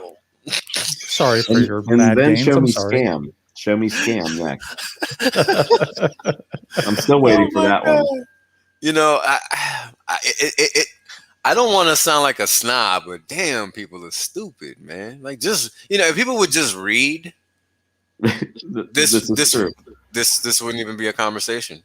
Well, I think, like, not to like get into a much bigger issue because it is, but as a culture, you're right. I know where you're going because I got a story related to just where you're going. Go ahead. This is a headline reading country, Yeah. and we are so lazy that we just, well, not, you know, the smart people, but the people with half a brain are so lazy that they read headlines, think they know everything, tweet it out there, retweet it, share it, tell everybody, this whole headline. They don't read the context or just research what they just shared, and that's it. That's how people get stupid. That's how stupidity spreads. It's disgusting. That's all. You're 100% correct, sir. All right. Now, where will you go? Well, I got a story related to just that because when I was in the military, I ended up doing this little cushy assignment because I had just got back from being overseas or whatever, and I basically had earned that bullshit assignment. So I was working for some colonel and shit, and that involved me doing menial tasks for major, and that's like working in the C-suite for those of you that don't know anything about the military. So one of the assignments I had to do was basically give the guy a rundown of all the news for the past, 12 hours or whatever time he was asleep. And that involved me reading newspaper and shit, right? And sometimes that would take a little time because I was smart enough to know that you don't just go off the headline. Well, long story short, some dumb dick captain starts bitching at me because it's taking me a little while one day. And I'm like, well, what the fuck is your problem, bro? I got to read the fucking paper in order to give the colonel the information he wants. I'm not just going to give him some headline. Like, what the Trying fuck? to be thorough. Yeah, like, and I'm like, what the fuck is wrong with We you? talk about people read headlines, and that's sufficient these days. What are you talking about? Right. Yeah. Everyone knows all the important information in the headline. Dude was ready to give me 45, man. Dude was full of shit. Long story short, this major came in here. He was like, "Look, you see this private?" Because I was a E4 or whatever, specialist or whatever they call it at the time. And he was like, "You need to take notes from him because he understands you have to read." He told that shit to the captain was his subordinate, but it just goes to show your position, your rank, your title means nothing. Shut the fuck up, educate yourself, stop acting like you know, because even if you have $1, you don't know. You don't know until you're told, and that's what people don't realize. They think that they have original thoughts, and people don't realize that their thoughts are mostly given to them, right? Because everything in this world is placed here. Nothing you have in your head is coming from you unless you literally created it. And as far as I know, I'm not no damn innovator. Anybody else here some innovator? I'm not. I didn't come up with t-shirts. No. Yeah, exactly. That's Dev Kyle and Richard and all them. Yeah, exactly. Yeah, But I'm that's a my nerd. point. I'm in Pulse Chat, and I'm not. I can't figure this shit out, man. Dude. It's one thing to reverse engineer what they did. It's another thing to engineer what they did, right? And that's my point. Like, I can reverse engineer with the best of them. I'm not gonna sit here. I did it, right? Everybody see me do it real time, but I could have never came up with something like this. And that's the difference. There's between very few original thoughts. Correct. Correct. That's exactly the point. Yep. That's exactly the point. And this is something that people have to come to terms with. Like, yeah, I'm smart, cool, but who cares? I didn't come up with that. That's motherfucking smart. That there changed people's lives. Yep. 100%. In thousands. That's smart. And it spreads too. And it spreads, of course. Oh man, what? Yo, we were just at 0. When I joined, we were at half a penny. We went as low as 0.002. 2/100ths of a penny. And now we're at damn near 30 cents. There are people that would chop their arms off for 0.002 right now. There were people that would chop their arms off for 2 cents, bro, let alone 0.002. And let me say about that 0.002, that was scary as hell because I saw Hexologist buy that live during Big Payday while saw it it dipped too. and whipped. I Me bought too. right after. I bought a little That bit was right scary, man. That was 'cause scary. I had the Was that a penny? shit-eating grin on my face. Like I knew it was coming. Like It went to 2.1. I had remember zero that. fear. Yeah, that was like 3 weeks after I made my thank you video to Richard, and that was at a penny. And like my portfolio was like 35 grand, and it blew my mind. And I'm like crying like a little bitch, and I'm like, oh my god, Richard, I love you. It's like that was at a freaking penny, and then it wicked down to 28x 0.002. later. Yeah, now it's 30 cents. Are you kidding me? I don't know. Whoa. I just knew it was coming to me. It's just like it's just again in the system. It's just another one of those opportunities. Like the people that bought that day after the dip just killed it. Like it's just another opportunity. PulseChain's another opportunity. Just getting in now before your hex gets doubled on another chain is opportunity. Like you just got to take advantage of opportunity when it presents itself. I talk about it all the time. I made that vow to myself when I missed Bitcoin. I was like, I'll just never miss an opportunity like that in the space again. And Agree. You know, it's funny. I was actually when I found Hex, even though I wasn't really looking for it, or when they found me, I had the same frame of thought that you had. I was looking for a similar opportunity because I passed up Bitcoin. Yep. You know, I owned it back in the day, and of course, like everybody else, it took me like, you know, forever in a year to figure out how to buy this shit. Then I buy it, make a little bit, and dump it like a dumbass because I didn't understand. Yep. Right. So, you know, that's haunted me my whole life, and I've recovered from that now. That's how I learned too. I was mining on a pool. The pool got hacked and I lost all my Bitcoin. And I was in my parents' basement. I was like fresh out, like I was in college. I'm like in my 20s. I'm like, man, this is gonna change the world. It's like decentralized money. And I'm like this young guy, and I'm like all into computers. Man, like I missed that boat so hard. I should have just stuck with it. And today I'd be, you know, I don't know, a real warehouse of mining. Like I'd be a Bitcoin miner today if I had stuck with it. But you were saying earlier, like, you were saying earlier, David, like, you know, people say it's like a natural reflex, right? It's like, oh, you're so lucky. You're so lucky. No, you fought through that shit, man. Like, and like, if you're a, you know, a good investor, you've gone through bad times, man, and you've had losses, and you learn from those losses, and that's how you become great.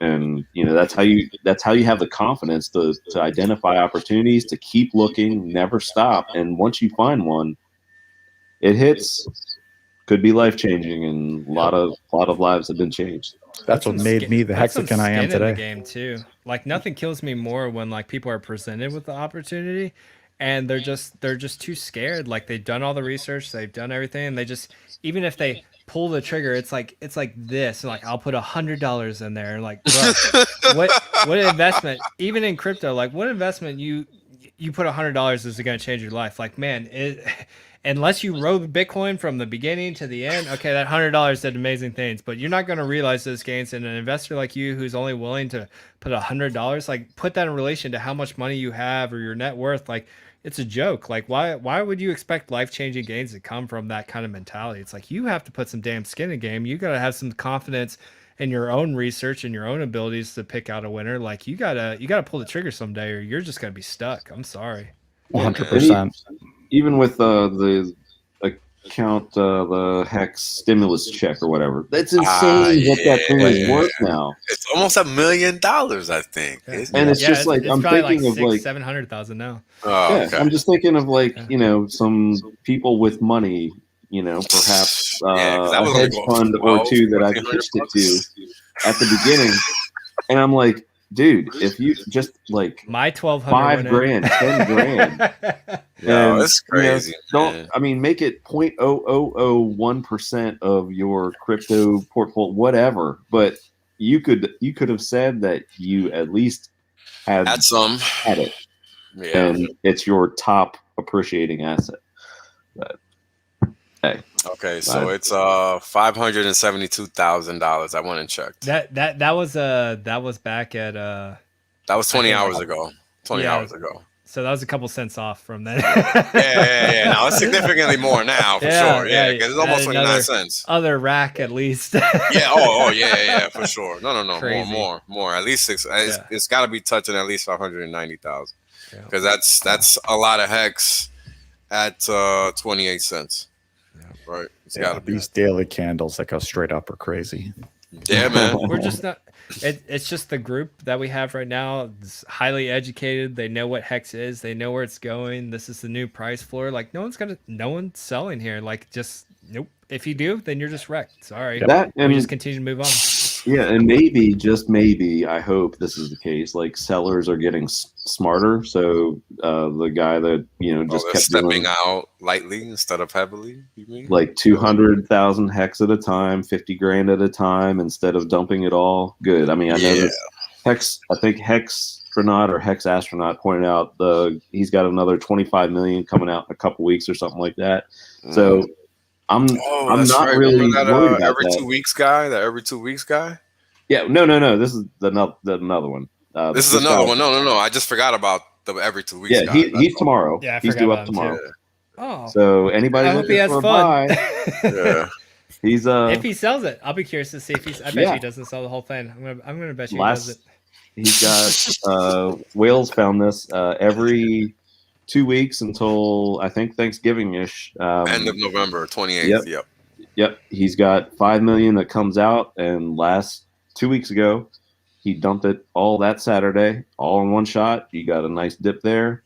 That stake comes, it matures tomorrow at the rollover, and fingers we'll crossed. See. Have a limit order, and if you want to, participate, You guys had any success with limit orders? Mine don't get completely filled on matcha. How? It's like $1,000. I'm averaging just like $1,000 limit order buy. That's what I was going to ask you. You probably it prefers it goes after the bigger orders first.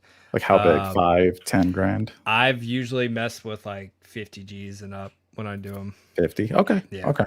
And mine fill though. Mine fill. I've never had an issue with it not filling. So. All right, cool. I played with 1,000 and they don't like nothing happens. Yeah. I hear a lot of the guys that have like smaller orders, like it just shoots past them and then it fills the bigger ones first and then you lose your spot. That's interesting. Huh. Okay, thank you for confirming. There's a market maker somewhere. Weird order match. That's weird matchmaking. Actually, that doesn't make sense. Yeah, should go by time. Like if you're in line, should knock it out. Yeah. And then it's like the gas fees, I guess. Like because each one is its own gas fee in the bundle. Yeah. I'm assuming. So it says, here's Motley with 50, but here's Dave with 1,000, and here's and it won't fill you 100% too, right? Like it'll take a chunk out of mine, and like, all right, I'll take 50% of my order, and then it's pulling from somewhere. It's pulling from elsewhere as well, and then it'll come back and like, all right, Motley's limit order is still the most profitable, and I'll take another chunk from mine, and I'll get like 15% of my order filled from there. So it's like distributing in series or whatever over time, bits at a time, until it fills up as many as possible, but it doesn't even reach the small orders at all. Yep. Okay, cool. Thank you for confirming that. I was struggling. That's crazy. Yeah, and just like that just brings to mind one other thing. So like a lot of people like freak out on these wicks. It depends upon what chart they're looking at. But if you actually look at the trades on like a hex bot or something like that, so if we hit like an all-time high and it just goes up for a second and then it comes way back down, a lot of times it's those front-running bots that do the sandwich trades to where there's a 400,000 hex trade coming through. Bot will come in, jack up the price with a 1 million hex order, send up the price, the 400K hits, and then there's another sell for the matching buy that preceded that 400K hex. So wick up, the buy will hit because that 400K hex is going to pay a higher price. That's the way these things are designed. And then it gets sold off again. So somebody's making or scraping a lot of money on these trades. Yeah, the MEV. Yeah.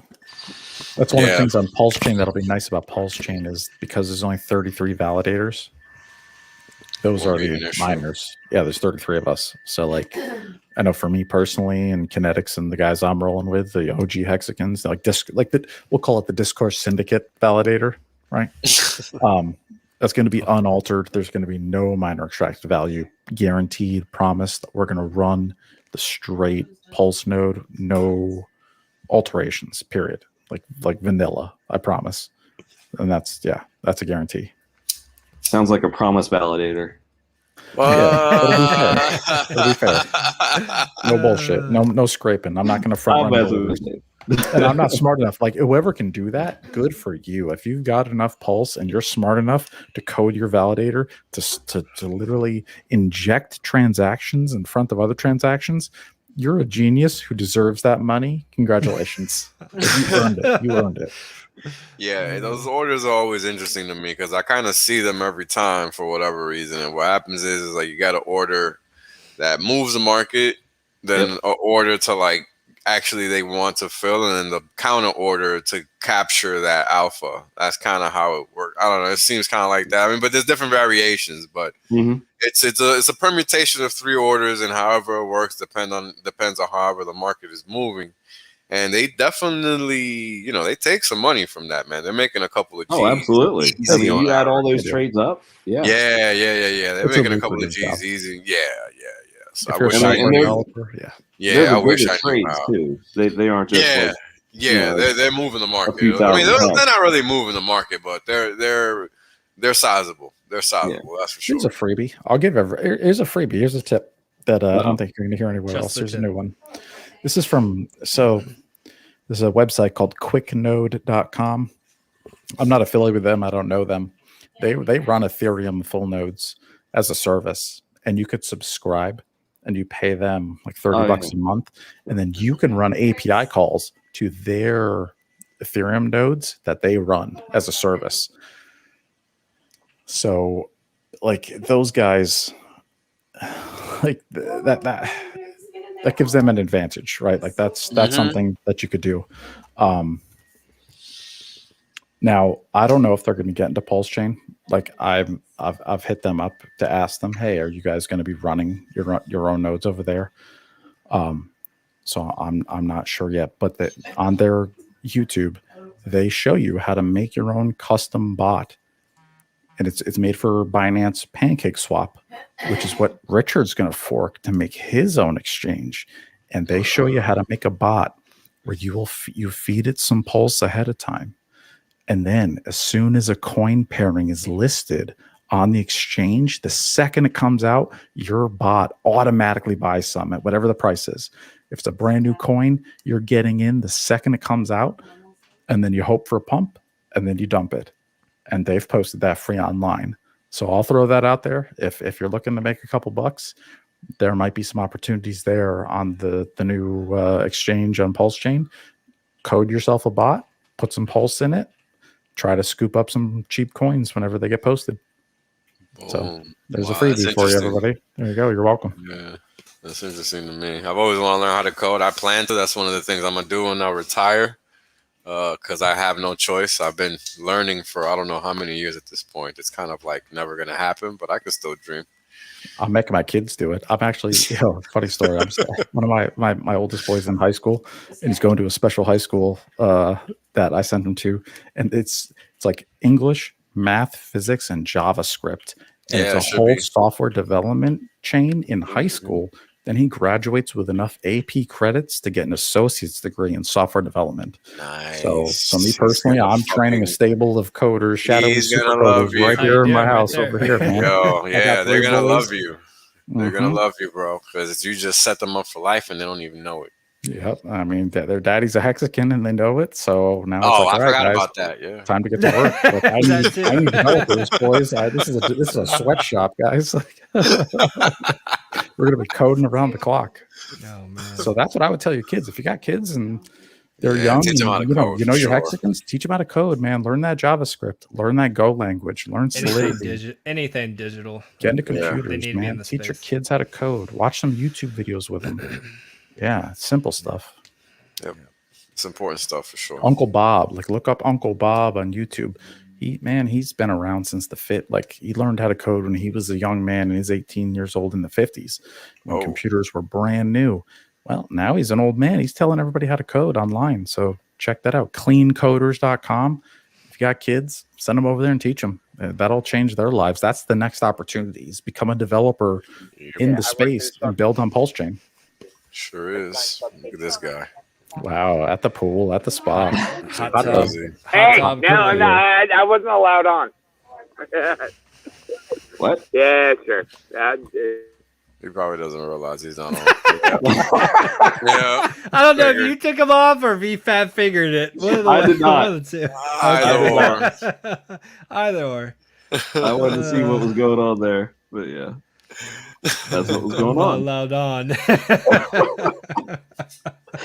Oh man, I think he's trying to come back, so we're gonna have to check this out here. Yes, box one. Number 2, box one. You're on. You're on. Hey, buddy. This is awkward. Yeah, motherfucking assholes, right? There you go. There you go. Oh man. You enjoy your view? Hold on. There you go. How's your view, Cabana? All right, there we go. By the way, Cabana's now the butler, and Cabana is gonna have a whole bunch of butler memes. Goddamn fucking shoving fucking windows around. Be like, oh, you're off? You're on. You're off. Dude, do you realize who you fucking with?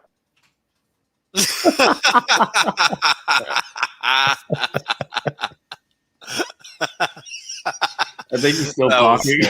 Yeah, he probably still is. Yeah. The thing is, like, even Wales knows. Don't fuck with the fucking Kool-Aid, man. There you go. Cabana, this is you. That was Insta classic. What is going on right now? You sell your soul to the devil. It's not my fault that the devil is me. You should have known better to keep me in when I was trying to type shit. Are you doing like finger puppets? Can you walk it across the screen? Have you not seen the VR fucking people that I can make? You will be a sock puppet of mine. Oh my gosh! Okay. Like, Motley and Wales know. Like they seen the shit. It's not my fault. It's not my fault at this point. You don't know better. Drink more Kool-Aid. Not my fault. Oh my god, that was funny. That was a no, I'm just here for I'm here for the green room when I get to tell Motley and Wales like the shit I heard from the hot tub, which I'm in right now, and like the amount of money I just got talked about.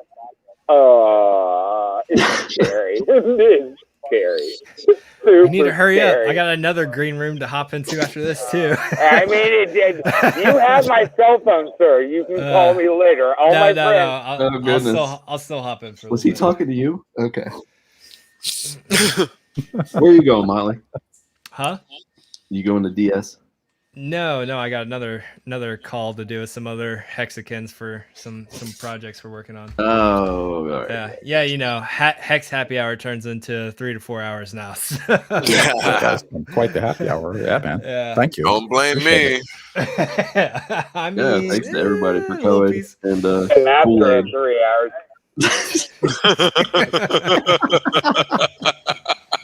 I don't even know what's happening with it. It's awesome. Woo. Love it. Yeah, Benny Bills. It's amazing. Tipsy Cool. 30 minutes after he was at his desk. Yeah, not even probably. I don't think it's even been 30 minutes. I don't know, Thomas, if Motley can share anything yet, but not yet. I know me and some of the guys that we're gonna do we're doing another YouTube channel where we're gonna interview some other people that want to build on Pulse. So if you guys want to see what they're doing, feel free to tune in. I'll have more details on that stuff later though. That's interesting. Yeah. See if Pulse Doge makes an appearance. See if he starts barking or if he actually speaks. Yeah, you're interested to hear that cat talk. Yeah. I have a couple ideas of who it is. I have no idea. I've tried to figure it out, but not really. So. I've been combing Twitter a little bit. I got a couple of suspects.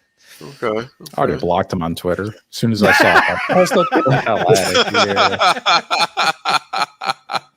here. I think it's funny. I think it's funny. Yo, it's good. It's good artwork. Yeah. Really I think it's artwork. funny. I think it's funny. Annoys me. I like it better than the regular Doge. This is true. True. This is true. Guess how much regular Doge I own? 0. Yeah, but that Doge has more to actually work on it than last 8 years. So I mean, there's something about that. Yeah, exactly. There's still people working on it. There you go. There actually is were people working on it versus there has not been for 8 years. Yeah. You saw that He Elon, got out with a nice Civic. What are you talking about? I mean, I like my Civic. I drive my Civic and I like it, but I also didn't sell cryptocurrency for I was it. about to say he might like the $1 billion more. I don't know. Yeah. I mean, something like that. Worth it for the artwork. I'm in it for the NFT. Yep. Oh my God. NFT, you don't know me. Oh my God. I can't wait for Hex to hit $5. I'm going to talk so much shit about NFTs. It's not even going to. Yeah, but the thing is, well, it's like real NFTs, the way they're meant to be used is game changer. But like an ENS domain name. That's the best ERC 721, which if you know what an NFT is, it's actually an ERC 721. Yeah. Is ENS. Yeah, but that's just the protocol. Yeah, but that's just the protocol. You know what I mean? Like the difference is what you can do with it. But everything is a protocol. Well, that's the whole point. It's 100%. That's why you have a driver's license. You know what I mean? A class can drive a big rig. A B class can drive something without air brakes. You know what I mean? So everything's a protocol. You are correct. How you go down the road is the most important thing. True. It's not the most useful thing in the world. That's a good point. Yeah. No. Yeah. And again, like that's where the green room comes in. Like I was talking to Large Money in this particular hot tub last night. He didn't realize the whole banana farm fucking like a conundrum of OPSEC till like he let his cards down. So yeah. Always OPSEC your banana farm. Banana farm. This is good. This is good advice here. OPSEC your banana farm.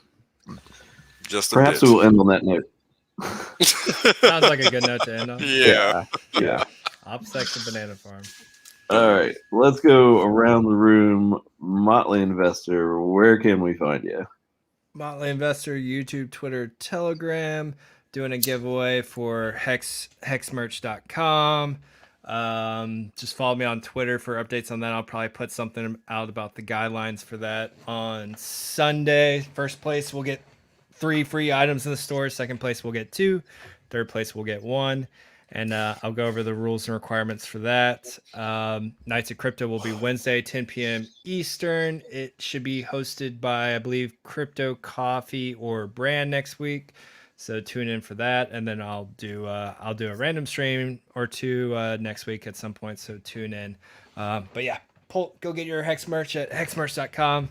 If you don't, I'll just end up buying all this stuff anyway. So all good. Motley will fund his own retirement by buying everything in the store. Feed my money back to me. Pay myself that way. Pay myself. Money laundering. All right, let's chill. Wales, man, I'm just gonna skip you because you're on every stream. So thank you, sir. Shut up. Where can we find you, man? Usually on Hex Asians on Tuesday mornings, then Hex Wake Up thereafter, then Hex Wake Up on Thursday, then my own streams on Sundays, and then sometimes I'm hitting your streams up on Friday nights now, and then I'll probably be on DS later. So I'm a little bit all over. You could also find me at youtube.com/WalesOnly, t.me/WalesOnly, on Twitter at WalesOnly with a 1 at the end, the number 1, and also at WalesOnly.com. Thank you. Boom. I did not lie. He's everywhere. David, where can we find you, my man? You can find me at David Feeder on Twitter. and YouTube. If you need staker app, go to apy.digital, and I'll do the same deal like Hodl Dog. If you come to me and you need a smart wallet, I'll pay it. I'll buy you your staker app smart wallet. So hit me up. I'll pay the ETH fee and get your wallet. I'm in the PulseChain dev chat. I'm working with those guys to try to help. I'm not very useful, but I'm trying to get PulseChain up and running. So I'm up in there, and yeah, I'm around. Hit me up. Boom. You do that, and Kool-Aid's elbow. When you do an onboard day, Box one whining. Box whining. I don't know how that got there. Sure. David, when you do an onboard, can you just please, in a Hodl Dog accent, after it's successful, be "Welcome to the hood, brother"? Welcome to the hood, brother. There you go. Every onboard. Button. There we go. And last but not least, box whining. He's not even paying Yeah, he's not paying attention. Because he's been box whining. Probably There you go. All right, gents. Well, that's it. We got Tom Gillespie on next Friday. So that'll be our guest then. Maybe another guest or two as well. Jenkins messaged me. He had travel issues. We will definitely try to get him back. Actually, he says he will definitely be back to get on and talk some charts at some point. Enjoy these all-time highs that we keep pinging. This is awesome. Thank you to all the chat, the tips, everything. You guys make this show what it is. It's such a fun time, even on vacation. I love doing it and hanging with Motley and Big Kirk, Crypto Vince, and of course all of our guests, David, Wales, Funding Jim, Box Whining, all of it. So we will see you next week, and have a great holiday weekend, guys. Peace All right, out. guys. Love you, Hexicans. Cheers. Catch you later.